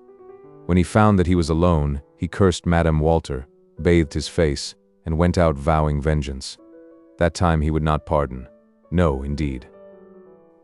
He strolled to the boulevard and stopped at a jeweler's to look at a chronometer he had wanted for some time and which would cost 1,800 francs.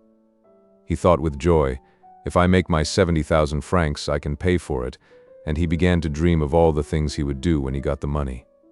First of all, he would become a deputy. Then he would buy the chronometer. Then he would speculate on change, and then he did not enter the office, preferring to confer with Madeleine before seeing Walter again and writing his article. He turned toward home. He reached Rue Droit when he paused. He had forgotten to inquire for Count de Vaudrec, who lived on Chaussée d'Antin. He retraced his steps with a light heart, thinking of 1,000 things of the fortune he would make, of that rascal of a Laroche, and of old Walter. He was not at all uneasy as to Clotilde's anger, knowing that she would soon forgive him. When he asked the janitor of the house in which Count de Vaudrec lived, "How is Monsieur de Vaudrec?" "I have heard that he has been ailing of late," the man replied. "The Count is very ill, sir. They think he will not live through the night. The gout has reached his heart."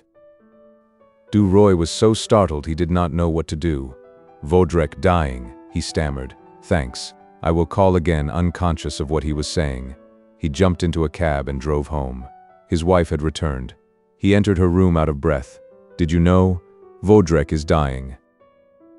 She was reading a letter and turning to him asked, "What did you say?" "I said that Vaudrec is dying of an attack of gout." Then he added, "What shall you do?" She rose. Her face was livid.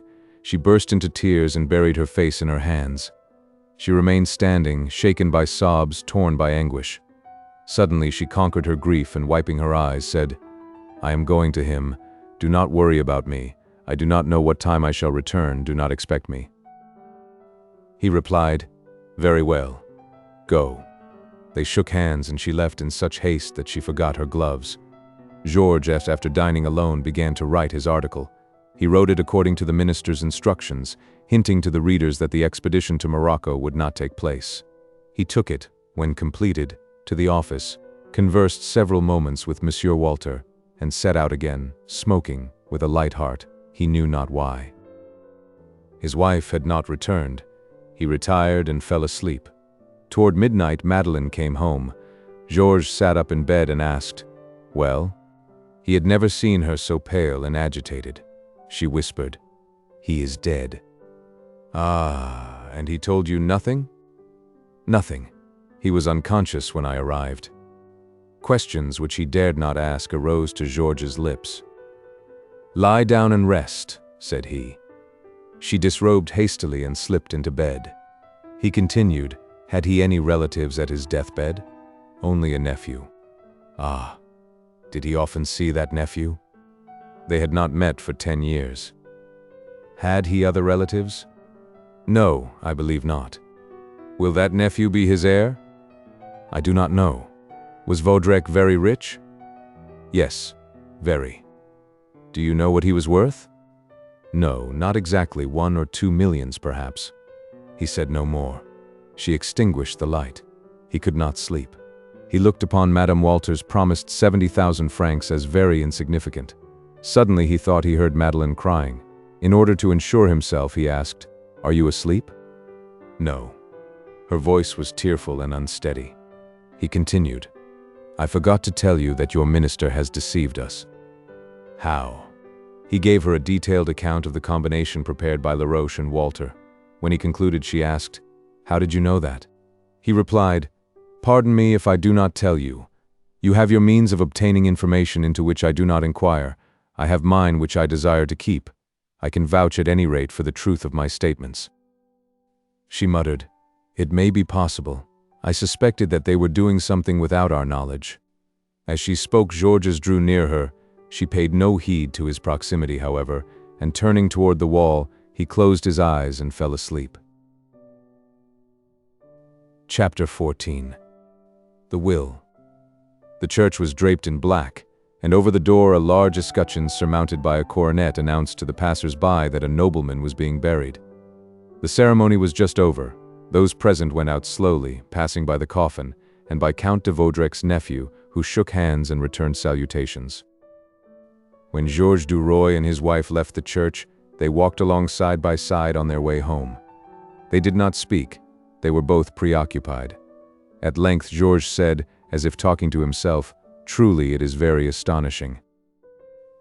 Madeleine asked, "What, my friend?" "That Vaudrec left us nothing." She blushed and said, "Why should he leave us anything? Had he any reason for doing so?" Then, after several moments of silence, she continued, "Perhaps there is a will at a lawyer's, we should not know of it." He replied, "That is possible, for he was our best friend. He dined with us twice a week. He came at any time. He was at home with us. He loved you as a father. He had no family, no children, no brothers nor sisters, only a nephew. Yes, there should be a will. I would not care for much, a remembrance to prove that he thought of us, that he recognized the affection we felt for him. We should certainly have a mark of friendship." She said with a pensive and indifferent air, "It is possible that there is a will." When they entered the house, the footman handed Madeleine a letter. She opened it and offered it to her husband. "Office of Monsieur Lamineur, Notary, 17 Rue des Vosges. Madame, kindly call at my office at 2:15 Tuesday, Wednesday, or Thursday on business which concerns you. Yours respectfully, Lamineur." Georges is in his turn colored. That is as it should be. It is strange, however, that he should write to you and not to me, for I am the head of the family legally. "Shall we go at once?" she asked. "Yes, I should like to." After luncheon they set out for Monsieur Lamineur's office. The notary was a short, round man, round all over. His head looked like a ball fastened to another ball, which was supported by legs so short that they too almost resembled balls. He bowed as DUROY and his wife were shown into his office, pointed to seats, and said, turning to Madeleine, "Madame, I sent for you in order to inform you of Count de Vaudrec's will, which will be of interest to you." Georges could not help muttering, "I suspected that." The notary continued, "I shall read you the document, which is very brief. I, the undersigned, Paul-Émile Cyprien Gontran, Count de Vaudrec, sound both in body and mind, here express my last wishes. As death might take me away at any moment, I wish to take the precaution of drawing up my will to be deposited with Monsieur Lamineur. Having no direct heirs, I bequeath all my fortune, comprising stocks and bonds for 600,000 francs and landed property for 500,000, to Madame Claire Madeleine DUROY unconditionally. I beg her to accept that gift from a dead friend as a proof of devoted, profound, and respectful affection." The notary said, "That is all. That document bears the date of August last, and took the place of one of the same nature made 2 years ago in the name of Madame Claire Madeleine FORESTIER. I have the first will, which would prove, in case of contestation on the part of the family, that Count de Vaudrec had not changed his mind." Madeleine cast down her eyes. Her cheeks were pale. Georges nervously twisted his mustache. The notary continued after a moment's pause, "It is of course understood that Madame cannot accept that legacy without your consent." DUROY rose and said shortly, "I ask time for reflection." The notary smiled, bowed, and replied pleasantly, "I comprehend the scruples which cause you to hesitate. I may add that Monsieur de Vaudrec's nephew, who was informed this morning of his uncle's last wishes, expresses himself as ready to respect them if he be given 100,000 francs. In my opinion, the will cannot be broken, but a lawsuit would cause a sensation which you would probably like to avoid. The world often judges uncharitably. Can you let me have your reply before Saturday?" Georges bowed, and together with his wife left the office. When they arrived home, DUROY closed the door and throwing his hat on the bed, asked, "What were the relations between you and Vaudrec?" Madeleine, who was taking off her veil, turned around with a shudder. "Between us? Yes, between you and him. One does not leave one's entire fortune to a woman unless—" She trembled and could scarcely take out the pins which fastened the transparent tissue. Then she stammered in an agitated manner, "You are mad, you did not think he would leave you anything."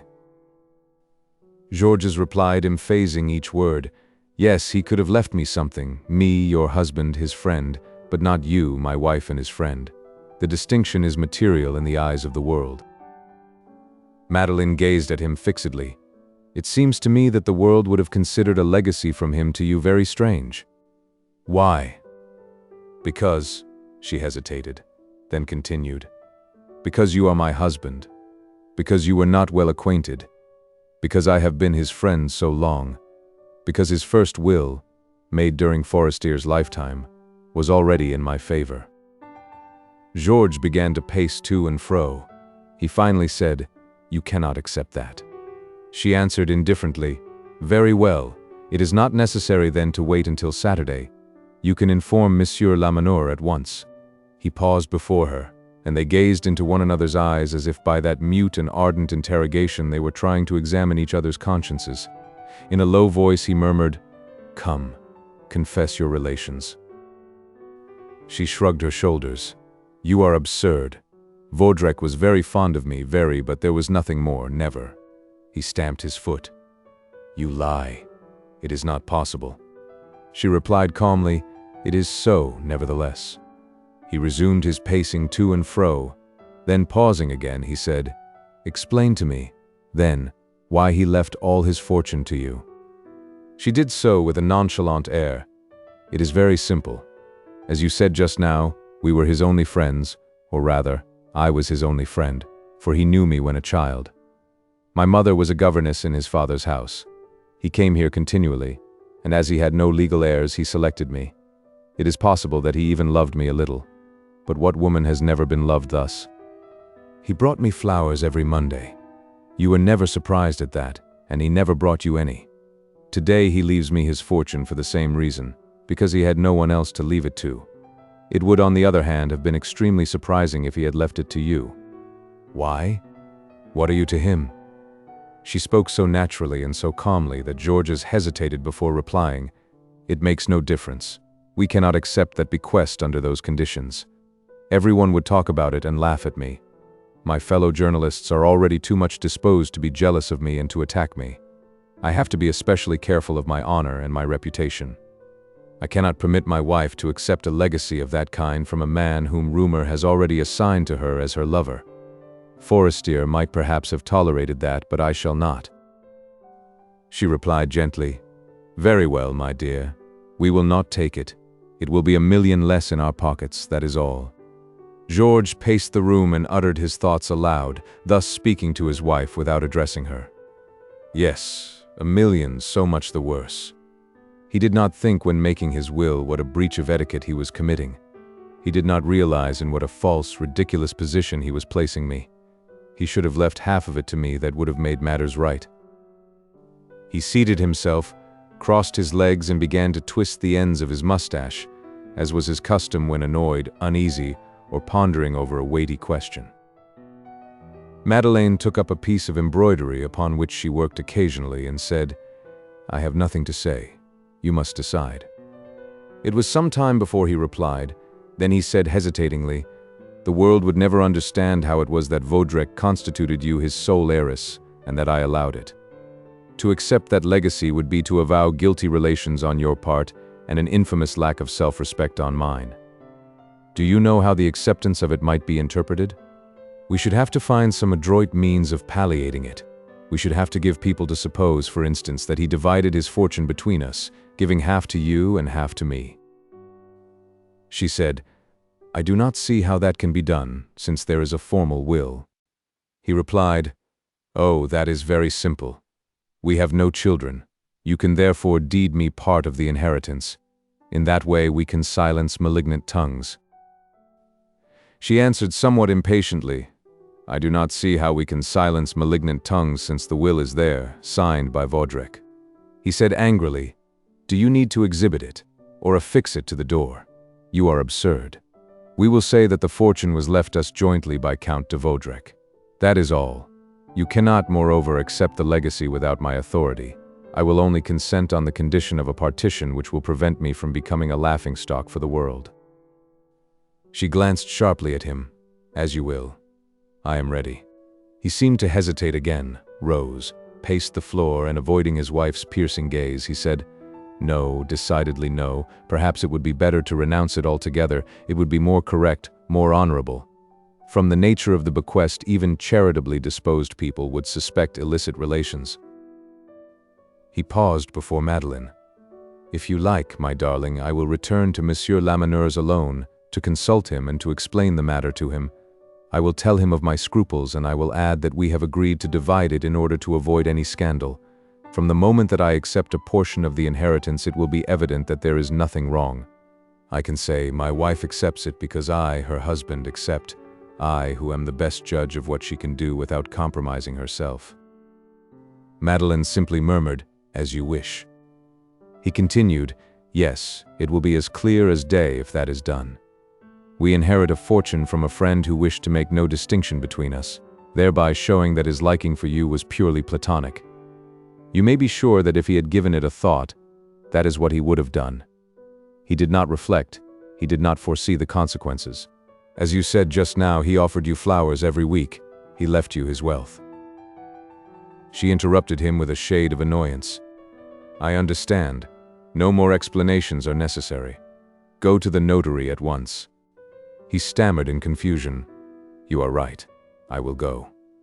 He took his hat, and as he was leaving the room, he asked, "Shall I try to compromise with the nephew for 50,000 francs?" She replied haughtily, "No, give him the 100,000 francs he demands, and take them from my share if you wish." Abashed, he murmured, "No, we will share it. After deducting 50,000 francs each, we will still have 1,000,000 net." Then he added, "Until later, my little maid." He proceeded to the notary's to explain the arrangement decided upon, which he claimed originated with his wife. The following day they signed a deed for 500,000 francs, which Madeleine DUROY gave up to her husband. On leaving the office, as it was pleasant, Georges proposed that they take a stroll along the boulevards. He was very tender, very careful of her, and laughed joyously while she remained pensive and grave. It was a cold autumn day. The pedestrians seemed in haste and walked along rapidly. DUROY led his wife to the shop, into the windows of which he had so often gazed at the coveted chronometer. "Shall I buy you some trinket?" he asked. She replied indifferently, "As you like." They entered the shop. "What would you prefer, a necklace, a bracelet, or earrings?" The sight of the brilliant gems made her eyes sparkle in spite of herself, as she glanced at the cases filled with costly baubles. Suddenly she exclaimed, "There is a lovely bracelet." It was a chain, very unique in shape, every link of which was set with a different stone. Georges asked, "How much is that bracelet?" The jeweler replied, 3,000 francs, sir. If you will let me have it for 2,500, I will take it." The man hesitated, then replied, "No, sir, it is impossible." DUROY said, "See here, throw in this chronometer at 1,500 francs. That makes 4,000, and I will pay cash. If you do not agree, I will go somewhere else." The jeweler finally yielded. "Very well, sir." The journalist, after leaving his address, said, "You can have my initials GRC interlaced below a baron's crown, engraved on the chronometer." Madeleine, in surprise, smiled, and when they left the shop, she took his arm quite affectionately. She thought him very shrewd and clever. He was right. Now that he had a fortune, he must have a title. They passed the vaudeville on their way arid, entering, secured a box. Then they repaired to Madame de Marelle's at Georges' suggestion to invite her to spend the evening with them. Georges rather dreaded the first meeting with Clotilde, but she did not seem to bear him any malice or even to remember their disagreement. The dinner, which they took at a restaurant, was excellent, and the evening altogether enjoyable. Georges and Madeleine returned home late. The gas was extinguished, and in order to light the way, the journalist from time to time struck a match. On reaching the landing on the first floor, they saw their reflections in the mirror. DUROY raised his hand with the lighted match in it, in order to distinguish their images more clearly, and said, with a triumphant smile, "The millionaires are passing by." Chapter 15. Suzanne. Morocco had been conquered. France, the mistress of Tangiers, had guaranteed the debt of the annexed country. It was rumored that 2 ministers, Laroche-Mathieu being one of them, had made 20 millions. As for Walter, in a few days he had become one of the masters of the world, a financier more omnipotent than a king. He was no longer the Jew, Walter, the director of a bank, the proprietor of a yellow newspaper. He was Monsieur Walter, the wealthy Israelite, and he wished to prove it. Knowing the straitened circumstances of the Prince de Carlsberg, who owned one of the fairest mansions on Rue du Faubourg Saint-Honoré, he proposed to buy it. He offered 3 million francs for it. The prince, tempted by the sum, accepted his offer. The next day, Walter took possession of his new dwelling. Then another idea occurred to him, an idea of conquering all Paris, an idea à la Bonaparte. At that time, everyone was raving over a painting by the Hungarian, Karl Markovich, exhibited by Jacques Lenoble and representing Christ walking on the water. Art critics enthusiastically declared it to be the most magnificent painting of the age. Walter bought it, thereby causing entire Paris to talk of him, to envy him, to censure or approve his action. He issued an announcement in the papers that everyone was invited to come on a certain evening to see it. DUROY was jealous of Monsieur Walter's success. He had thought himself wealthy with the 500,000 francs extorted from his wife, and now he felt poor as he compared his paltry fortune with the shower of millions around him. His envious rage increased daily. He cherished ill will toward everyone, toward the Walters, even toward his wife, and above all toward the man who had deceived him, made use of him, and who dined twice a week at his house. Georges acted as his secretary, agent, mouthpiece, and when he wrote at his dictation, he felt a mad desire to strangle him. Laroche reigned supreme in the DUROY household, having taken the place of Count de Vaudrec. He spoke to the servants as if he were their master. Georges submitted to it all, like a dog which wishes to bite and dares not. But he was often harsh and brutal to Madeleine, who merely shrugged her shoulders and treated him as one would a fretful child. She was surprised, too, at his constant ill humor and said, "I do not understand you. You are always complaining. Your position is excellent." His only reply was to turn his back upon her. He declared that he would not attend Monsieur Walter's fate, that he would not cross the miserable Jew's threshold. For 2 months Madame Walter had written to him daily, beseeching him to come to see her, to appoint a meeting where he would, in order that she might give him the 70,000 francs she had made for him. He did not reply and threw her letters into the fire. Not that he would have refused to accept his share of the profits, but he enjoyed treating her scornfully, trampling her underfoot. She was too wealthy, he would be inflexible. The day of the exhibition of the picture, as Madeleine chided him for not going, he replied, "Leave me in peace. I shall remain at home." After they had dined, he said suddenly, "I suppose I shall have to go through with it. Get ready quickly." "I shall be ready in 15 minutes, she said.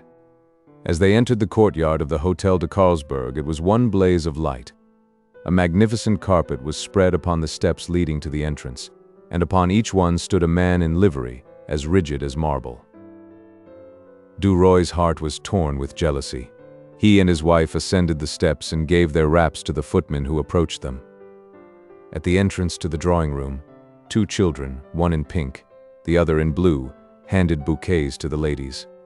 The rooms were already well filled. The majority of the ladies were in street costumes, a proof that they came thither as they would go to any exhibition. The few who intended to remain to the ball which was to follow wore evening dress. Madame Walter, surrounded by friends, stood in the second salon and received the visitors. Many did not know her, and walked through the rooms as if in a museum, without paying any heed to the host and hostess. When Virginie perceived DUROY, she grew livid and made a movement toward him. Then she paused and waited for him to advance. He bowed ceremoniously, while Madeleine greeted her effusively. Georges left his wife near Madame Walter and mingled with the guests. 5 drawing rooms opened one into the other. They were carpeted with rich, oriental rugs, and upon their walls hung paintings by the old masters. As he made his way through the throng, someone seized his arm, and a fresh, youthful voice whispered in his ear. "Ah, here you are at last, naughty Bel Ami. Why do we never see you anymore?" It was Suzanne Walter, with her azure eyes and wealth of golden hair. He was delighted to see her, and apologized as they shook hands. "I have been so busy for 2 months that I have been nowhere." She replied gravely, "That is too bad. You have grieved us deeply, for Mama and I adore you. As for myself, I cannot do without you. If you are not here, I am bored to death. You see, I tell you so frankly that you will not remain away like that anymore. Give me your arm. I will show you Christ walking on the water myself. It is at the very end, behind the conservatory." Papa put it back there so that everyone would be obliged to go through the rooms. It is astonishing how proud Papa is of this house. As they walked through the rooms, all turned to look at that handsome man and that bewitching girl. A well-known painter said, "There is a fine couple." Georges thought, "If my position had been made, I would have married her. Why did I never think of it? How could I have taken the other one? What folly! One always acts too hastily, one never reflects sufficiently." And longing, bitter longing, possessed him, corrupting all his pleasure, rendering life odious. Suzanne said, "You must come often, Bel Ami. We can do anything we like now Papa is rich." He replied, "Oh, you will soon marry some prince perhaps, and we shall never meet any more." She cried frankly, Oh, I shall not. I shall choose someone I love very dearly. I am rich enough for 2. He smiled ironically and said, "I give you 6 months. By that time you will be Madame la Marquise, Madame la Duchesse, or Madame la Princesse, and you will look down upon me, Mademoiselle."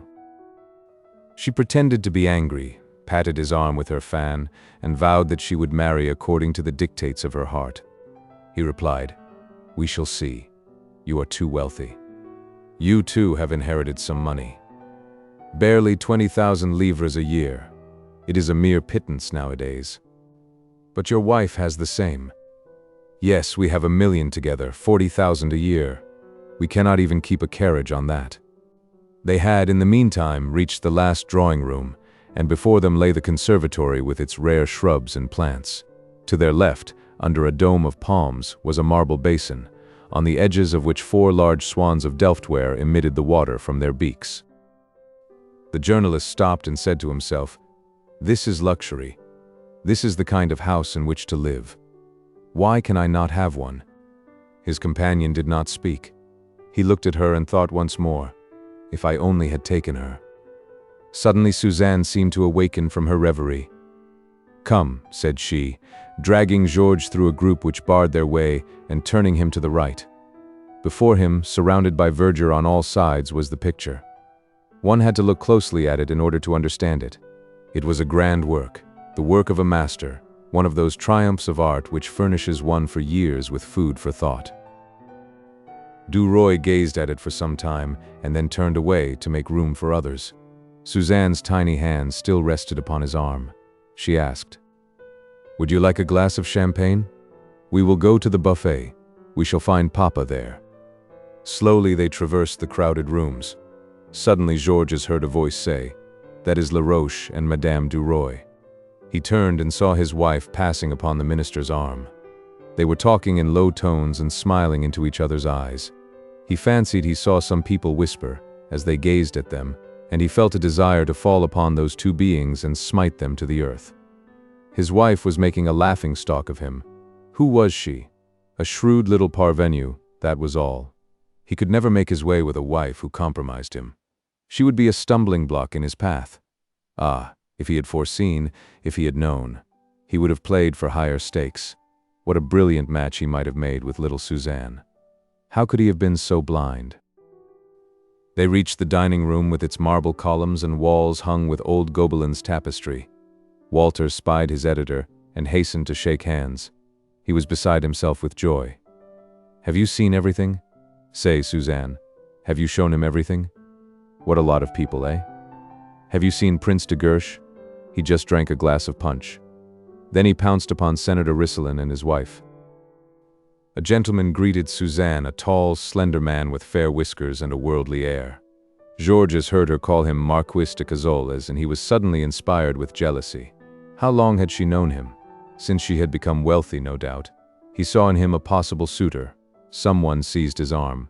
It was Norbert de Varenne. The old poet said, "This is what they call amusing themselves. After a while they will dance, then they will retire, and the young girls will be satisfied. Take some champagne, it is excellent." Georges scarcely heard his words.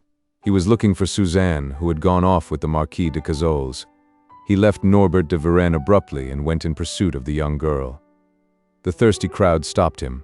When he had made his way through it, he found himself face to face with Monsieur and Madame de Marelle. He had often met the wife, but he had not met the husband for some time. The latter grasped both of his hands and thanked him for the message he had sent him by Clotilde relative to the stocks. DUROY replied, "In exchange for that service I shall take your wife, or rather offer her my arm. Husband and wife should always be separated." Monsieur de Marelle bowed. "Very well. If I lose you, we can meet here again in an hour." The two young people disappeared in the crowd, followed by the husband. Madame de Marelle said, "There are two girls who will have 20 or 30 millions each, and Suzanne is pretty in the bargain." He made no reply. His own thought coming from the lips of another irritated him. He took Clotilde to see the painting. As they crossed the conservatory, he saw his wife seated near La Roche-Mathieu, both of them almost hidden behind a group of plants. They seemed to say, "We are having a meeting in public, for we do not care for the world's opinion." Madame de Marelle admired Karl Markovich's painting, and they turned to repair to the other rooms. They were separated from Monsieur de Marelle. He asked, "Is Laurine still vexed with me?" "Yes. She refuses to see you and goes away when you are mentioned." He did not reply. The child's sudden enmity grieved and annoyed him. Suzanne met them at a door and cried, "Oh, here you are. Now, Bel Ami, you are going to be left alone, for I shall take Clotilde to see my room." And the two women glided through the throng. At that moment a voice at his side murmured, "Georges." It was Madame Walter. She continued in a low voice, "How cruel you are. How needlessly you inflict suffering upon me. I bade Suzanne take that woman away that I might have a word with you. Listen, I must speak to you this evening, or you do not know what I shall do. Go into the conservatory. You will find a door to the left through which you can reach the garden. Follow the walk directly in front of you. At the end of it you will see an arbor. Expect me in 10 minutes. If you do not meet me, I swear I will cause a scandal here at once." He replied haughtily, "Very well, I shall be at the place you named in 10 minutes. But Jacques Rival detained him. When he reached the alley, he saw Madame Walter in front of him. She cried, "Ah, here you are. Do you wish to kill me?" He replied calmly, "I beseech you, none of that, or I shall leave you at once." Throwing her arms around his neck, she exclaimed, "What have I done to you that you should treat me so?" He tried to push her away. "You twisted your hair around my coat buttons the last time we met, and it caused trouble between my wife and myself." She shook her head. "Ah, your wife would not care. It was one of your mistresses who made a scene. I have none." "Indeed. Why do you never come to see me? Why do you refuse to dine with me even once a week? I have no other thoughts than of you. I suffer terribly. You cannot understand that your image, always present, closes my throat, stifles me, and leaves me scarcely strength enough to move my limbs in order to walk.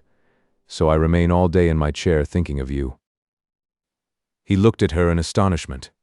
These were the words of a desperate woman, capable of anything. He, however, cherished a vague project and replied, "My dear, love is not eternal. One loves and one ceases to love. When it lasts, it becomes a drawback. I want none of it. However, if you will be reasonable and will receive and treat me as a friend, I will come to see you as formerly. Can you do that?" She murmured, "I can do anything in order to see you." "Then it is agreed that we are to be friends, nothing more." She gasped. "It is agreed." Offering him her lips, she cried in her despair, "One more kiss, one last kiss." He gently drew back. "No, we must adhere to our rules." She turned her head and wiped away 2 tears, then drawing from her bosom a package of notes tied with pink ribbon, she held it toward DUROY. "Here is your share of the profits in that Moroccan affair. I was so glad to make it for you. Here, take it." He refused. "No, I cannot accept that money." She became excited. "Oh, you will not refuse it now. It is yours, yours alone. If you do not take it, I will throw it in the sewer. You will not refuse it, Georges." He took the package and slipped it into his pocket. "We must return to the house. You will take cold. So much the better, if I could but die." She seized his hand, kissed it passionately, and fled toward the house. He returned more leisurely, and entered the conservatory with head erect and smiling lips. His wife and Laroche were no longer there. The crowd had grown thinner. Suzanne, leaning on her sister's arm, advanced toward him. In a few moments Rose, whom they teased about a certain count, turned upon her heel and left them. DUROY, finding himself alone with Suzanne, said in a caressing voice, "Listen, my dear little one, do you really consider me a friend?" "Why, yes, Bel Ami." "You have faith in me?" "Perfect faith." "Do you remember what I said to you a while since?" "About what?" "About your marriage, or rather the man you would marry." "Yes." "Well, will you promise me one thing?" "Yes. What is it?" "To consult me when you receive a proposal and to accept no one without asking my advice." "Yes, I will gladly." "And it is to be a secret between us, not a word to your father or mother." "Not a word." Rival approached them saying, "Mademoiselle, your father wants you in the ballroom." She said, "Come, Bel Ami." But he refused, for he had decided to leave at once, wishing to be alone with his thoughts. He went in search of his wife, and found her drinking chocolate at the buffet with 2 strange men. She introduced her husband without naming them. In a short while he asked, "Shall we go?" "Whenever you like." She took his arm and they passed through the almost deserted rooms. Madeleine asked, "Where is Madame Walter? I should like to bid her goodbye." "It is unnecessary. She would try to keep us in the ballroom, and I have had enough." "You are right." On the way home they did not speak. But when they had entered their room, Madeleine, without even taking off her veil, said to him with a smile, "I have a surprise for you." He growled ill-naturedly, "What is it?" "Guess." "I cannot make the effort." "The day after tomorrow is the 1st of January. "Yes." "It is the season for New Year's gifts." "Yes." "Here is yours, which Laroche handed me just now." She gave him a small black box which resembled a jewel casket. He opened it indifferently and saw the cross of the Legion of Honor. He turned a trifle pale, then smiled and said, "I should have preferred 10 millions. That did not cost him much." She had expected a transport of delight and was irritated by his indifference. "You are incomprehensible. Nothing seems to satisfy you." He replied calmly, "That man is only paying his debts. He owes me a great deal more." She was astonished at his tone and said, "It is very nice, however, at your age." He replied, "I should have much more." He took the casket, placed it on the mantelpiece, and looked for some minutes at the brilliant star within it. Then he closed it with a shrug of his shoulders and began to prepare to retire. L'Officiel of January 1st announced that Monsieur Prosper Georges DUROY had been decorated with the Legion of Honor for exceptional services. The name was written in 2 words, and that afforded Georges more pleasure than the decoration itself. An hour after having read that notice, he received a note from Madame Walter, inviting him to come and bring his wife to dine with them that evening, to celebrate his distinction.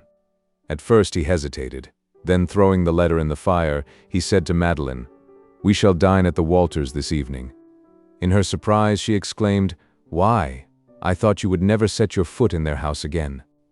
His sole reply was, "I have changed my mind." When they arrived at Rue du Faubourg Saint-Honoré, they found Madame Walter alone in the dainty boudoir in which she received her intimate friends. She was dressed in black and her hair was powdered. At a distance she appeared like an old lady, in proximity like a youthful one. "Are you in mourning?" asked Madeleine. She replied sadly, "Yes and no. I have lost none of my relatives, but I have arrived at an age when one should wear somber colors. I wear it today to inaugurate it. Hitherto I have worn it in my heart." The dinner was somewhat tedious. Suzanne alone talked incessantly. Rose seemed preoccupied. The journalist was overwhelmed with congratulations after the meal, when all repaired to the drawing rooms. Madame Walter detained him as they were about to enter the salon, saying, "I will never speak of anything to you again, only come to see me, Georges. It is impossible for me to live without you. I see you, I feel you, in my heart all day and all night. It is as if I had drunk a poison which preyed upon me. I cannot bear it. I would rather be as an old woman to you. I powdered my hair for that reason tonight, but come here, come from time to time as a friend." He replied calmly, "Very well. It is unnecessary to speak of it again. You see, I came today on receipt of your letter." Walter, who had preceded them with his 2 daughters and Madeleine, awaited DUROY near the picture of Christ walking on the water. "Only think," said he, "I found my wife yesterday kneeling before that painting as if in a chapel. She was praying." Madame Walter replied in a firm voice, in a voice in which vibrated a secret exaltation, that Christ will save my soul. He gives me fresh courage and strength every time that I look at him. And pausing before the picture, she murmured, "How beautiful he is! How frightened those men are, and how they love him! Look at his head, his eyes, how simple and supernatural he is at the same time." Suzanne cried, "Why, he looks like you, Bel Ami. I am sure he looks like you. The resemblance is striking." She made him stand beside the painting, and everyone recognized the likeness. DUROY was embarrassed. Walter thought it very singular. Madeleine, with a smile, remarked that Jesus looked more manly. Madame Walter stood by motionless, staring fixedly at her lover's face, her cheeks as white as her hair. Chapter 16. Divorce. During the remainder of the winter, the DUROYs often visited the Walters. Georges, too, frequently dined there alone, Madeleine pleading fatigue and preferring to remain at home. He had chosen Friday as his day, and Madame Walter never invited anyone else on that evening. It belonged to Bel Ami. Often in a dark corner or behind a tree in the conservatory, Madame Walter embraced the young man and whispered in his ear, "I love you. I love you. I love you desperately." But he always repulsed her coldly, saying, "If you persist in that, I will not come again." Toward the end of March, people talked of the marriage of the 2 sisters. Rose was to marry, Dame Rumor said, Count de la Tour-Ivelin and Suzanne, the Marquis de Quezoles. The subject of Suzanne's possible marriage had not been broached again between her and Georges until one morning. The latter having been brought home by Monsieur Walter to lunch, he whispered to Suzanne, "Come, let us give the fish some bread." They proceeded to the conservatory, in which was the marble basin containing the fish. As Georges and Suzanne leaned over its edge, they saw their reflections in the water and smiled at them. Suddenly he said in a low voice, "It is not right of you to keep secrets from me, Suzanne." She asked, "What secrets, Bel Ami? Do you remember what you promised me here the night of the fête?" "No. To consult me every time you received a proposal." "Well?" "Well, you have received one." "From whom?" "You know very well." "No, I swear I do not." "Yes, you do. It is from that fop of a Marquis de Quezoles." "He is not a fop." "That may be, but he is stupid. He is no match for you who are so pretty, so fresh, so bright." She asked with a smile, "What have you against him?" "I? Nothing." "Yes, you have. He is not all that you say he is. He is a fool and an intriguer." She glanced at him. "What ails you?" He spoke as if tearing a secret from the depths of his heart. I am jealous of him." She was astonished. "You?" "Yes, I." "Why?" "Because I love you and you know it." Then she said severely, "You are mad, Bel Ami." He replied, "I know that I am. Should I confess it, I, a married man, to you, a young girl? I am worse than mad. I am culpable, wretched. I have no possible hope, and that thought almost destroys my reason. When I hear that you are going to be married, I feel murder in my heart. You must forgive me, Suzanne." He paused.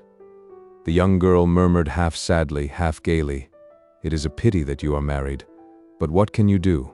It cannot be helped." He turned toward her abruptly and said, "If I were free, would you marry me?" She replied, "Yes, Bel Ami. I would marry you because I love you better than any of the others." He rose and stammering, "Thanks, do not. I implore you, say yes to anyone. Wait a while. Promise me." Somewhat confused, and without comprehending what he asked, she whispered, "I promise." DUROY threw a large piece of bread into the water and fled, without saying adieu, as if he were beside himself. Suzanne, in surprise, returned to the salon. When DUROY arrived home, he asked Madeleine, who was writing letters, "Shall you dine at the Walters Friday?" "I am going." She hesitated. "No, I am not well. I prefer to remain here." "As you like. No one will force you." Then he took up his hat and went out. For some time he had watched and followed her, knowing all her actions. The time he had awaited had come at length. On Friday he dressed early, in order, as he said, to make several calls before going to Monsieur Walters. At about 6 o'clock, after having kissed his wife, he went in search of a cab. He said to the cabman, "You can stop at number 17 Rue Fontaine and remain there until I order you to go on. Then you can take me to the restaurant du Coq Faisson, Rue Lafayette." The cab rolled slowly on. DUROY lowered the shades. When in front of his house, he kept watch of it. After waiting 10 minutes, he saw Madeleine come out and go toward the boulevards. When she was out of earshot, he put his head out of the window and cried, "Go on."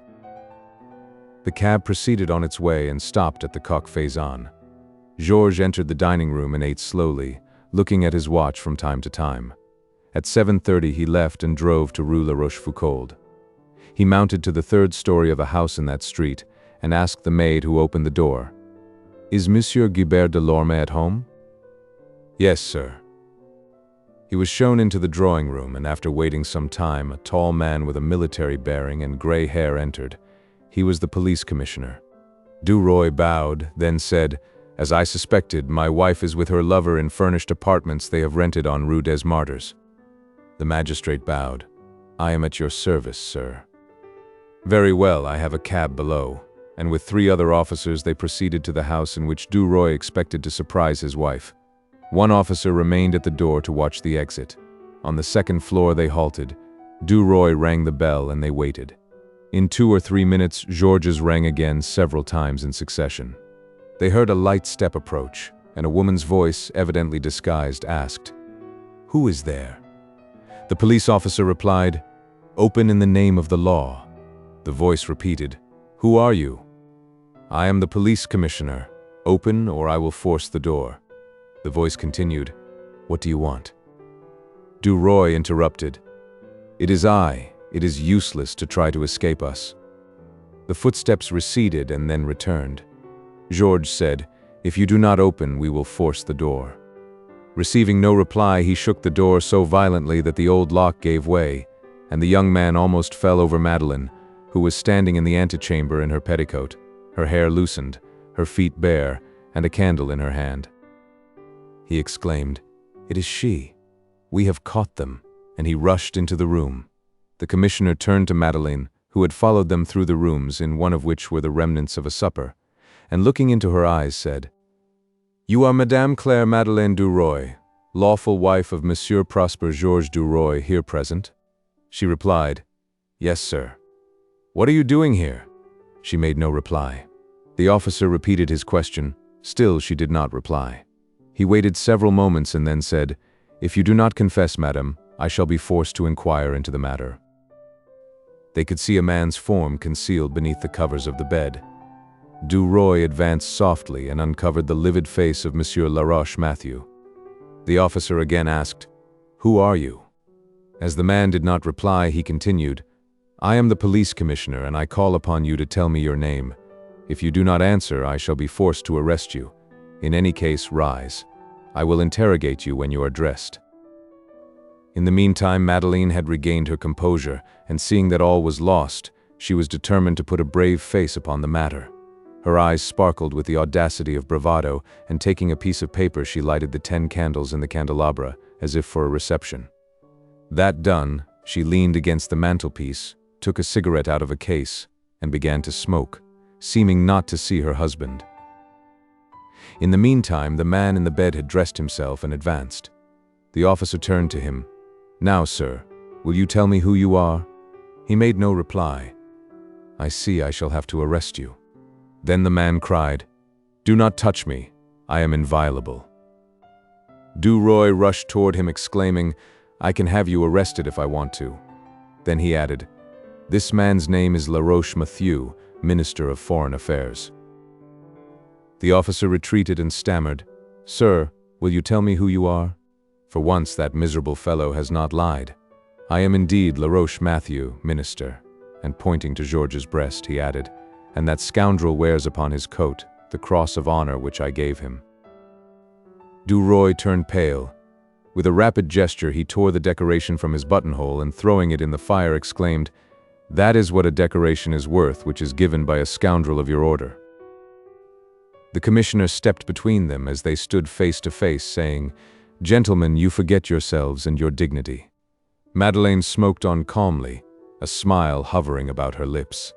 The officer continued, "Sir, I have surprised you alone with Madame DUROY under suspicious circumstances. What have you to say?" "Nothing. Do your duty." The commissioner turned to Madeleine. "Do you confess, madam, that this gentleman is your lover?" She replied boldly, "I do not deny it. That is sufficient." The magistrate made several notes. When he had finished writing, the minister, who stood ready, coat upon arm, hat in hand, asked, "Do you need me any longer, sir? Can I go?" DUROY addressed him with an insolent smile. "Why should you go? We have finished. We will leave you alone together." Then, taking the officer's arm, he said, "Let us go, sir. We have nothing more to do in this place." An hour later, Georges DUROY entered the office of La Vie Française. Monsieur Walter was there. He raised his head and asked, "What? Are you here? Why are you not dining at my house? Where have you come from?" Georges replied with emphasis, "I have just found out something about the Minister of Foreign Affairs." "What?" "I found him alone with my wife in hired apartments. The Commissioner of Police was my witness. The Minister is ruined." "Are you not jesting?" "No, I am not. I shall even write an article on it." "What is your object?" "To overthrow that wretch, that public malefactor." Georges placed his hat upon a chair and added, "Woe to those whom I find in my path. I never pardon." The manager stammered, "But your wife?" "I shall apply for a divorce at once." "A divorce?" "Yes, I am master of the situation. I shall be free. I have a stated income. I shall offer myself as a candidate in October in my native district, where I am known. I could not win any respect were I to be hampered with a wife whose honor was sullied. She took me for a simpleton, but since I have known her game, I have watched her, and now I shall get on, for I shall be free." Georges rose. "I will write the item. It must be handled prudently." The old man hesitated, then said, "Do so. It serves those right who are caught in such scrapes." Chapter 17. The final plot. 3 months had elapsed. Georges DUROY's divorce had been obtained. His wife had resumed the name of FORESTIER. As the Walters were going to Trouville on the 15th of July, they decided to spend a day in the country before starting. The day chosen was Thursday, and they set out at 9 o'clock in the morning in a large 6-seated carriage drawn by 4 horses. They were going to lunch at Saint-Germain. Bel Ami had requested that he might be the only young man in the party, for he could not bear the presence of the Marquis de Cazols. At the last moment, however, it was decided that Count de la Tour-Ivelin should go, for he and Rose had been betrothed a month. The day was delightful. Georges, who was very pale, gazed at Suzanne as they sat in the carriage and their eyes met. Madame Walter was contented and happy. The luncheon was a long and merry one. Before leaving for Paris, DUROY proposed a walk on the terrace. They stopped on the way to admire the view. As they passed on, Georges and Suzanne lingered behind. The former whispered softly, "Suzanne, I love you madly." She whispered in return, "I love you too, Bel Ami." He continued, "If I cannot have you for my wife, I shall leave the country." She replied, "Ask Papa, perhaps he will consent." He answered impatiently, "No, I repeat that it is useless. The door of the house would be closed against me. I would lose my position on the journal, and we would not even meet. Those are the consequences a formal proposal would produce. They have promised you to the Marquis de Cazolles. They hope you will finally say yes, and they are waiting. What can we do? Have you the courage to brave your father and mother for my sake?" "Yes." "Truly?" "Yes." "Well, there is only one way. It must come from you and not from me. You are an indulged child. They let you say anything and are not surprised at any audacity on your part. Listen then. This evening on returning home, go to your mother first and tell her that you want to marry me. She will be very much agitated and very angry." Suzanne interrupted him. "Oh, Mama would be glad." He replied quickly, No, you do not know her. She will be more vexed than your father. But you must insist, you must not yield. You must repeat that you will marry me and me alone. Will you do so?" "I will. And on leaving your mother, repeat the same thing to your father very decidedly. Well, and then matters will reach a climax. If you are determined to be my wife, my dear, dear little Suzanne, I will elope with you." She clapped her hands as all the charming adventures in the romances she had read occurred to her, and cried, "Oh, what bliss! When will you elope with me?" He whispered very low, "Tonight." "Where shall we go?" "That is my secret. Think well of what you are doing. Remember that after that flight you must become my wife. It is the only means, but it is dangerous, very dangerous for you. I have decided. Where shall I meet you?" "Meet me about midnight in the Place de la Concorde." "I will be there." He clasped her hand. "Oh, how I love you! How brave and good you are! Then you do not want to marry Marquis de Cazolles?" "Oh, no!" Madame Walter, turning her head, called out, "Come, little one, what are you and Bel Ami doing?" They rejoined the others and returned by way of Chateau. When the carriage arrived at the door of the mansion, Madame Walter pressed Georges to dine with them, but he refused, and returned home to look over his papers and destroy any compromising letters. Then he repaired in a cab with feverish haste to the place of meeting. He waited there some time, and thinking his lady-love had played him false, he was about to drive off, when a gentle voice whispered at the door of his cab, "Are you there, Bel Ami?" "Is it you, Suzanne?" "Yes." "Ah, get in." She entered the cab, and he bade the cabman drive on. He asked, "Well, how did it all pass off?" She murmured faintly, "Oh, it was terrible, with Mama especially." "Your Mama? What did she say?" "Tell me." "Oh, it was frightful. I entered her room and made the little speech I had prepared. She turned pale and cried, 'Never.' I wept. I protested that I would marry only you. She was like a mad woman. She vowed I should be sent to a convent. I never saw her like that. Never." Papa, hearing her agitated words, entered. He was not as angry as she was, but he said you were not a suitable match for me. As they had vexed me, I talked louder than they, and Papa, with a dramatic air, bade me leave the room. That decided me to fly with you, and here I am. Where shall we go?" He replied, encircling her waist with his arm, "It is too late to take the train. This cab will take us to Sèvres, where we can spend the night, and tomorrow we will leave for La Roche-Guyon. It is a pretty village on the banks of the Seine between Mantes and Bonnieres." The cab rolled on. Georges took the young girl's hand and kissed it respectfully. He did not know what to say to her, being unaccustomed to platonic affection. Suddenly he perceived that she was weeping. He asked in a fright, "What ails you, my dear little one?" She replied tearfully, "I was thinking that poor Mama could not sleep if she had found out that I was gone." Her mother indeed was not asleep. When Suzanne left the room, Mrs. Walter turned to her husband and asked in despair, "What does that mean?" "It means that intriguer has influenced her. It is he who has made her refuse Cazolles. You have flattered and cajoled him too. It was Bel Ami here, Bel Ami there, from morning until night. Now you are paid for it. Yes, you.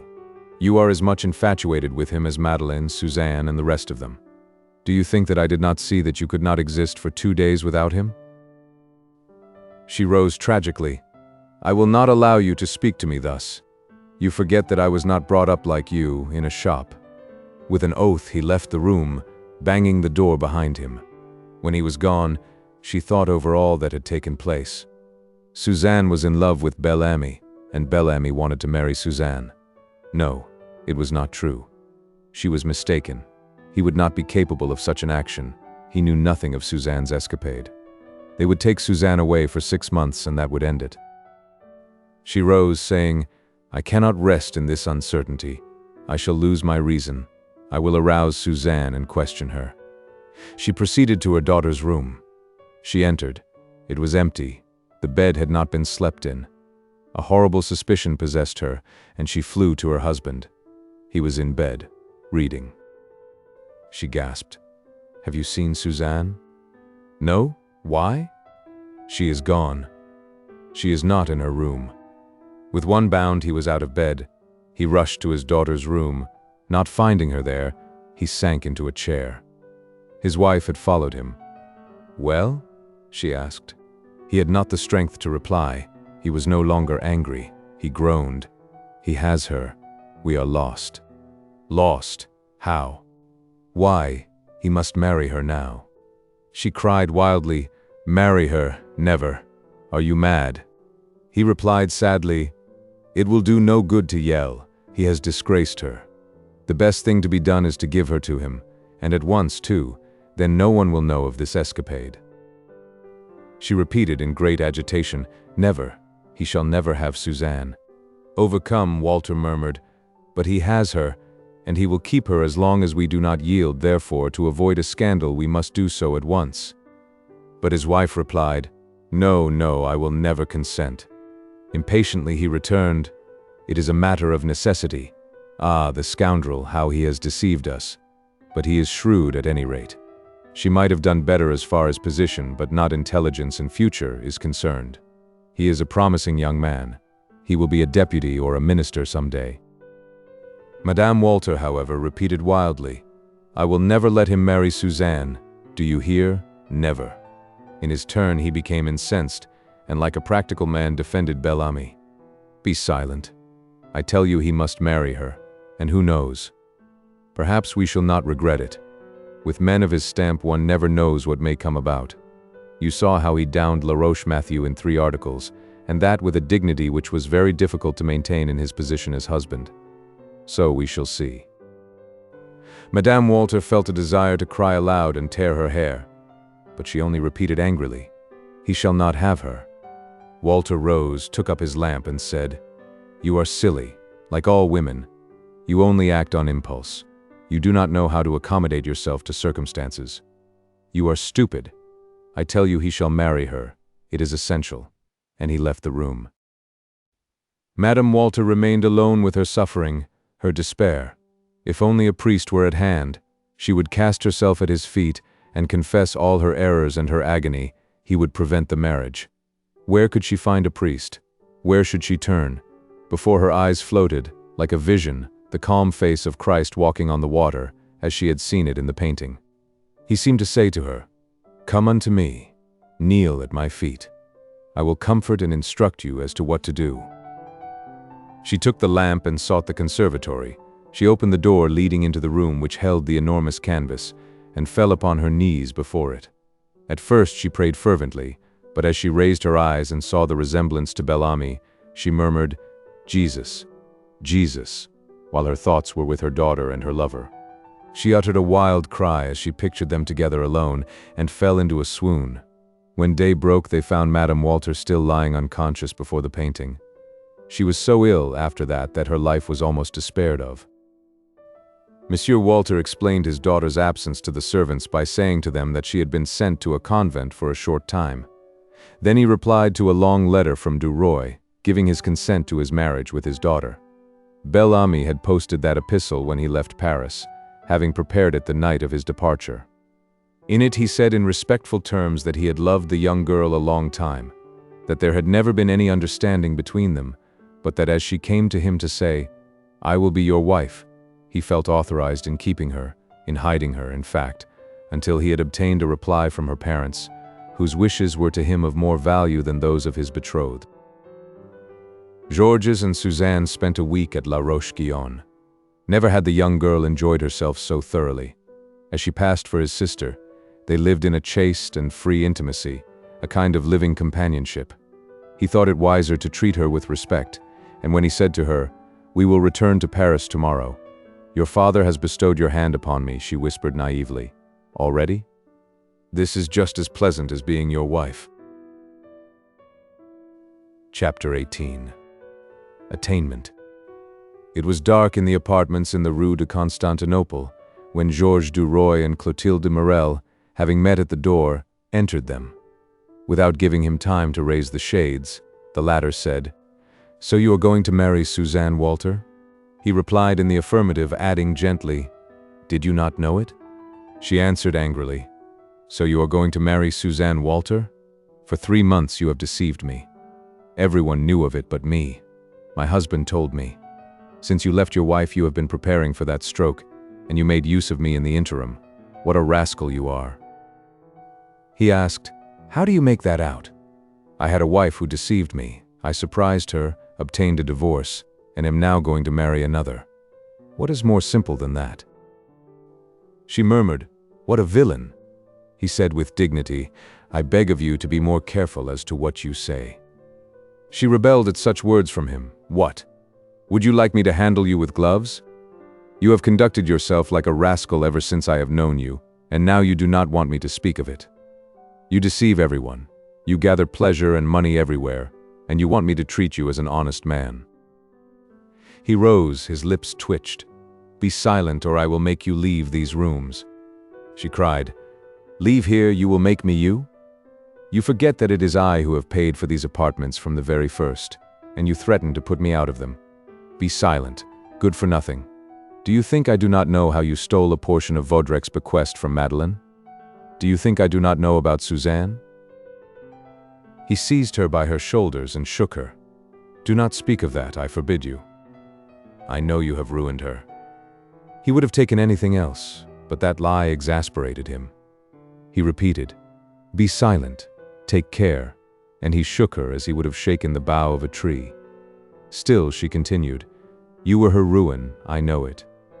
He rushed upon her and struck her as if she had been a man. Suddenly she ceased speaking and groaned beneath his blows. Finally he desisted, paced the room several times in order to regain his self-possession, entered the bedroom, filled the basin with cold water and bathed his head. Then he washed his hands and returned to see what Clotilde was doing. She had not moved. She lay upon the floor weeping softly. He asked harshly, "Will you soon have done crying?" She did not reply. He stood in the center of the room, somewhat embarrassed, somewhat ashamed, as he saw the form lying before him. Suddenly he seized his hat. "Good evening. You can leave the key with the janitor when you are ready. I will not await your pleasure." He left the room, closed the door, sought the porter, and said to him, "Madame is resting. She will go out soon. You can tell the proprietor that I have given notice for the 1st of October." His marriage was fixed for the 20th. It was to take place at the Madeleine. There had been a great deal of gossip about the entire affair, and many different reports were circulated. Madame Walter had aged greatly, her hair was gray, and she sought solace in religion. In the early part of September, La Vie Française announced that Baron DUROY de Cantel had become its chief editor, Monsieur Walter reserving the title of manager. To that announcement were subjoined the names of the staff of art and theatrical critics, political reporters, and so forth. Journalists no longer sneered in speaking of La Vie Française. Its success had been rapid and complete. The marriage of its chief editor was what was called a Parisian event, Georges Duroy and the Walters having occasioned much comment for some time. The ceremony took place on a clear autumn day. At 10 o'clock the curious began to assemble. At 11 o'clock, detachments of officers came to disperse the crowd. Soon after, the first guests arrived. They were followed by others, women in rich costumes, men grave and dignified. The church slowly began to fill. Norbert de Varenne espied Jacques Rival and joined him. "Well," said he, "sharpers always succeed." His companion, who was not envious, replied, "So much the better for him. His fortune is made." Rival asked, "Do you know what has become of his wife?" The poet smiled. "Yes and no, she lives a very retired life, I have been told, in the Montmartre quarter. But there is a but, for some time I have read political articles in La Plume, which resemble those of Forestier and DUROY. They are supposed to be written by a Jean Ledole, a young, intelligent, handsome man, something like our friend Georges, who has become acquainted with Madame Forestier. From that I have concluded that she likes beginners and that they like her. She is, moreover, rich. Vaudrec and Laroche-Mathieu were not attentive to her for nothing." Rival asked, "Tell me, is it true that Madame Walter and DUROY do not speak?" "Yes. She did not wish to give him her daughter's hand, but he threatened the old man with shocking revelations. Walter remembered Laroche-Mathieu's fate and yielded at once, but his wife, obstinate like all women, vowed that she would never address a word to her son-in-law. It is comical to see them together. She looks like the statue of vengeance, and he is very uncomfortable, although he tries to appear at his ease." Suddenly the beadle struck the floor 3 times with his staff. All the people turned to see what was coming, and the young bride appeared in the doorway leaning upon her father's arm. She looked like a beautiful doll, crowned with a wreath of orange blossoms. She advanced with bowed head. The ladies smiled and murmured as she passed them. The men whispered, "Exquisite, adorable." Monsieur Walter walked by her side with exaggerated dignity. Behind them came 4 maids of honor dressed in pink and forming a charming court for so dainty a queen. Madame Walter followed on the arm of Count de la Tour-Ivelin's aged father. She did not walk. She dragged herself along, ready to faint at every step. She had aged and grown thinner. Next came Georges DUROY with an old lady, a stranger. He held his head proudly erect and wore upon his coat, like a drop of blood, the red ribbon of the Legion of Honor.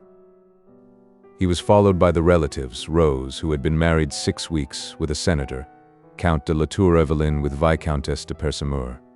Following them was a motley procession of associates and friends of DUROY, country cousins of Madame Walters, and guests invited by her husband. The tones of the organ filled the church. The large doors at the entrance were closed, and Georges kneeled beside his bride in the choir. The new bishop of Tangiers, cross in hand, mitre on head, entered from the sacristy to unite them in the name of the Almighty. He asked the usual questions, rings were exchanged, words pronounced which bound them forever, and then he delivered an address to the newly married couple. The sound of stifled sobs caused several to turn their heads. Madame Walter was weeping, her face buried in her hands. She had been obliged to yield, but since the day on which she had told DUROY, "You are the vilest man I know, never speak to me again, for I will not answer you," she had suffered intolerable anguish. She hated Suzanne bitterly. Her hatred was caused by unnatural jealousy. The bishop was marrying a daughter to her mother's lover, before her and 2,000 persons, and she could say nothing. She could not stop him. She could not cry, "He is mine, that man is my lover. That union you are blessing is infamous." Several ladies, touched by her apparent grief, murmured, "How affected that poor mother is." The bishop said, "You are among the favored ones of the earth. You, sir, who are raised above others by your talent, you who write, instruct, counsel, guide the people, have a grand mission to fulfill, a fine example to set." DUROY listened to him proudly. A prelate of the Roman Church spoke thus to him. A number of illustrious people had come thither on his account. It seemed to him that an invisible power was impelling him on. He would become one of the masters of the country, he, the son of the poor peasants of Canteleu. He had given his parents 5,000 francs of Count de Vaudrec's fortune, and he intended sending them 50,000 more. Then they could buy a small estate and live happily. The bishop had finished his harangue, a priest ascended the altar, and the organ pealed forth. Suddenly the vibrating tones melted into delicate, melodious ones, like the songs of birds. Then again they swelled into deep, full tones, and human voices chanted over their bowed heads. Vori and Landeck of the opera were singing. Bel Ami, kneeling beside Suzanne, bowed his head. At that moment he felt almost pious, for he was filled with gratitude for the blessings showered upon him. Without knowing just whom he was addressing, he offered up thanks for his success. When the ceremony was over, he rose and, giving his arm to his wife, they passed into the sacristy. A stream of people entered. Georges fancied himself a king whom the people were coming to greet. He shook hands, uttered words which signified nothing, and replied to congratulations with the words, "You are very kind." Suddenly he saw Madame de Marelle, and the recollection of all the kisses he had given her and which she had returned, of all their caresses, of the sound of her voice, possessed him with the mad desire to regain her. She was so pretty, with her bright eyes and roguish air. She advanced somewhat timidly and offered him her hand. He took, retained, and pressed it as if to say, "I shall love you always, I am yours." Their eyes met, smiling, bright, full of love. She murmured in her soft tones, "Until we meet again, sir," and he gaily repeated her words. Others approached and she passed on. Finally the throng dispersed. Georges placed Suzanne's hand upon his arm to pass through the church with her. It was filled with people, for all had resumed their seats in order to see them leave the sacred edifice together. He walked along slowly, with a firm step, his head erect. He saw no one. He only thought of himself. When they reached the threshold, he saw a crowd gathered outside, come to gaze at him, Georges DUROY. The people of Paris envied him. Raising his eyes, he saw beyond the Place de la Concorde, the Chamber of Deputies, and it seemed to him that it was only a stone's throw from the portico of the Madeleine to that of the Palais Bourbon. Leisurely they descended the steps between two rows of spectators, but Georges did not see them. His thoughts had returned to the past, and before his eyes, dazzled by the bright sunlight, floated the image of Madame de Marelle, rearranging the curly locks upon her temples before the mirror in their apartments. The end.